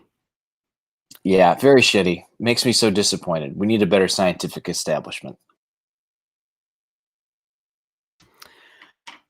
That type of stuff just wouldn't even there wouldn't even be a mechanism to do that, because vocations didn't contribute to society. It's I don't understand how they would even come about. I just think, what would you want to study in school? Physics, psychology. I don't even know if you'd want, I suppose you could just study philosophy, but if you didn't understand physics, you'd eventually have a very hard time with philosophy. Yeah, I definitely imagine so. I mean, and it's how the knowledge is put together in our current schools, which is a problem too. I mean, all these disciplines are so damn siloed, and they don't have, they're not rooted and connected. And so how we teach people what these things are is that, oh, you're a physicist, you're a scientist, you're a philosopher, but none of these disciplines actually talk with one another under a kind of a unified framework. And that's a huge problem too. And that's unacceptable.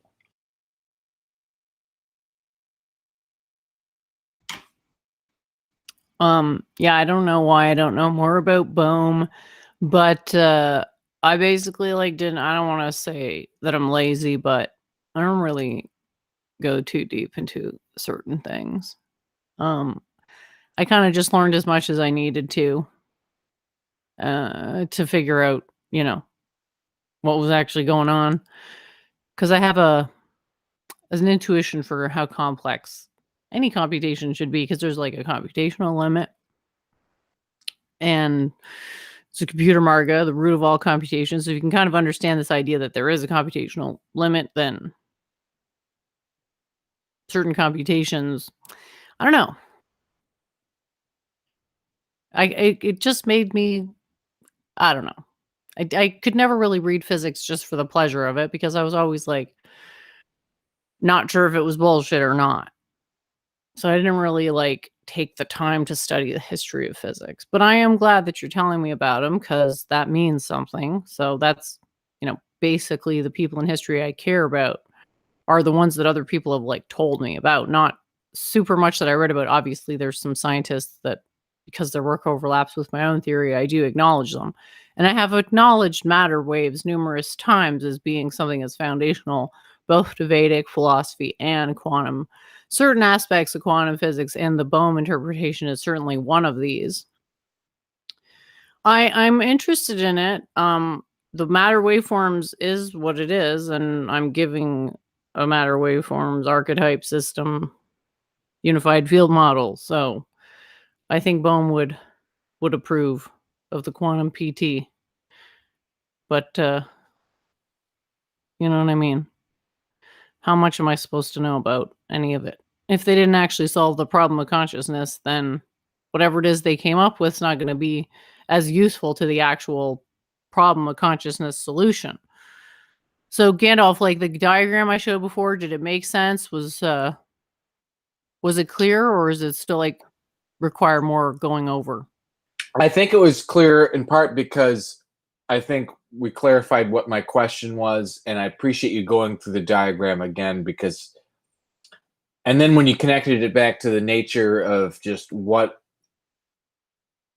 perceiving actually does when you collapse a waveform, how we're kind of always managing cognitive dissonance, it sort of, I think it hit me. It's a thorny problem. It's a deep one, and so we have to approach it correctly. I think we'll talk about it more later, because I'm gonna just digest it, because it's not a simple thing. Well, there's another thing I want to talk about, which is like the problems of delegation. Because I was thinking of this parallel where it's like Kurt was talking about all these lofty ideals, right?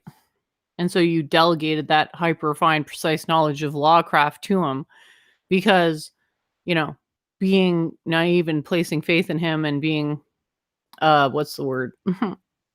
Sometimes taken in by the quote big lie because of projection, you would never think to fake something like that because you're more trepidatious, like on the winning side of the Dunning-Kruger effect, where you're more inhibited, and so that's like not something you would think of. Yeah, I mean, I'm someone who's like, my kind of skepticism is very different than, say, Rufus's skepticism, because I remember, like, the example of Rufus's skepticism was like, he was so insistent on wanting to maintain his atheism. I think he sided with a Nazi over a God believer because he wanted to maintain his atheism. I'm the exact opposite that way. I mean, I maintain my just ruthless skepticism only because I want to be absolutely sure of what I'm right. If I get to the right answer, I'm there. Like, I'm skeptical to get to the right answer. I'm not skeptical like Rufus was just to defend my ego tied to being skeptical, if that makes any sense.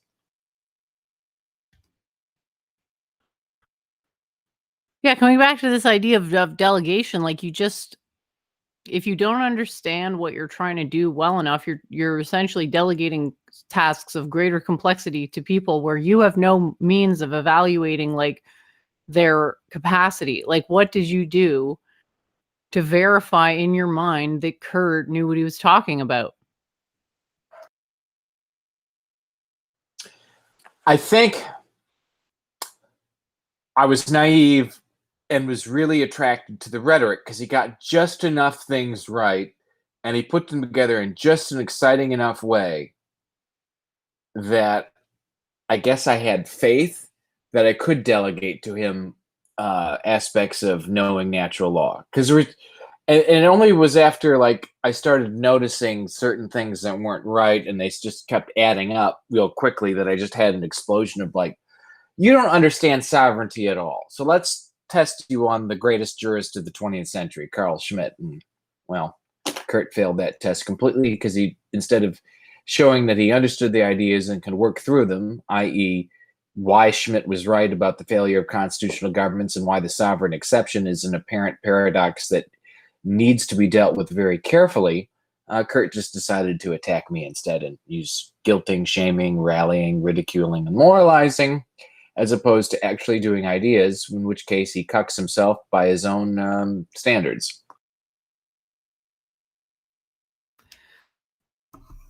How do you understand will of the sovereign? Like, I know what's his name did it, but he didn't really seem to be able to derive it from anything that close to what I would call first principles. The will of the sovereign, I suppose, I need to write out and or argue a much more formal argument, because I'm not sure my argument is good enough. But the will of the sovereign is the embodied, purified desires of the laity and the masses, as expressed in a governmental system which serves them so that they can improve themselves in this lifetime and in future lifetimes. That makes no sense to me. I guess I guess it's more complicated than I thought. But I've got Are you watching the show on another screen? Because I'm going to draw on the screen. Yeah, I So- got the show up on another screen, and I told you I think my definition of the will of the sovereign is insufficient. So that's just a very, very bad hypothesis. So I freely admit that. Okay, let's look at it like this. So, what is the definition of a sovereign? It has to do with making a decision. So, if we want to put this in a maybe more like ANCAP type terminology, we have a property rights dispute. And what we're going to do is just say, you know, everything's property rights disputes, just for simplistic model. And maybe it is and maybe it isn't, but we're going to use that axiom for this. How do you feel about that axiom? Not a bad axiom. All right, so we get that property rights dispute, which means that something's got to happen. Okay, and then you have this like extant legal codex. Okay, so you have like, you know, if it's this type of law that got broken, well, you can go in here and find whatever subset of whatever law you broke and figure out what the restitution is, right? So this stuff's all figured out, and this is something everybody more or less agrees to, because that's the cost of participation in society, is basically a conformity to the basic, what Claire would call a, what is it? Basic moral code, or I forget how she words it exactly. But yeah, you get the idea that it's very complicated, right? Lawcraft as part of statecraft is kind of like it's like a, I don't want to say a pencil necked occupation, but you have to have a attention to detail. Now, what's going to happen is, no matter how complicated you make this legal codex, okay, which is like, I'm trying to show you that there's like a hierarchy, like certain things are more important than others, and they have their own like subdivisions of laws, and then you eventually get the resolution of the property rights dispute. And this has to be good quality in order to keep up the appearance of meritocracy, because without an appearance of meritocracy, society can't continue, because everybody's going to feel like, oh, fuck it, I'm just going to put my lot in with some other skull crusher because of the, you know, natural monopoly on resources that happens through entropy, which I've already gone through using a computer simulation, not even any humans, that this entropic effect saturates resources regardless of intention. Okay, so what is will of the sovereign? We still haven't even got to that. Like, this is basically a bureaucratic function, because we're like bureaucrat tier. So this is not that hard to understand, that there would be a dispute, and then it would need to have some sort of legal restitution. So will of the sovereign comes about when there's an exception thrown within this method, i.e., it's clear that yes, there's a property rights dispute, but it doesn't fulfill any of the extant criteria within the legal codex. And so there are no solutions to whatever your new property rights dispute is within the extant codex. Okay, so what that means is that the will of the sovereign, which is the person who is the law keeper, like the accepted greatest master of laws, got to come in and say, well, this is actually the right restitution for this property rights dispute, even though I can't point to any law saying that. Based on, you know, my feels, this is what it is. And you basically have a legal corpus that builds up around this body of initial legal codex, which is like a previous list of judgments that other kings have made, where they're like, yeah, every time the will of the sovereign had to be exercised in this domain, well, the result was this way, you know, like 10 times out of 20 or whatever.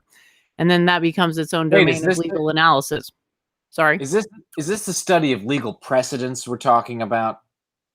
Is that an appropriate term to describe what you just said? Like, you basically you'd have a corpus of precedents, and you would study the corpus of precedents in order to gain deeper insight, to be able to say, like, okay, well, this guy did this, but you know what? Now that we know more, he could have made an even better decision, and it would have been this for these reasons.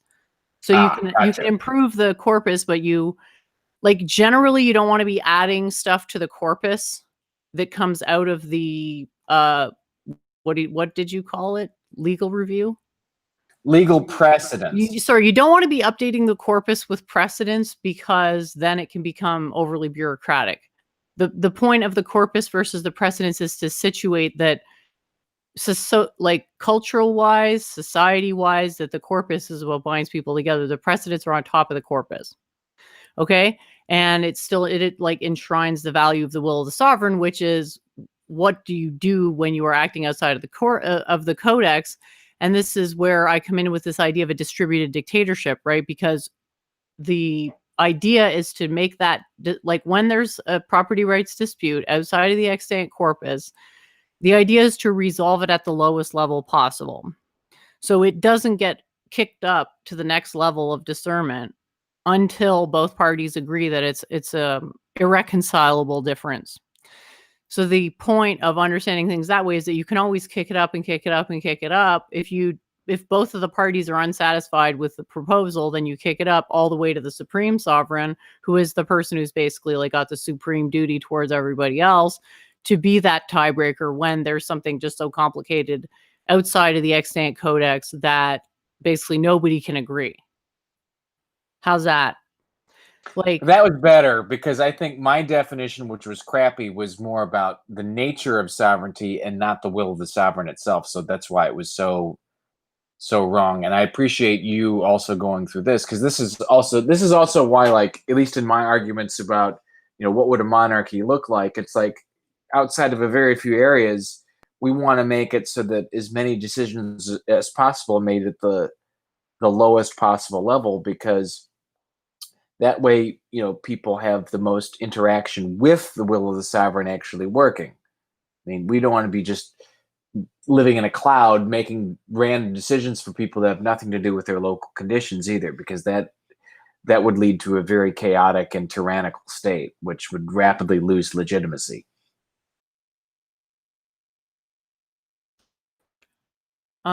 Yeah, it's not a matter of if, it's a matter of when. Oh, it looks like Doovid is back. Yeah, it's not if, but when, because, that's kind of the problem we have now with our current governmental system. Way too many decisions are made by bureaucrats that are way too unaccountable and isolated from the impacts of those decisions at the ground level, which is a very bad way to run a state.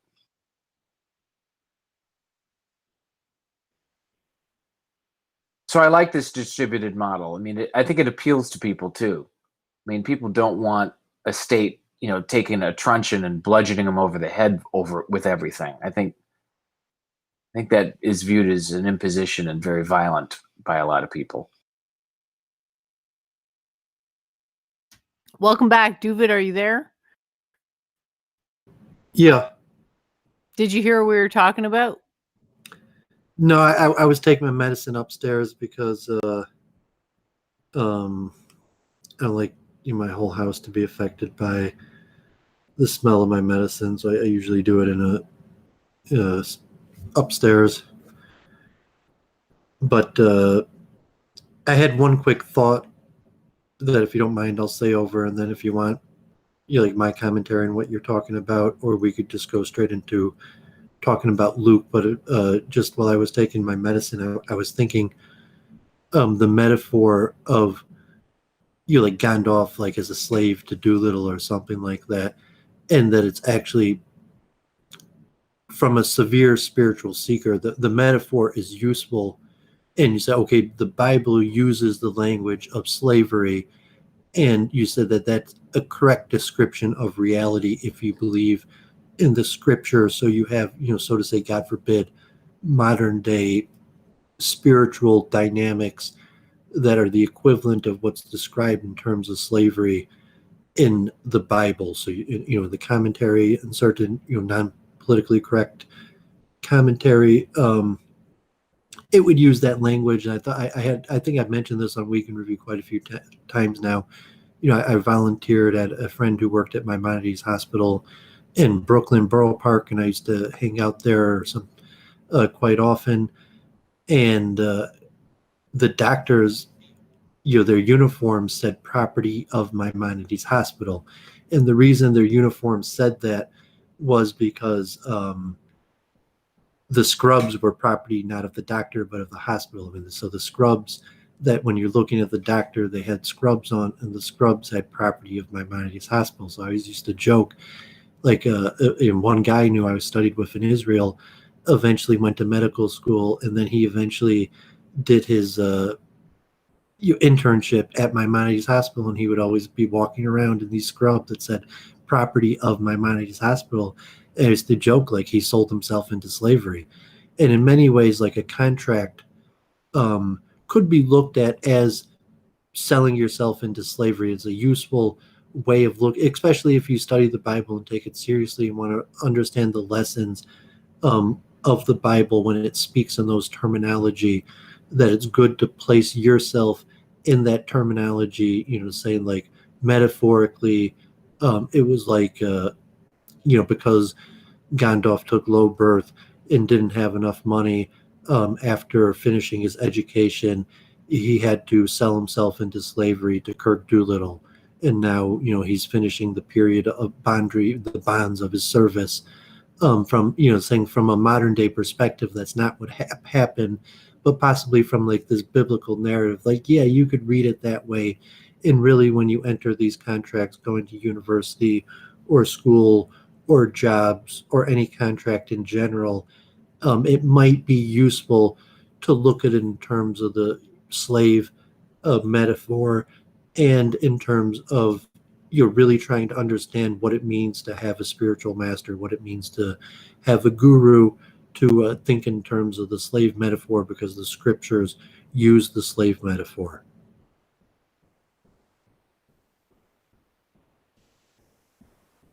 But that was what I was thinking when I was taking the medicine. But I doubt that's what you guys were talking about. But so we could either move on to talking about Luke and. Well, there is something on that subject.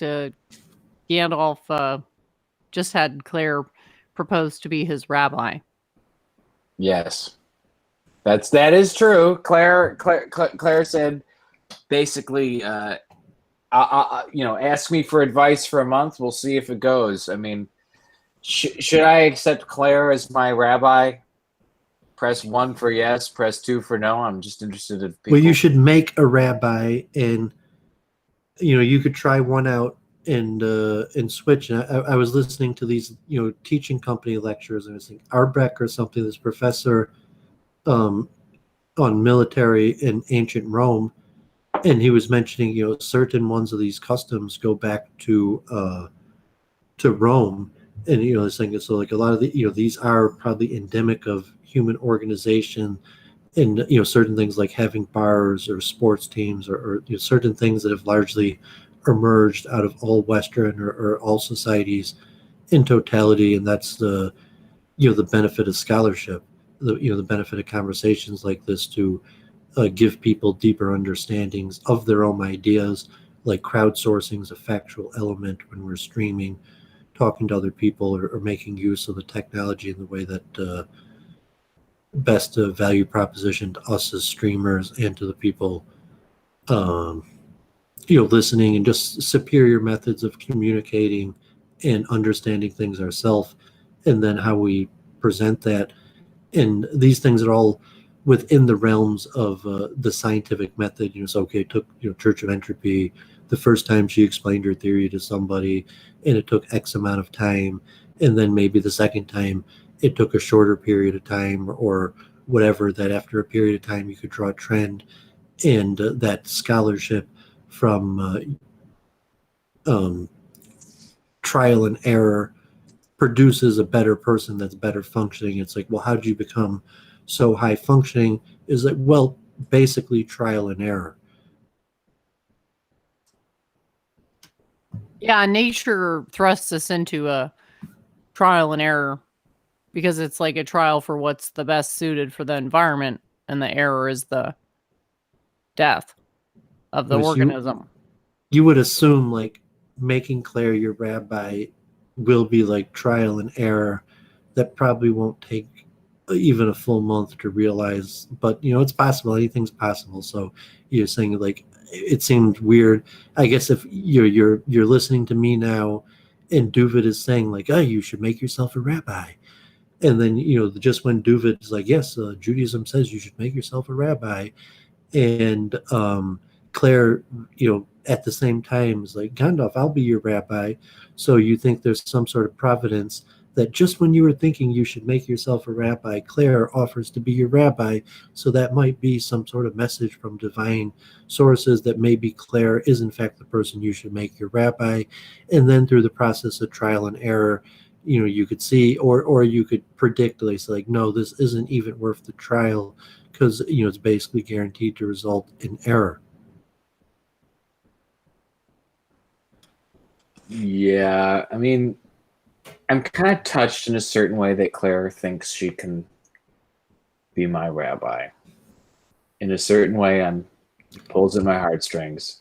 I guess you But could on the figure other like hand, you're not going to convert to secular Quranism, and she knows you're not going to convert to secular Quranism, but she thinks that you might be looking into Judaism. Like Claire's thinking like, oh, like if Gandalf found like a right Jewish girl, like he would definitely convert to Judaism, and but like secular Quranism. So Claire figures you're like, maybe before Gandalf finds himself an official rabbi, she'll step in and be like, I'll be your rabbi. But really she wants to convert you to secular Quranism, but she knows you're not in the market for that. You're in the market for a rabbi. So, that could be a reasonable strategy on her part, but you'll see that like really her offer to be your rabbi is just going to be a conversion technique to further secular Quranism preaching. maybe she thinks that because I'm poaching so many poopertarian people that she can get those poopertarian people to want a new legal system that's better than poopertarianism, which is in her mind secular Quranism. Yeah, I mean, you could ask your local Jews, like, recommendation, like if you're thinking like, I think I want to speak to a rabbi. And so like, like a good handful of Jews like me, Luke Ford, Halsey, Babs, Kyle, I'm sure 5, 10 more like in streaming vicinities that you could, can you recommend a rabbi? Or, even to, the guy that was on the debate, John Yochanan, you had that big debate on the debate channel Oh about my God, I temporarily forgot about that. What did but you saying think like about that? Gandalf could take a survey of like these people. He could ask John, like, I'm thinking of making a rabbi. And like none of those people, 0% chance would be like, maybe Claire Call would be a good rabbi for you. So you say if you really wanted a rabbi, you could like, look up your local rabbi, the closest synagogue, go Chabad, Reform, Orthodox, whatever denomination is your pleasing, or you could ask like your internet friends and find an internet rabbi, and like no one would recommend Claire, but it is interesting, and she might for a certain period of time, if there's an asymmetry where Claire knows significantly more about Judaism at the current moment than you do, which is unlikely, that she would kind of be able to be your rabbi because like she just knows that much more about Judaism than you do. But I find that extremely unlikely. But yeah, props to John for getting in that debate, and he did quite. I thought he destroyed that guy. Like the other guy just really didn't put up a good fight. So like relatively, I like John. Like I don't think he's like a good systematic academic like debater. It's not his style. Like I did formal debate. But in terms of like winning over the crowd or audience, I'm like whatever, he might be a good rhetorician, he might be good, he might be better than I am. I'm not the judge of that.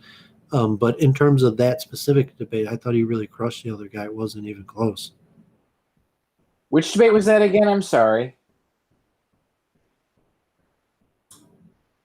Jen? Modern day debate, John Gisela, or the entity formerly known as John Gisela, now known as Yochana Ashram. I'm sorry. Yochanan, which is Yochanan. which is the Hebrew that leads to the westernized form Jonathan. Okay. Yeah, he was debating a quote atheist on Modern Day Debate, and it turned out to like this weird. But the atheist, the specific debate is the Hebrew God immoral? And so the guy taking the proposition that the Hebrew God was immoral was arguing from the fact that there is a God and that God is the one described in the Hebrew prophets. So from that perspective, he's saying the God of the Hebrews is immoral. And so it wasn't a debate like, is Judaism true or not? It was just saying like, no, I mean, the God that's described in the Hebrew Bible seems like a messed up God and not a God that someone I would call moral, that, would be worthy of founding a religion or something practicing on, because you just read the Bible and the God that's described in it is immoral.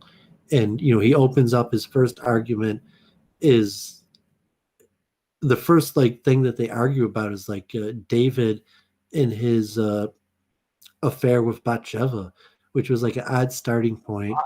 And That I is thought, an odd starting and, point. and I thought like John got the upper hand from the beginning and largely kept it throughout the debate, where you're just like, no, I mean, the God of the Jews is awesome.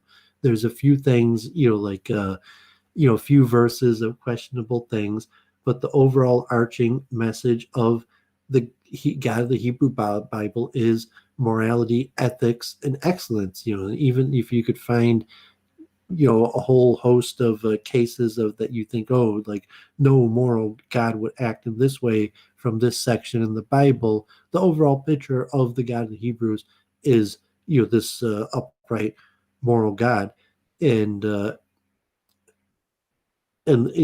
so his opponent, his name was David, I think, was just kind of weakly mentioning these like points where, well, that's not a very, what about this section here in the Bible where it says this, like that's not a very moral thing. And I don't think he got really the upper hand to John at any point in the debate, but like obviously I was biased in that matter. Did he make any interesting points? Was there any lines of arguments he made for his side, which was, is the Hebrew God fundamentally immoral? Did he make any arguments which were interesting, which he probably should have led off with? Well, yeah, they filled up an hour show with different. He opened up with like, if King David is the prophet and like, the best example of human to follow, that the prayers are his words. And like, look, he did this really messed up thing with Bathsheba, where he had, God forbid, the husband killed. It would appear they had the husband killed so he could take his wife, and God forbid, and he's saying like, but like to stretch from there to therefore the God of the Hebrews is immoral, and then like they argue like, what, did he do anything wrong, and whatever the situation, to let alone like, even if you could agree that that was kind of messed up, but you're going to say therefore the God of the Hebrews is immoral. But they argued a few other points. Obviously, they argued about I think like the genocidal things in the Bible of destruction of Amalek, even animal sacrifice, and a host of other things. But like so they argued the whole. He presented the whole gamut of the scenarios in the Bible, maybe even the concept of a chosen people, or killing the firstborn and all the blood and carnage in the Bible. And but I think John relatively beat him on most of the points. And always had this like, yeah, like incidental, like, I mean, he's got his own style, but he's like, yeah, okay, like even if I concede you this point, which I don't, like it doesn't even mean anything, because the overall message of the Bible is like complete morality. And like, yeah, you have a few cases that are hard to understand, or might mean something quite complicated, but like clearly the overall message is morality and justness. And just look at the Jewish people, they're awesome. And so like, props to John, although if anyone, Jennifer or someone else disagrees with me and thinks David won, feel free to offer an opposing view. No, And, I don't think David John won. That's what I'm saying. It turned into like a really weird, like at the end of it, what were they even? It felt like John was giving some sort of like lesson to the other guy. Yeah, he basically turned into a sermon, like preach, like John basically destroyed the guy, and the other guy was like, "What do I do now?" So John basically just started like preaching to him the last half of the show, and it's like, well, you know what? Really weird. Let me explain these cool things to you in the Bible so you understand how awesome Jews are. And the other guy was just like, okay, and like John would just be like, you ever wonder like about this thing that's like just awesome, and do you ever think about it? Like, it's the Jews that did it, and you're going to tell me like that God's immoral? So like I thought it was a pretty good performance, and it was good showing. He had like like Vince. It wasn't like Adam Green, but like there were 300 live viewers, thousands views. It might cross 10,000 views. I don't know. So he's on there with big names, Destiny, Striker, JF. So props to John. He got on the stream and he won. I think like he performed well.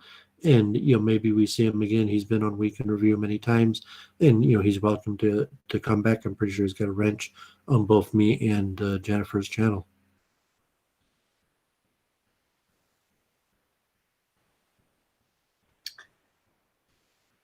Yeah, I think John's rhetorical tack. Well, maybe this is because I have my own biases. If he kept going to like, we represent morality and whatever, and Jews are awesome, I think it's better to cast a little doubt that the other side is moral, because I don't know if, considering how I remember the way John speaks, if he did that particularly well. But I have to imagine that debate was better than the one debate I watched this week, which was even by the very low standards of Eric Stryker was pretty terrible, that everyone was talking about. Did you see that police brutality debate? I didn't even hear about it. Yeah, I did, but I when I saw that John was on there, I checked the channel and I watched that one also in 2-speed. It was a little tedious, and they were talking past each other. I mean, it was an interesting debate, and I thought Stryker. I think actually Stryker and Elsa won from the essential framing of this is, what the hell are we arguing with two white people? Like, couldn't you find a black? And yes. And his attack on like, can you find a single black person to speak on your behalf? And it's like, and if Stryker was like, well, at least Louis Farrakhan agrees with him, and he's saying that, well, at least he could get like, God forbid, like one token black, saying like, can Destiny or whatever, it's just lip service. Like, they don't speak on behalf of black people. It's insulting to black people for them to be speaking on their behalf in the first place. And so that Stryker kind of just put that out, I think caused a positive framing. And then the tit for tat on these like statistics and how to read studies, like Destiny has kind of annoying is the attitude like how come you don't accept I'm so much smarter than you, and like I understand this and you don't, and if you understood these things you would definitely agree with me, and it's it's questionable you rarely like who has a better grasp on these things or the studies, and they're so egregious really on both ends and stretching, but it comes across as like Destiny was kind of like whiny and emotional, as where Stryker is coming out as Elsa, kind of cool, calm, collected. That and like I don't necessarily agree with God forbid, I'm not saying that I agree with the side that Stryker and Elsa took in the debate, and I might be more on the side of Destiny and whoever the other guy is. What's that? I mean, he's been on JF2. His name just slipped. Wow, the guy with the man bun. Yeah, Took. But in terms of scoring the debate, I would almost unquestionably score it a win for Elsop and Stryker. And I think me and Gondorf could have beat Stryker and Elsop in that debate. And like saying it would have been a weird frame, like the framing of the debate, like like okay, get like some black guys to debate, like but why the hell would but like in terms like no, I think me and Gondorf probably would have done a better job than Destiny in Vouch. I gotta say, God forbid, I wasn't impressed, but I mean they did have some statistics and studies and some information. It wasn't like they did nothing. But like no, I think they got beat, and I think Stryker and Elsop were right. The framing of the debate, all they had to do was point out like why the hell are these like assuming white liberals going to sit here and talk on behalf of blacks in order to virtue signal over these people, and every single time they tried making a point, he never really gave the answer to that question. That what frame is destiny coming from? That he's like talking about the injustices or like the great defender of blacks. What's the frame? Who is this destiny guy that's here to tell Eric Stryker, like, you know what, your facts about the blacks are wrong, and I'm here to set you right. And the way he did it, I just didn't feel his it made him come off as no, you're more like God forbid racist than Stryker is. Well, and actually, a couple points for about I guess 20% of the way through about 70% of the way through, they just were arguing about which studies were valid and which ones weren't, and neither had any sort of common. Yeah, they both lost. To me, they both lost there. They both lost there. It was terrible. And Stryker should have struck with the framing, but toward the very end, kind of when it got more toward the Q&A, a very interesting thing showed up, and I'm going to connect this back to ConOps for a second. It ended up being that the two white liberals were justifying why white police needed to be in black neighborhoods, and it was just very odd. And Stryker's like, I don't like the police for anybody. And, and to many people who watched the debate, it was going to look like, oh, the white guys were going to defend the police beating people based on race. But in the end, 80% of the way through, it was the liberals who were defending white police being in black neighborhoods, which was just so funny that it became such an inversion. But it goes back to but it was a terrible debate. I mean, I could have beaten the frame.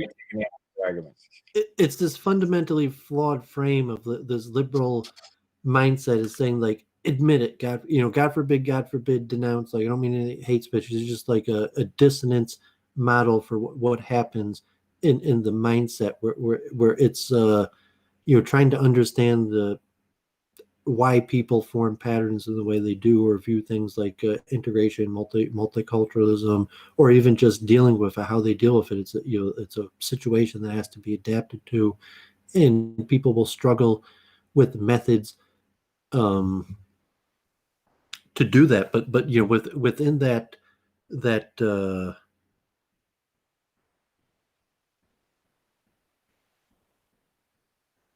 Well, liberals adopt these. It's just remarkable how liberals adopt this just very dishonest. Well, yeah, they have to frame it in a way where it's saying white people are bad, black people are naturally okay, black people appear to be bad because white people are actually the ones that are bad, and the reason why black people appear to be bad is because of the effect of the white people who are actually bad. However, him as a white person, he knows this as a fact, and because he says it, it's true. Like, I know, trust me, I'm white, and I know, and it's definitely true. And me as a white person could verify, this factually. But somehow, he is separate, and he has become enlightened, and he is not part, and he is separate, and he does. There's not really a good framing for it.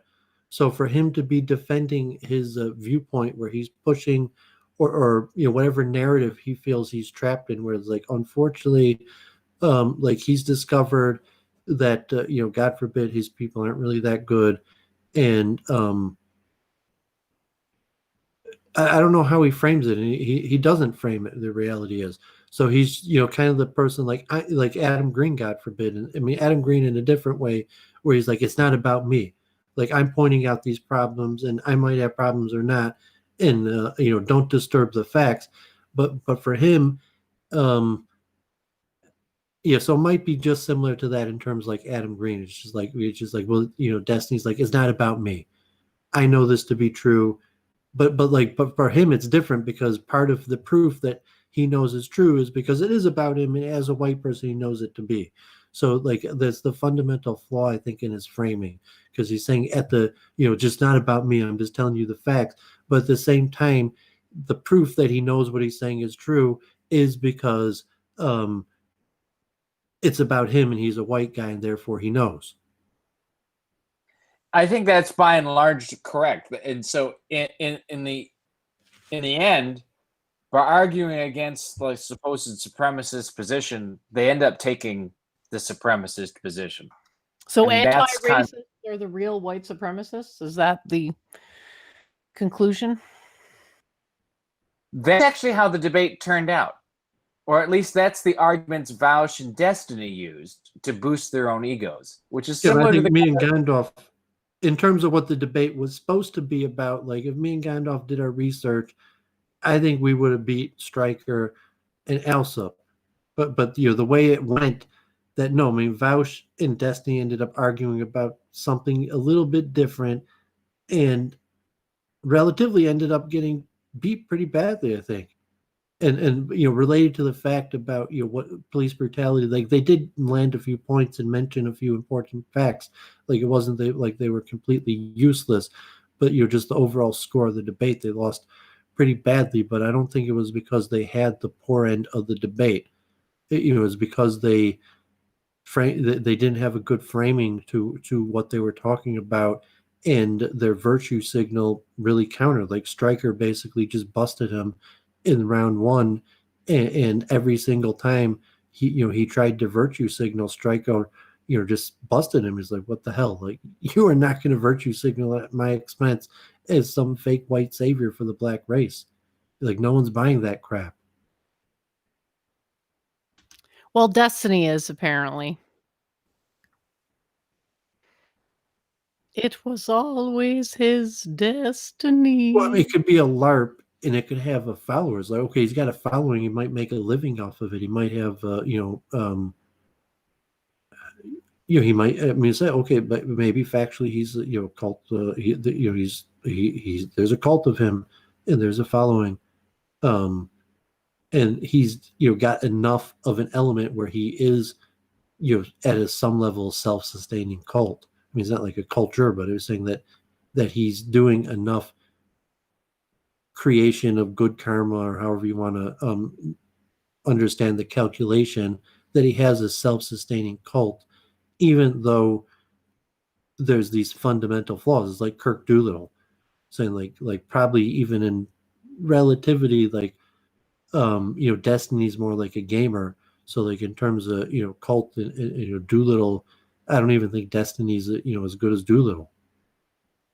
And I'm not saying like Stryker as like, I don't know if Stryker is the head of a cult. He might not be like he might not be as good as any of them. Like, but Stryker, in terms of debater, where it's just the idea or what they were trying to, who did a better job of expressing their side of the argument.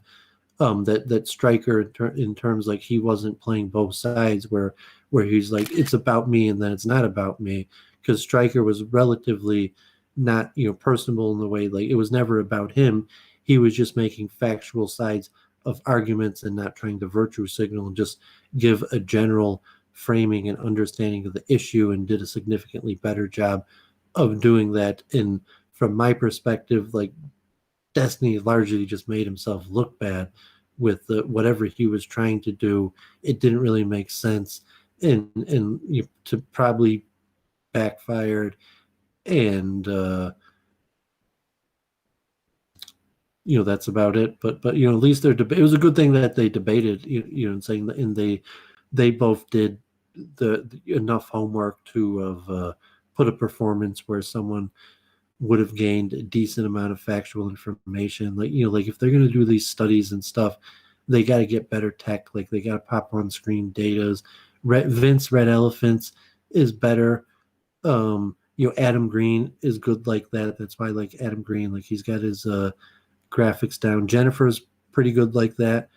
Like she's not quite on the professional level, but like I could see like Jennifer could probably be there very quickly.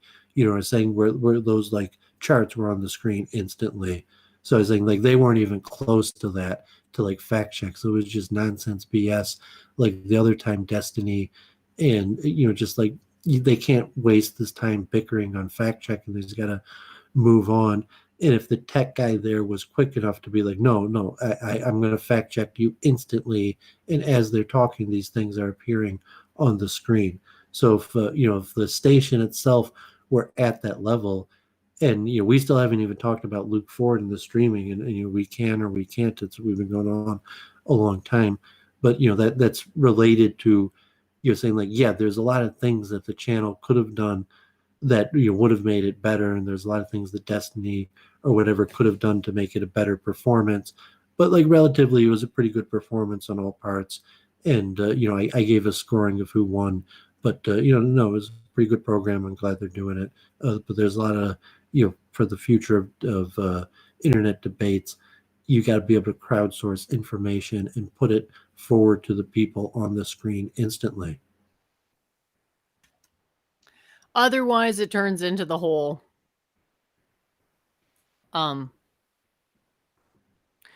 rabbit holing. Would that be a good name for it? Because Yeah, it's so just it's like just a waste maybe of everybody's time. Like if someone was capable of doing that, you realize that everybody's time was wasted. So it's like, okay, no one was capable of doing it. So in the period, like everyone knows that all of our time is being wasted, but like, okay, no one was capable of doing anything to do anything about it. But like if it was on the screen instantly, it would change the action of the people. Like, do not waste these people's time with your BS. yeah. Hopefully I can be on that level soon. I'm just working on it because I can't seem to find like a good balance between sharing the internet and still sharing our avatars, and I don't know. I'll work on it, but I really like this interface with like the pure blackness and the quantum periodic tables popping out. But Yeah, yeah, like sometimes my internet's not perfect. Adam Green is like extremely good at that. Like I mean, one thing, like even the the God forbid Jewish extremists that are calling him an extremist, said like, and he makes his show appear like it's news, where it's really just God forbid anti-Semitic dribble. But like so even them like said like, and the problem with Adam Green is his thing looks so much like it's real news that people can't recognize it for the anti-Semitic dribble that it is. But in terms like Adam Green, in terms of my appearances on him, he has his stuff extremely well researched and crowdsourced. So he's going to hit me with like all these things. And what about this, Doovid? And what about this? And he's got it prepared to have it on the screen with like the parts highlighted as he's doing it. And so saying like, yeah, that makes for good content. And there's a few other producers out there, but you think, okay, why does Adam Green get 2,000 viewers a night? And you say, no, I mean, he produces really high quality, content. And yeah, I mean, Jennifer's definitely capable of doing that. JF also like rarely like Adam Green produces better content than JF graphically. Like Jennifer would probably produce better graphical content than JF. I mean, that's not necessarily JF's venue, and if he just never did that. And His transitions are pretty good. He has like a sideways transition, and I don't really know how to do that. But I mean, he's not good at like. I mean, he's proficient with screen sharing, but he's not like at the next level of just like this instantaneous supply of information in the best way and most comfortable way to the viewer. So just like an occasional screen share or the important thing or him drawing in a pad. I mean, he's probably not a visual artist. He's not going to learn how to do it in the middle of nowhere. It's unlikely he's going to get like a team of visual artists. So Jennifer's naturally might be better than JF at doing this stuff. So she'll probably in the future, where Adam Green, I don't know if he has a background in computer programming. I think he did sound systems or something. I do not have a background in computer programming. I have a background in having a bunch of really good friends who are really good at computer programming and cherishing them deeply.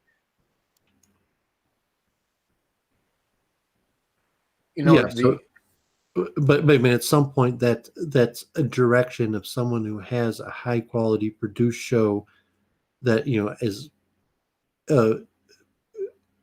all things considered will be more successful than someone who doesn't have doesn't have that. So the ability in saying just the technology aspect of having the information or the ability to crowdsource information to in dual time of the stream and the voice having on the screen or links in the chat to the pertinent information for people who want to look at it at a deeper level, or for a big debate that's in front of a big audience, just to have elements of the facts there to speed up, the BS, or to have the audience, it's like this study and this study, and it's like, well, who to believe?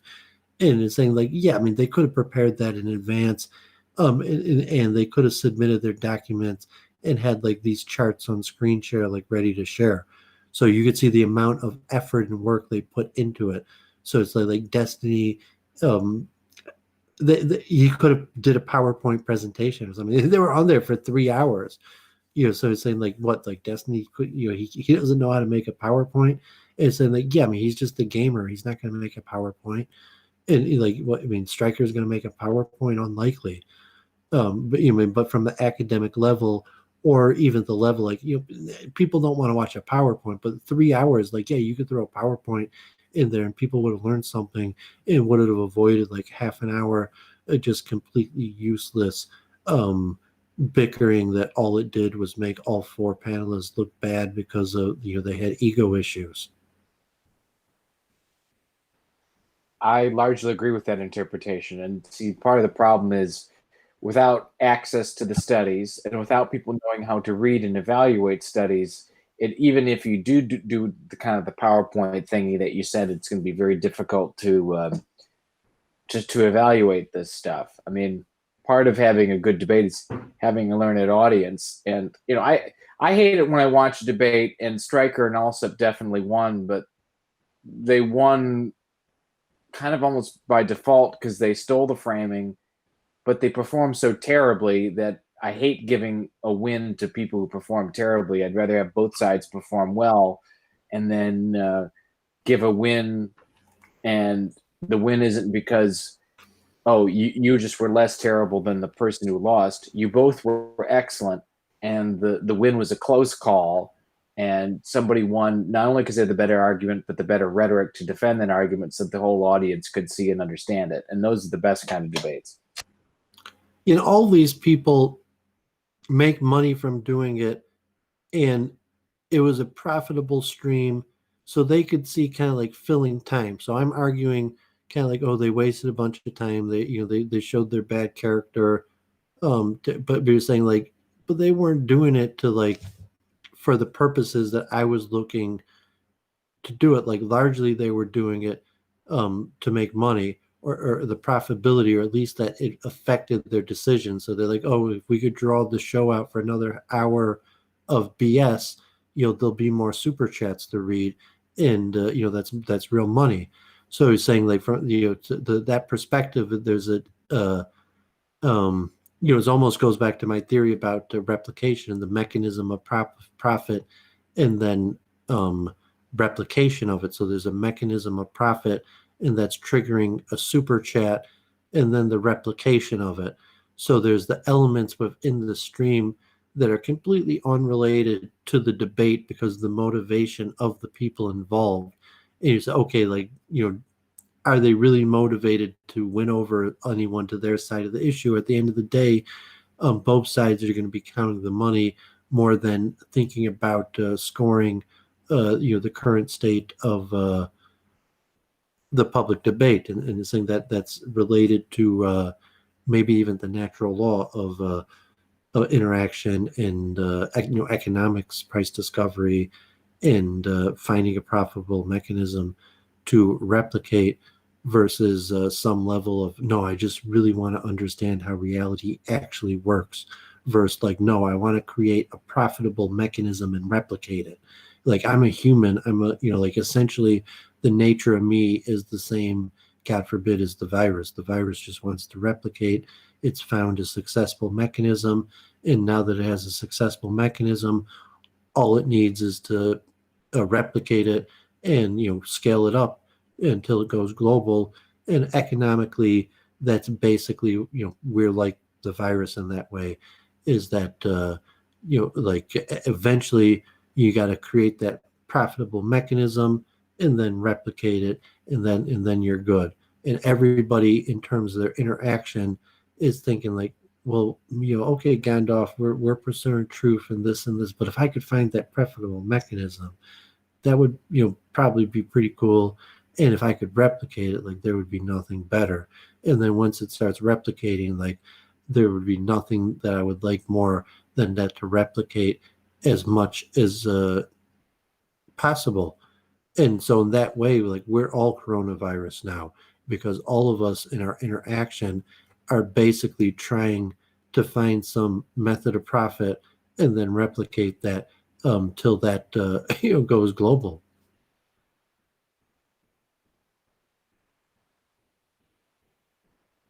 Huh.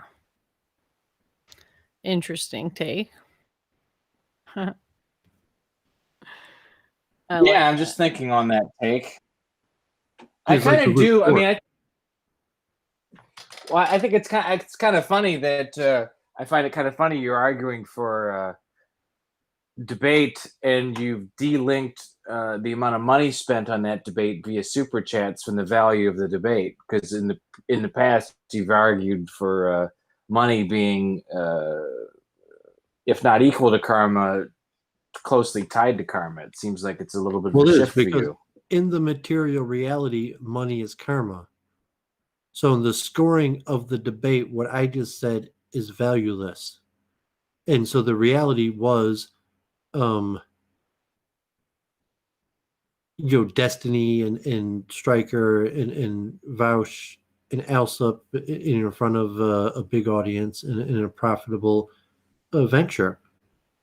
And versus, some factual element of who won, that's completely meaningless, versus some element of what is the best understanding of this issue of policing and racial, God forbid, disparities or justice, or any of the things that the American public is wrestling with right now.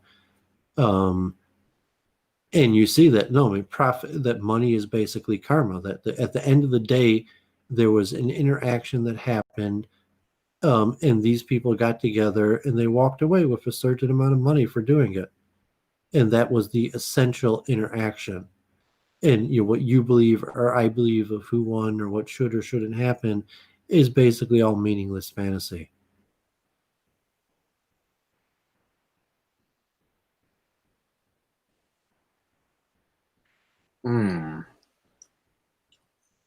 Interesting take there. And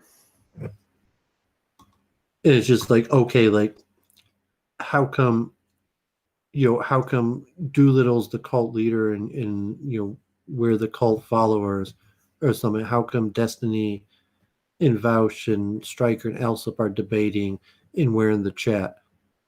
And you're saying, okay, well, there's a situation of karma right now. Is that whatever, like, you're in their cult, they're not in yours. And so you're looking at that and saying, but the fact is, if you were in their shoes, you would be doing the same thing. You would be counting the super chats and steering towards your audience or whatever, because there's a karmatic factual element of these dynamics that causes people in those situations to act that way. So the element, yes, money is karma, is saying, yes, that's the most essential thing to look for and the most predictive and useful of the information. So, if you tell me what happened, it would have been more informative for me to tell you something like, these people, this amount of money in super chats, this amount of views, and this amount of view time or something like that. There's probably more useful information in absolute terms towards the truth discovery, what's going to have a higher value in the truth discovery function. So those mathematical information, like numbers and hard data, will be more valuable than like Doovid's narrative about, like, did Stryker win or did Destiny make himself look like a fool or something like that, that actually has much less value than like the sum total dollar that they got in super chats.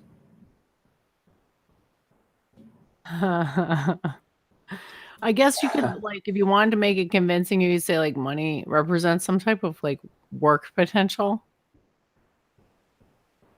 So like, you have, $5,000. You can either get, item A and B or item C and D or whatever with it. There's a potential to do work. Well, if you're looking like A certain type of work. the truth discovery function, which is looking to find the truth of the matter and what's the most important factor in the determination of the truth, because obviously you need a truth discovery function because there's going to be a whole host of various things that contribute to the truth, and in order to determine the truth you need to determine the things that have the largest determination towards that, and you say there might be thousands, infinite things that contribute to the truth, but it could be that 20 of them contribute to 95% of the truth, and that you'll have one of them that contributes to the plurality or majority of the truth. So from the example of Destiny Vaush, Stryker Alsop on the debate channel supposedly debating the issue of police brutality, that the most pertinent piece of information for the truth of whatever happened there is going to be the dollar amount that they made from it. And that there's going to be a whole bunch of host of useful information, but when you rank it all up, that the most valuable piece of information of that will be the dollar amount. I take your point, but I don't agree. I don't agree with you. I think that's true sometimes and not others. It's like a histogram kind of thing with different coefficients. But the fact is, you can't motivate everything through money.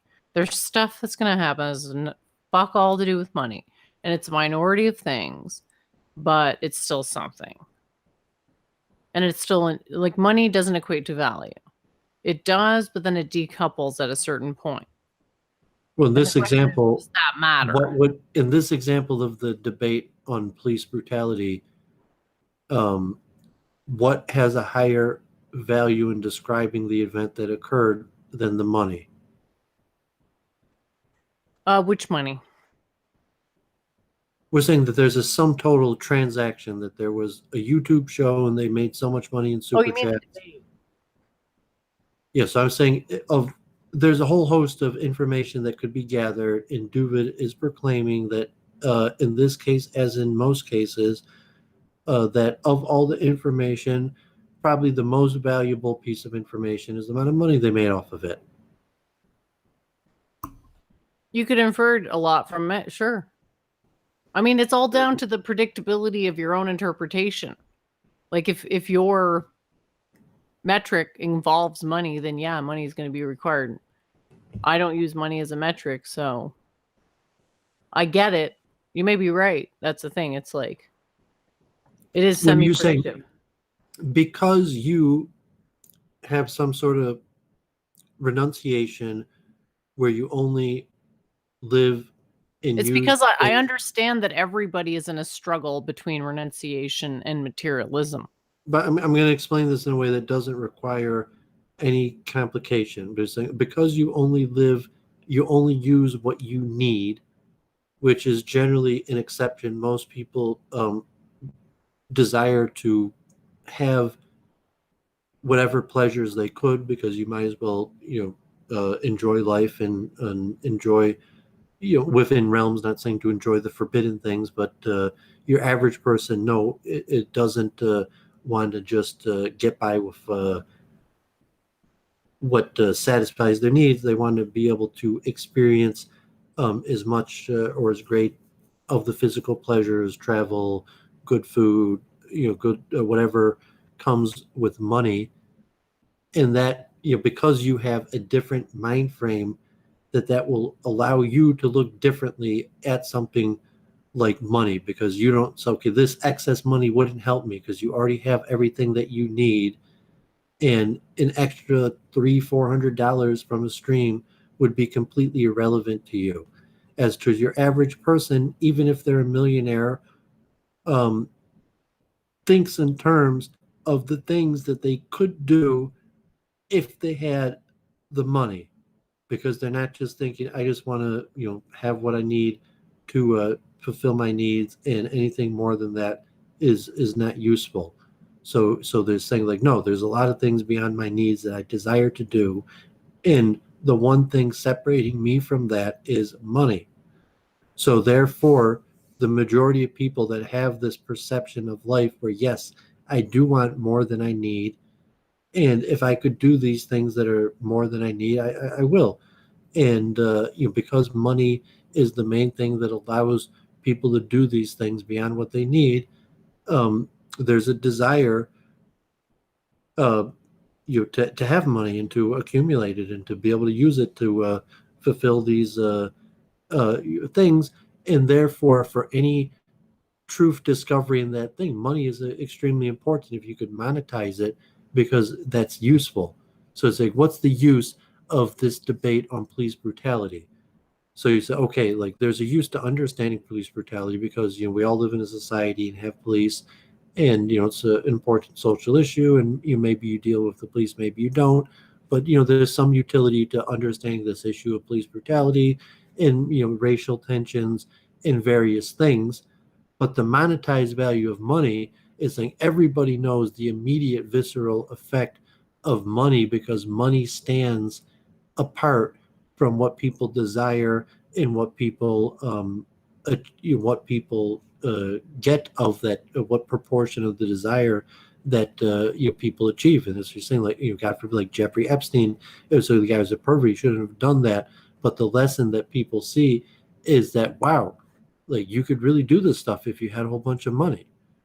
Like it might be illegal, it might be immoral, but like, yeah, money is powerful, and a lot of the things that people desire, they probably could achieve with larger sums of money, and therefore that is usually the most important, pertinent part to any decision, to the information, is to a monetary value. And from my point of view, we could argue, okay, reject that, Jennifer, it's even possible to say, no, I just live with it, what I need, and I don't care about money, because there is no such thing as just living with what you need, because in fact everything could be monetized, from the the water that you need to the ground that you need to sleep on. So you say, I don't respect that you own this place of property where I lay my head, or I don't respect that you charge me for money on the water, or whatever the system is, but yet, like, yes, you need sustenance to survive, and I will monetize those sustenance that you take for survival, and say that was in fact parallel to a monetary transaction, whether you admit it or not. And so, no, in fact, you're not just living with what you need. Wait, is it parallel or correlated to? Well, I say it factually is, because if it's an ending, So it's equated with. well, they're saying, let's say you drink water or something, you say like, no, I only take what I need. And you're saying like, like I really am, Jen like is really just a hermit in the forest and drinks from the spring, and just like Krishna and Radhe, and saying like, but she still drinks from the spring, right? Like there was still, she still eats some berries. Maybe they offer the berries, but she's gonna eat a few berries, and saying, so that berry, at some point had a monetary value, and it no longer has a monetary value because you chose to eat it. So is that within that element, like, no, you can't just have no desire for money because you only take what you need, because you must, so to say, destroy assets of value in order to survive. And therefore I could monetize that transaction as, no, you did not just take what you needed to survive, you destroyed that asset by eating it, and that has a certain monetary value. And whether you recognize it or not, the best understanding of karmically what happened, when you went to the field and drank a little water and and ate a few berries, was like $3.21. Yeah. I just approach it from the perspective that things have value, and that money correlates with value sometimes, and it diminishingly so does in the spiritual realm, whereas in the material realm, it's increasingly so. Gaborias says money is a commodity. Yeah, exactly. It's traded. It's a traded commodity. And it's meant to represent like a potential to do work type of thing. And obviously, it's easier to have everybody agree on the denomination of that. But then to derive value from it implies that there's nothing outside of its scope of influence, which seems insane. But for economics, it's not a bad model. It'll make your statistical approximations because most people aren't striving towards spiritual purity. They're striving towards status signaling. So in that case, yeah, absolutely. When you frame something, I would disagree. When you're saying the purpose of the state, you have to have a monopoly on violence, which may be true, but I'm defining what I'm doing is I'm defining a state as an ideological entity that has a monopoly on violence, so that people understand how the state functions better. That I'm just using it as an axiom, more or less.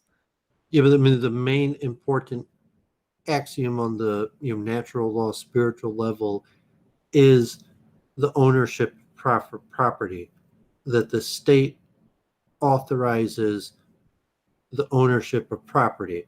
So the sense is like, no, you cannot just live off of what you need, because of what you need resides on property, and the property is owned. So when you drink the water from the spring, yeah, it's delineated under threat of violence.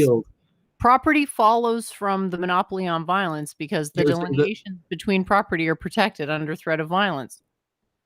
Yeah, so the point is that like, no, you can't just drink from the spring and eat the berry because, God forbid, you're stealing from me. That's my property, and that water in the spring and the berry was my possession. And now you owe me something because you took from me what was mine. And, so the violence is just one aspect of the law. And like, yes, it's true. However, the main, karmatic change in the function is from the concept of land ownership, because then you have a question: if there's such a thing of land ownership, a lot of things becomes theft, and a lot of things become karmatically difficult, because when you're just in the forest and there is no land ownership, there's still karma with nature.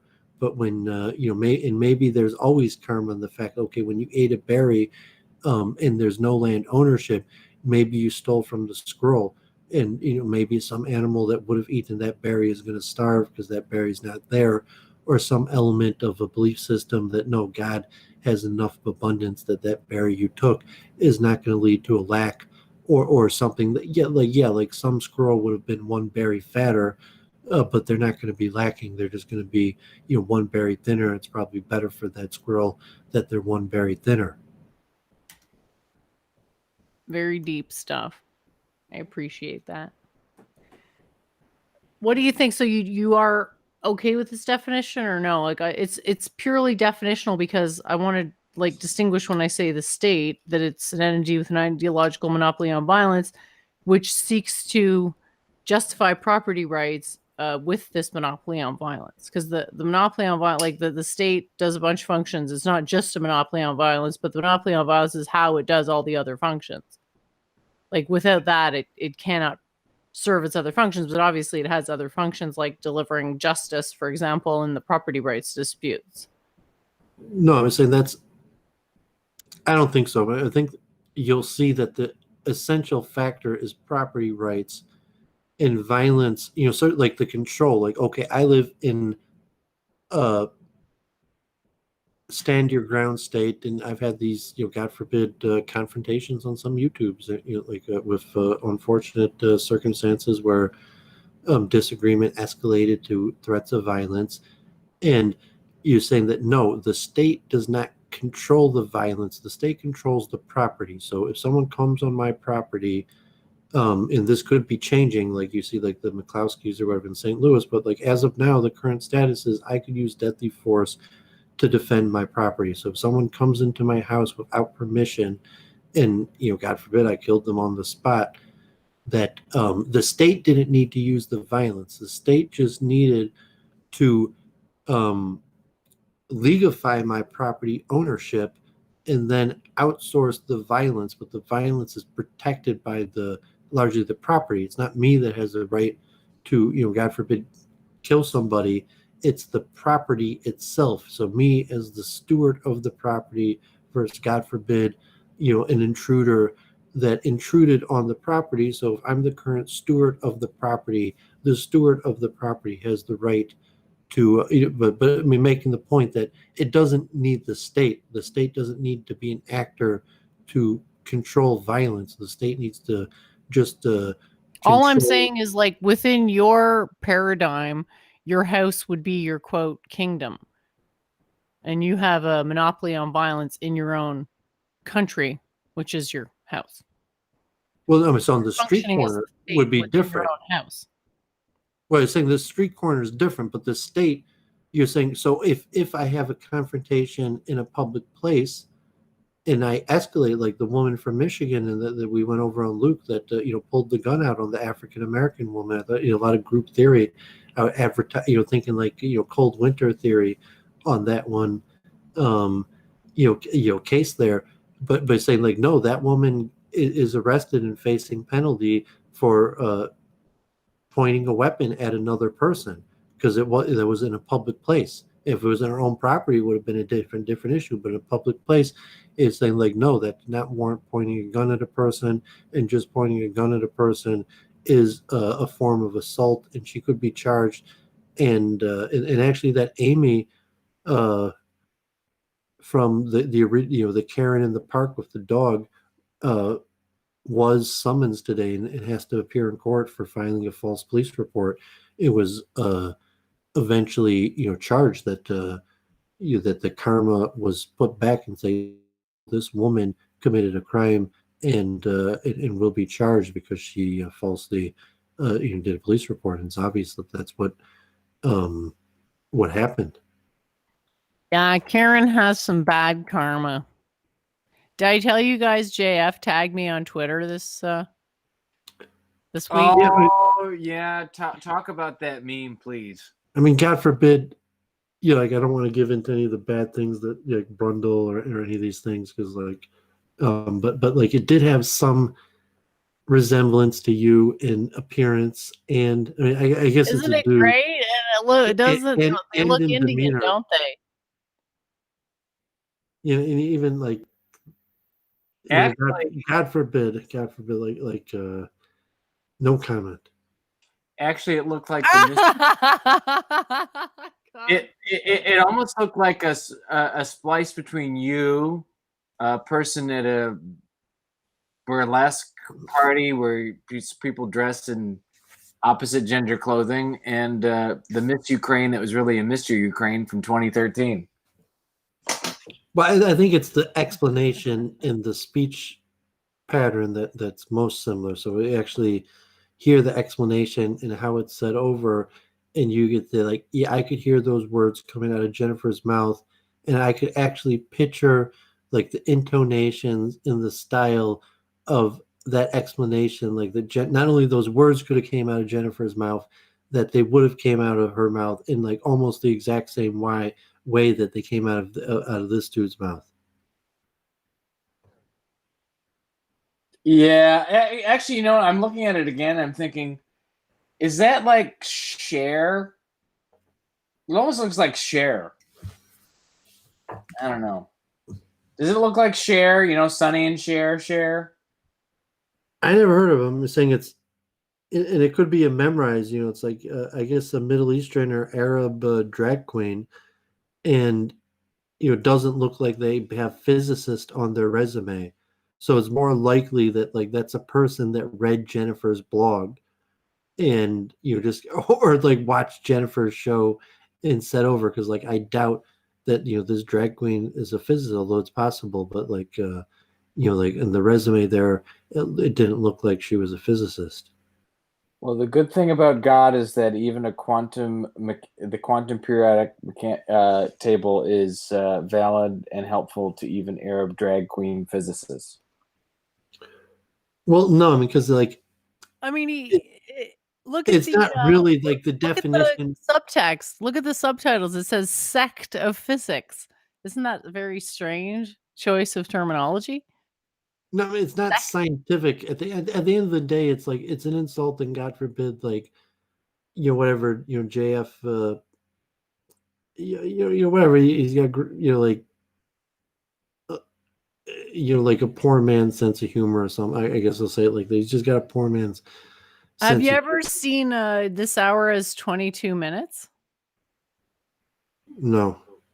Oh, it kind of reminds me of the Canadian sense of humor, the roasting. Like there's This Hour Is 22 Minutes, and then there's another one, and then there's another one with a bunch of guys, and I wish I could remember the name because it's really funny, but for some reason that I didn't take that personally.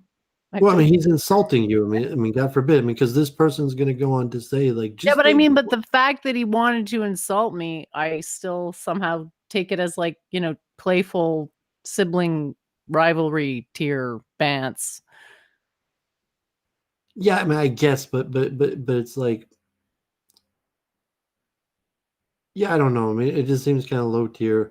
I mean, but it's okay. Like, God forbid. So it's like, okay, that's the level JF's functioning at. So when if you're interacting with him on that level, like that's what you're gonna get. But it's like, no, I'm saying like it's not. It's like it's not a sign that he's taking your ideas seriously or Well, see, I think it is though. I think it is a sign. It's just like, well, at some level it is. But like at the level, is, it shows you the level of the level he's taking it seriously. Where the person's like, I'm non-binary, but like that's not a problem because of quantum physics, and it's like, no, I mean it's not really a good argument, and it's it's kind of like pseudoscience. And at the end of the day, it's like nonsense to just justify nonsense. And it's like because of quantum physics, it's okay that I'm weird. And it's like no, like that nothing to do with it. And like even if you correctly explain some quantum phenomenon, that didn't justify that you're weird. And it's like, okay, like thanks for being my physics teacher, appreciate it, but you're still weird. It's a fucking cliche, isn't it? Like the weird scientist, they call it the mad scientist, like the Frankenstein. But I feel like I'm very normal. Like I know I'm not perceived that way because a lot of people have called me eccentric, but in my own mind, I'm very highly regulated. Well, you have more balls than a lot of men because you put them all in a quantum periodic table. Maybe that's what I'm saying. You're high functioning and not dangerous. I mean, saying like, no, I mean, unfortunately, God forbid you're crazy, but you're high functioning, non-dangerous. So it's not, people don't need to be apprehensive about your craziness, but from the level of the clinical perspective that is largely atheistic and evolutionary, unfortunately, you are delusional, and that's a form of crazy. However, there's no evidence to show that you're dangerous or that it affects your ability to function as a normal person in society. That seems like a contradiction in terms. And has it ever occurred to you that I said stuff that was inflammatory to try to bait people into calling me crazy so that I could expose how insane their own views were? Well, I think you are crazy, but it's not. But it's saying, oh, it doesn't mean you're dangerous, and doesn't mean that you can't be high functioning, high performing in society. So it's saying like, or I'm just really smart and people can't tell the difference.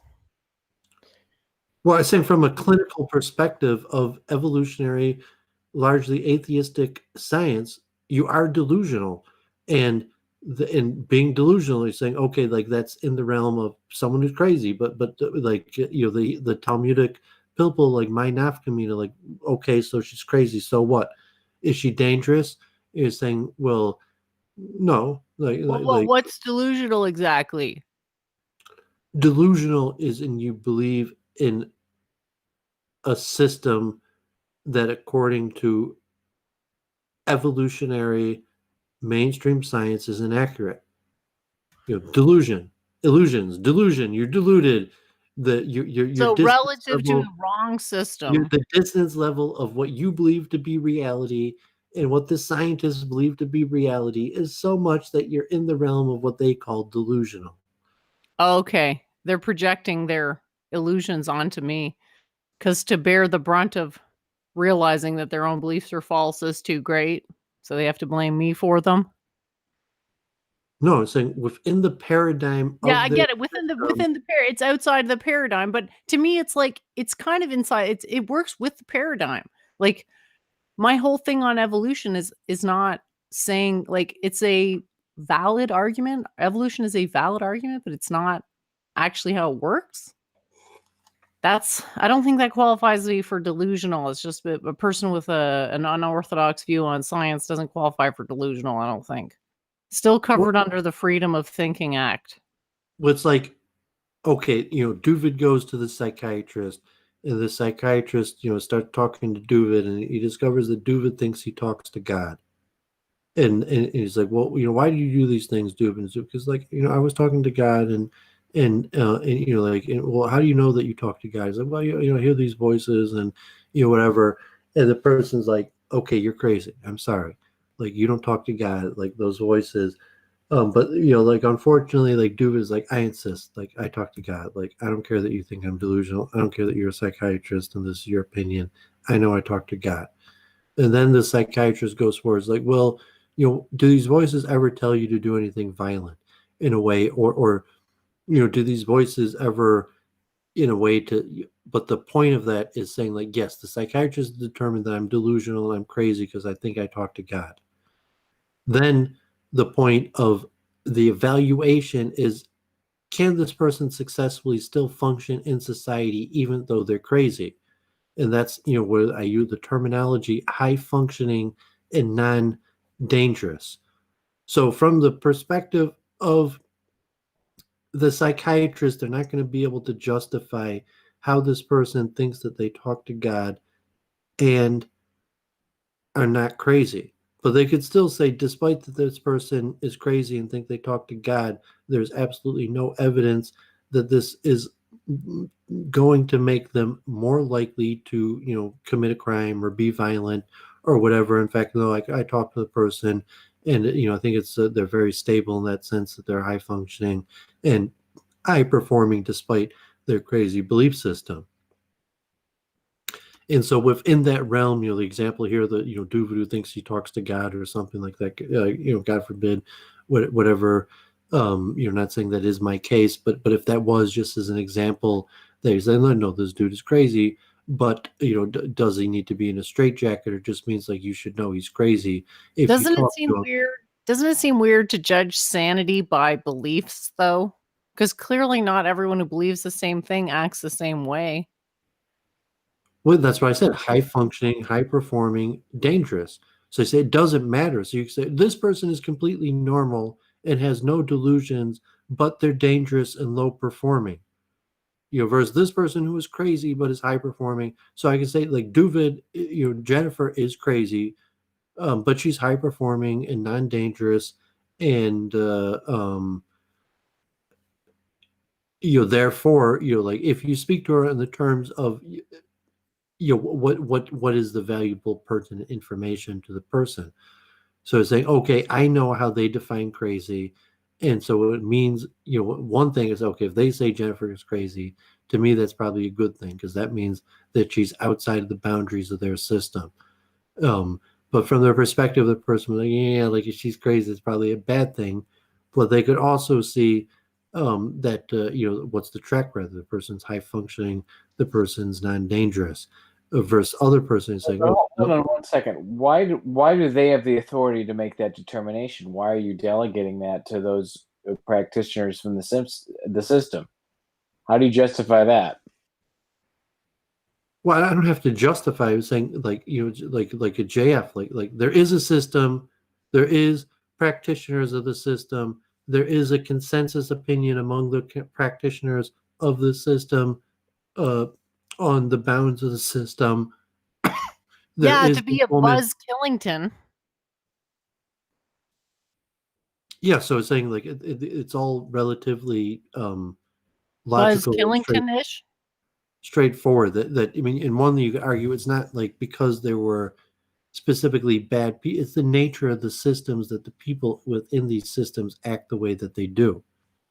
And the people that would act in that way are drawn towards the systems that largely function on people that act in the way that they do, because the way people act within systems is related to the systems themselves. Cool. But it's saying, okay, yeah, that there needs to be a field of psychology, and that the field of psychology would have largely consensus opinion about these somewhat false ideas, is the science of dissonance, that because the system needs people to have a certain level of dissonance. The truth in this case causes too much dissonance to keep the system operating. So you need an alternative reality that causes just enough dissonance. I mean, just that allows the person to perpetuate this imperfect system, at the same time function in reality. So that you have these current state, that the people who fill those roles in the system and perpetuate the system, how they reduce their dissonance, and then the greater reality that relies on this imperfect system, and how that functions into the greater societal reduction of dissonance. So it's not even bad actors. It's there's a connection between systems and the actors involved in them, and the dissonance process will naturally, in a way, get the people who are likely to resolve their dissonance in the way that the system performs most efficiently, with in some sort of reduction of energy state process or something like that. That hopefully me and Jennifer are continually developing these theories. So it sounds like you're trying to describe a truly false system or a completely false system, and how it might have the ability to determine how it can figure out if a person is truly crazy. And that, to me, seems illogical and truly crazy. No, I'm saying that because this is the reality, this is the somewhat the lowest reduction in energy state, that the system, you need to have a system, and for the system to perpetuate, it's going to function best at its lowest energy state that allows it to you function, and that is going to be because you're resolving dissonance in a certain way. So the system that needs a field of psychiatrists, and the psychiatrists need a systematized way to systematize the system, at the lowest reduction of energy state, is going to create a system where someone like Jennifer or Doovid or Gandalf is considered crazy. But that's not because the system is corrupted or wrong. It's because that is actually factually the lowest energy state for the system to reside in. And so the factual reality of people like Doovid, Gandalf, and Jennifer isn't in opposition to the system, because the system is just doing what systems do at their natural state. So basically, I'm scientificizing these processes, that hopefully we could even develop equations that could even put these into even theoretically the exact laws of physics, or at least frame how that would be possible, even if it's unsolvable. But Well, at the very least, if it's unsolvable, we can figure out why. We can prove that it's unsolvable, but I don't think it is. Yeah, so saying Jennifer, it's the multiple truth hypothesis, that there needs to be a system, and the system at its natural reduced energy state will classify Jennifer as crazy, but they'll classify her as non-dangerous, high-functioning crazy. So the system is noting, like, this woman thinks in a way that our best sources tell us is incorrect. However, doesn't appear to be a major threat. So the system naturally will have to classify that, and they're correct in their assumption. So the system actually, when they classified Jennifer as crazy, for the purpose of the system, didn't do anything wrong, and it did what the system was defined to do, which is classify Jennifer outside of the range of the lowest energy state that they usually most efficiently function on. And so it's okay, Jennifer is operating at higher energy states. And so at that frequency or whatever, however we're going to end up mathematizing or formulating this, that it's better to just put this classification of crazy, which is a way of saying that it's just saying it's outside of our boundary. And so for Jennifer's perspective, it's like, okay, crazy is just what you call outside your boundary. And in terms of that, like, yes, I am outside of the boundary. In fact, like, you're probably not going to understand my ideas while you're serving this function in the system, that you as a person are capable of understanding these ideas, but as a cog in the system that functions most efficiently on a higher energy state, that as you understand these ideas, it would be much less likely that you would continue to function in that system, and it would likely, at this higher energy state, transfer to a different system.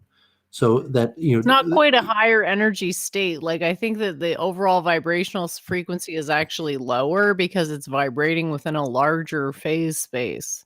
It's like a more diluted way of thinking, I guess. Yeah, because there's more efficient. And because there's scientific, there is no morals and there is no judgment. So saying the system didn't pass a moral judgment, the system just tried. I mean, Jennifer will have to. I'm going to use the flawed language again because I have to process what Jennifer said. We'll think about or develop a better language. But I mean, the system, without a moral or ethical basis, just simply wanted to act on its lower energy state. And so it wasn't moral that they called, Jennifer crazy or they classified her as crazy. It was simply the function of reducing to its lower energy state. In the one of the collateral effects of reducing to its energy state is the pushing outside or creating a boundary for things that operate at different however you're going to define it. And but because it's a scientific system, there is no moral or ethical judgment at any point. It's just a series of action, reaction, causes, and effects. So craziness is outside of the confines of morals? Yeah, because craziness is not a moral judgment. Craziness is just saying that the person operates on what a system that, according to the understanding of the system, is delusional. So being delusional, if you're delusional, you're crazy. And say, okay, crazy is a pejorative. You want me to stop, you're like, stop calling me crazy. But we say, okay, like, but you are crazy. But it's like, okay, like, it's a pejorative. I don't want to be called it. But it's saying, like, no, according to the system, you're delusional. I'm sorry. Everything that we know of the system, our best classification for you is delusional. I'm sorry.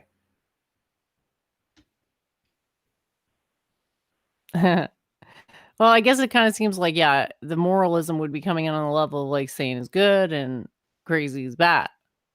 And where And it's like the like, moral judgment is basically conformity to the ethics and code of the quote system.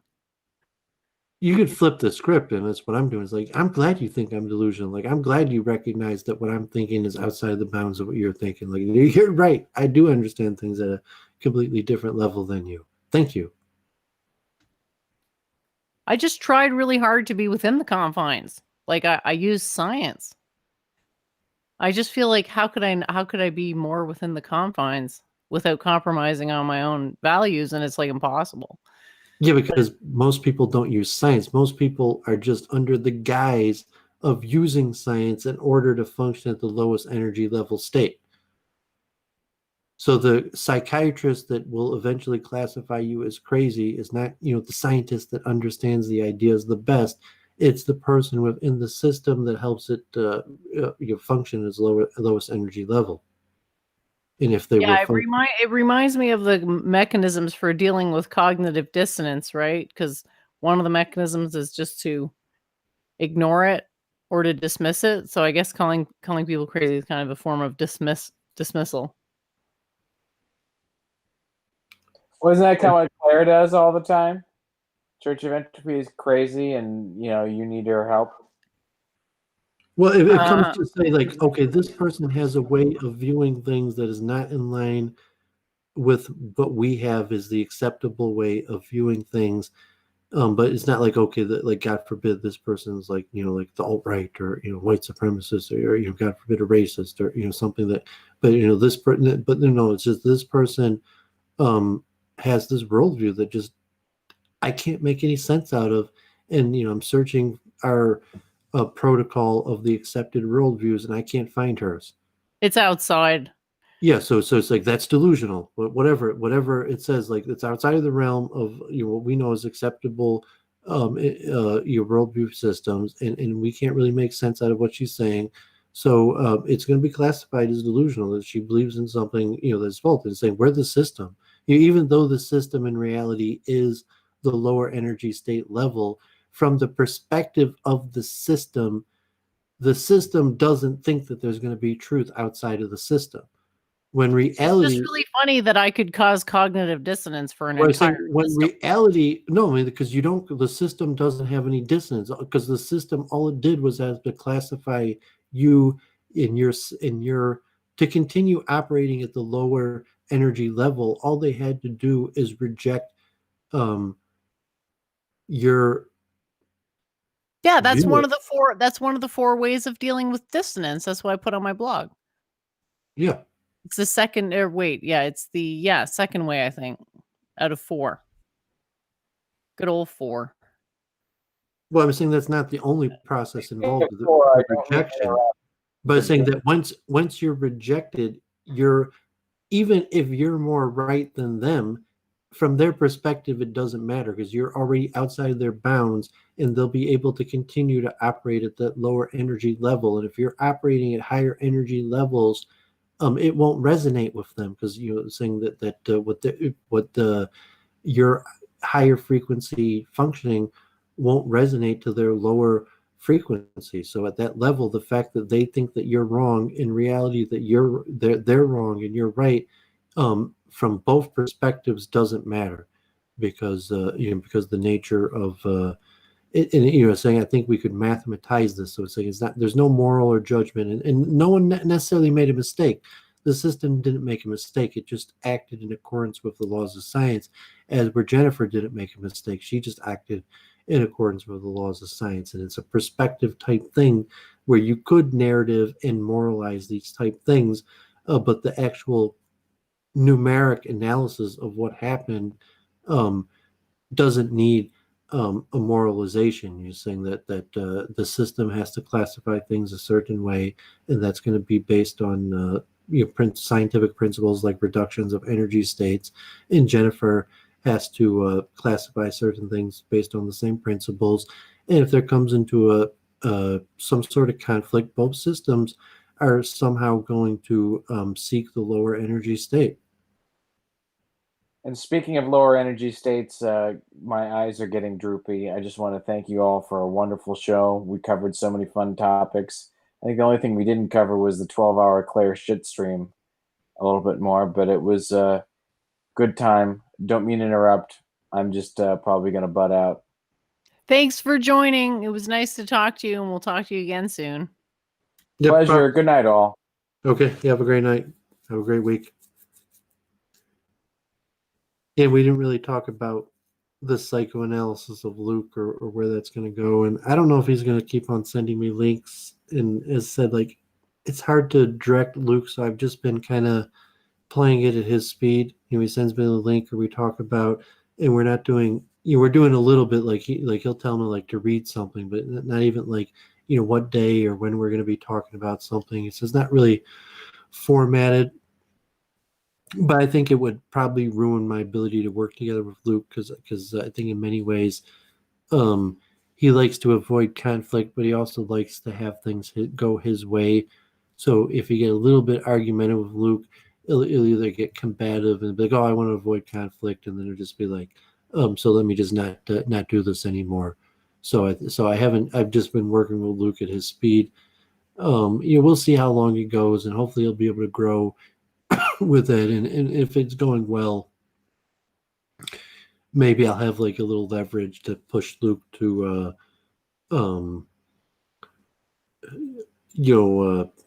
fix his game up and adjust his streaming to make it in a way that's more amenable or fitting to the way I think streaming should be done. But like as of now, like, okay, I think we've been having relatively good streams, and I don't know, like your time frame, like if Luke was sending you invites, if you'd be going on, or if it's the same way, because me and Luke have the shared interest of just kind of framing things with an Orthodox Judaism, that'd be much more difficult for, like Jennifer and Luke to talk for hours, day after day. Yeah, that's why when I was thinking about like if we as a group took over the production of a show, it'd be like a rotating cast, because yeah, I kind of get what you mean about like what exactly are we going to talk about, right? Because we disagreed about that thing, like the whole people not being so absurd. I can't even remember it. It was like information zombie theory or whatever, about how people are like whether culture has to be self-sustaining. Well, basically, like the model that people absorb ideologies in an essentially zombie-like fashion, where like they read something and then their mind is changed instantly. And he says that that's not what's happening, and people are actually thinking through their opinions. And I was like, those are not. It's more complicated than just what you look at. You immediately assimilate that. It's more than that, obviously, but people are a product of their environment. They believe things within what's believable within the confines of their environment. The fact that he didn't agree with that was just shocking. Like, how could somebody think that? I guess it's wishful thinking. This idea that people can think things through on their own. Yeah, I don't think it's like Luke is, I mean, he's not an old man, but I mean, he's past his, he's in his later middle ages, and it's unlikely he's going to have like a huge character transformation. It's saying that we were talking, it's still the Luke Ford show, so it's still kind of about him, and I don't think it's really there for like Luke to be publicly educated or tutored. Like, and today, Luke, good day, mate. And today, Doovid will be teaching me Torah, and I will be a great student. Is that like no? It's the Luke Ford show, and it's it's going to be the Luke Ford show, no matter who's the guest and what the topic is, and in a certain realm. And Luke, like we said, like money is probably the biggest factor, because Luke, saying that the thing separating Luke from a lot of the things Luke wants to do is largely money. So the factor of what's the most likely thing to change Luke's behavior is actually money. Although but even at that, like changing behavior is extremely unlikely. So I'm not saying it's unlikely within the confines of helping improve Luke's streaming. Is it going to changing his behavior is probably unlikely to be one of them. I don't know. He doesn't really seem that cemented in his beliefs. Well, I feel maybe like changing beliefs is going to be easier than changing his behavior. Well, yeah, the behavior follows from the beliefs. Like when people change their beliefs, then they like have the shift in perspective, and then eventually down the line the behavior starts to reform. But I said behavior is also caused by training. So no, I mean in the absence of different training, even with different beliefs, people will continue the same action due to training. Well, there's momentum, yeah, and patternings for sure. So there's like an underlying mechanism under behavior that actually motivates it. So yeah, I mean, I don't know, what would you consider an improvement? I mean, just the fact that he's had you on his show several days in a row in a way is an improvement. Well, okay, I mean, saying like a preference, and you're saying, okay, what gets more viewers, what makes more money versus like preference, and you're saying, okay, there's objective preference, and Luke's the one in Hollywood, not me. So you're saying, okay, you're saying like, no, like I want to make a hit. I want to, what does it mean to be good? I want to, win an award. So, there's not an objective, but subjective science to art criticism or these various things, and presumably Luke's the one who's written books on that and lives in Hollywood, So say he probably knows these things better than me, even if he can't frame them in as a scientific or mathematical way. I don't know. I think he's just like kind of a troll in his heart of hearts. Yeah, but you can say that about anyone in Hollywood. I don't know. I think he just really is, in a way, like kind of looking for God. I think you could help him along that path of discovery. He's probably also suffering of the lockdown. Saying there's a lot of uncertainty right now, and maybe the uncertainty of coronavirus is getting to Luke. In the thing, like, okay, Luke, it's like, okay, like he's an older bachelor, and always thought like, okay, like, if I just made this little bit more money, or if I just achieved this a little bit more status in the community, like, he would get the right woman, and he would move on to the next stage in his life. And then maybe coronavirus, and the fear is like, oh man, like it might take years for us to get back to normal, and like all this social status that's been building, and saying like, oh man, I'm never going to get married, I'm never going to accomplish these things, and it's just like an immediate reassessment where the person had at their current behavior achieving the goals that they thought they were going to achieve. So at that point where it's like, no, now I realize that the goals I want to achieve in my current behavior pattern will not get me there. And so the person, the dissonance, do they slowly that dissonance to failure and death, where the dissonance will eventually lead to death? Or I mean, obviously there's always going to be death, but the situation, oh man, I failed, I missed my opportunity. And then what do you do as you approach old age with not having achieved finding a woman, building up a family, financial independence, or these various things that God forbid, coronavirus, not Luke, but like tens of millions of people across America, probably Luke also, is in a state of fear. It's like, oh shit, this might last a year. Like might be a lockdown. There's not going to be any gatherings. Like I'm not going to achieve my financial independence. Like I'm not going to meet a woman and build up my family, and all this work I've been doing on the social scene and networking, and this is dissipating. And so that level, the purpose of coronavirus, God forbid, from the spiritual perspective, is to accelerate people to change their behavior. So it's like social distancing and all these things. It's like, why? Because if you don't, you're going to die. And it's saying you still can't change your behavior. What if this time, if you don't change your behavior, you're going to die a horrible death, which is, God forbid, like coronavirus coming. So I think from that perspective, like, yeah, Luke at this point now thinking like, yeah, I really got to change my behavior. Like I kind of always wanted to change my behavior and, become this better person that I thought I could become. But I was attached to like sinning, and was like, yeah, but I still kind of want to sin and get away with it, even though I want to change my behavior at the same time. And the coronavirus crisis could have reached this tipping point where Luke, would be like, like, I surrender.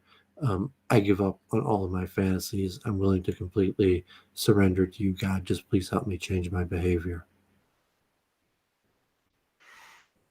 Yeah, it's really the only choice you get is submission or defiance on that level. Yeah, and it'd be interesting if Luke does that process publicly.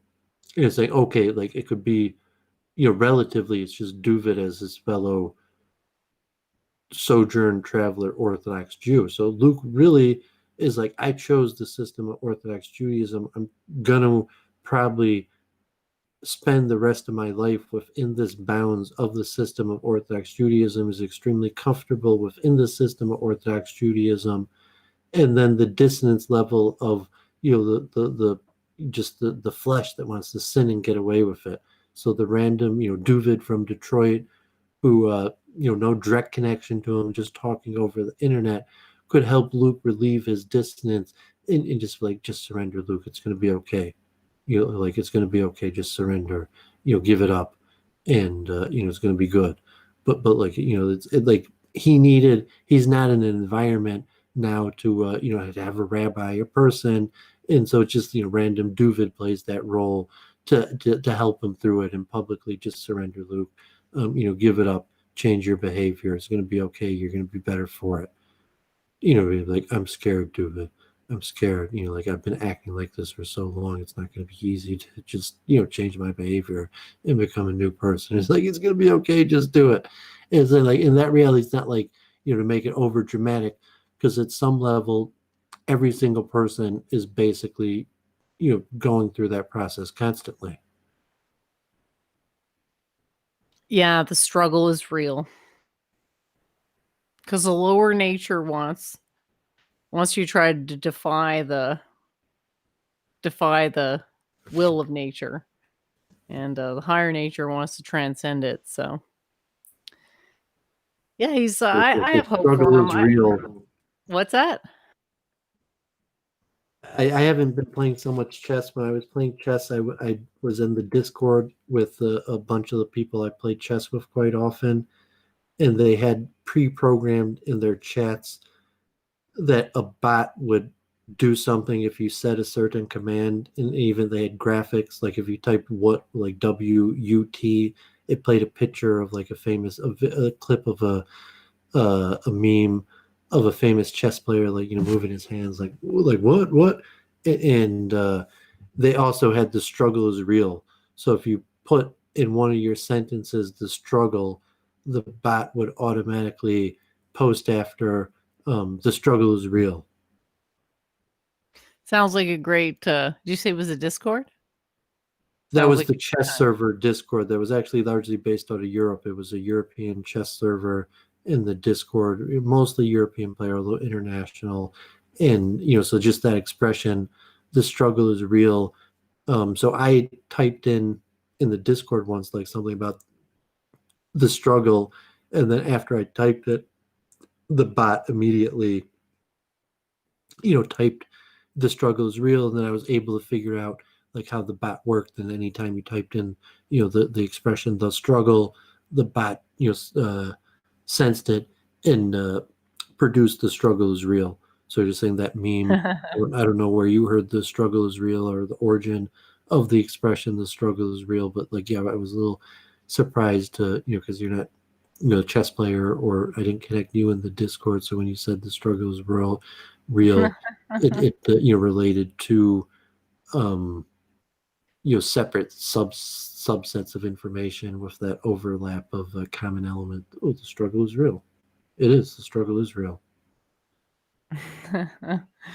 Nice.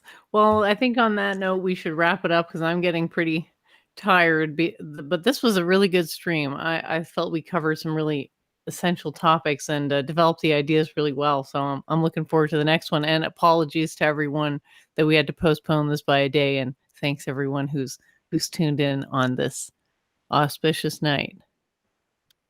Yeah, great stream. You know, looking forward. Thursday, please tune in. Thursday, I'm going to be on Luke Ford. We're going to do the Parsha show. Maybe, you know, I'll even be on Luke Ford tomorrow and the next day if he sends me the invite. I'm not sure, but Thursday we want to talk about the Parsha, and then on my channel, 9 o'clock. If you're around, Jennifer, I'll be happy to extend you the link. And if you want to, if it's applicable to talk to this guy, Ethos Ananda, and I assume maybe like half an hour. I don't think he's like up for hour. I don't know. We'll see. And you know, yeah, sounds like fun. That reminds me, I'm going to be on Halsey's tomorrow at 11 p.m. So Eastern Standard, I think. So tune into that. Okay, yeah. I mean, that's probably too late to do a post show, but I mean, if you really want, you can. But you know, be unlikely I'll join those possible. And it may be good for your channel if you're up and have the energy to try to get to that 1,000 subscribers. So we could be in touch tomorrow. And then just one last thing on the struggle is real. And, you know, how we opened the show with the chant and the dissonance and the hero's journey. In like the second part of the hero's journey, where I said that the first part introduces the signature, and the second part, you know, is the dissonance, where it has to look musically like the hero might lose. So that's the element, like the struggle is real. And for, you know, the good musical representation of the hero's journey, it has to represent the struggle is real so much that you know, even worry that the hero might lose for at least a brief moment. Oh, the ultimate cognitive dissonance. Will I live or will I die? But Till as next someone week as in someone review. earlier said, we are actually immortal. So You have to end week in review like the old Batman scenes, like where we're on the brink of disaster. It's like, what will happen to our heroes this week? Will we die in the clutches of Maya, or will we survive another week till the next week in review? will we get some hot takes? Find out next time on Week in Review. Thanks, everyone. Did you have anything else to say, Doovid? Or oh, he's heading off. All right. Well, thanks everyone for joining. I'll play you out with a couple of clips. I think I got a couple ready here. Take care, everyone. And Gandalf, do you believe in karma? Oh, absolutely. Like the idea that, okay, I'm going to bash Christianity again. This idea that, God just comes in and forgives our sins and wipes our sins clean and carries us off to heaven because we worship some false Jewish prophet crucified on a stick 2,000 years ago violates karma. Karma is inviolable. Law of cause and effect in endless chains and arrays seems to be the only thing that really governs the universe. And if you don't have an understanding of that kind of causality and you violate that in any way, your ability to have scientific knowledge that will be rooted and robust is almost impossible, which is why, like, my arguments with Claire over and over again, and she just doesn't want to accept the reality of it, is you can't have a supreme personal creator God. Not possible. It violates the laws of karma because cause and effect, you can never escape from it. There is no uncaused cause. Every effect is the result of a cause, which itself is the effect of another cause in endless chains. It's like E. Michael Jones laughing that, oh, this is turtles all the way down. Of course it's turtles all the way down. You can't understand quantum reality any other way. And Doovid, how does Hinduism? These people need this shit, these people need this shit, these people need this shit. You know what? That's it. We don't feel the same, we don't feel the same.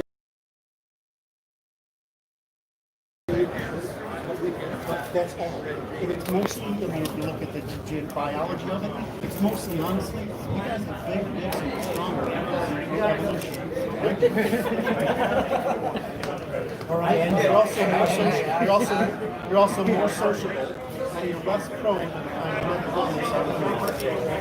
these are all things we know, right? We have the same thing. The difference is to get to where we are, we're all middle class, and to get losing our gas and losing our muscles, right? So the problem is, how do you get a bunch of guys together when they're 5 years old and you're at, put my kid.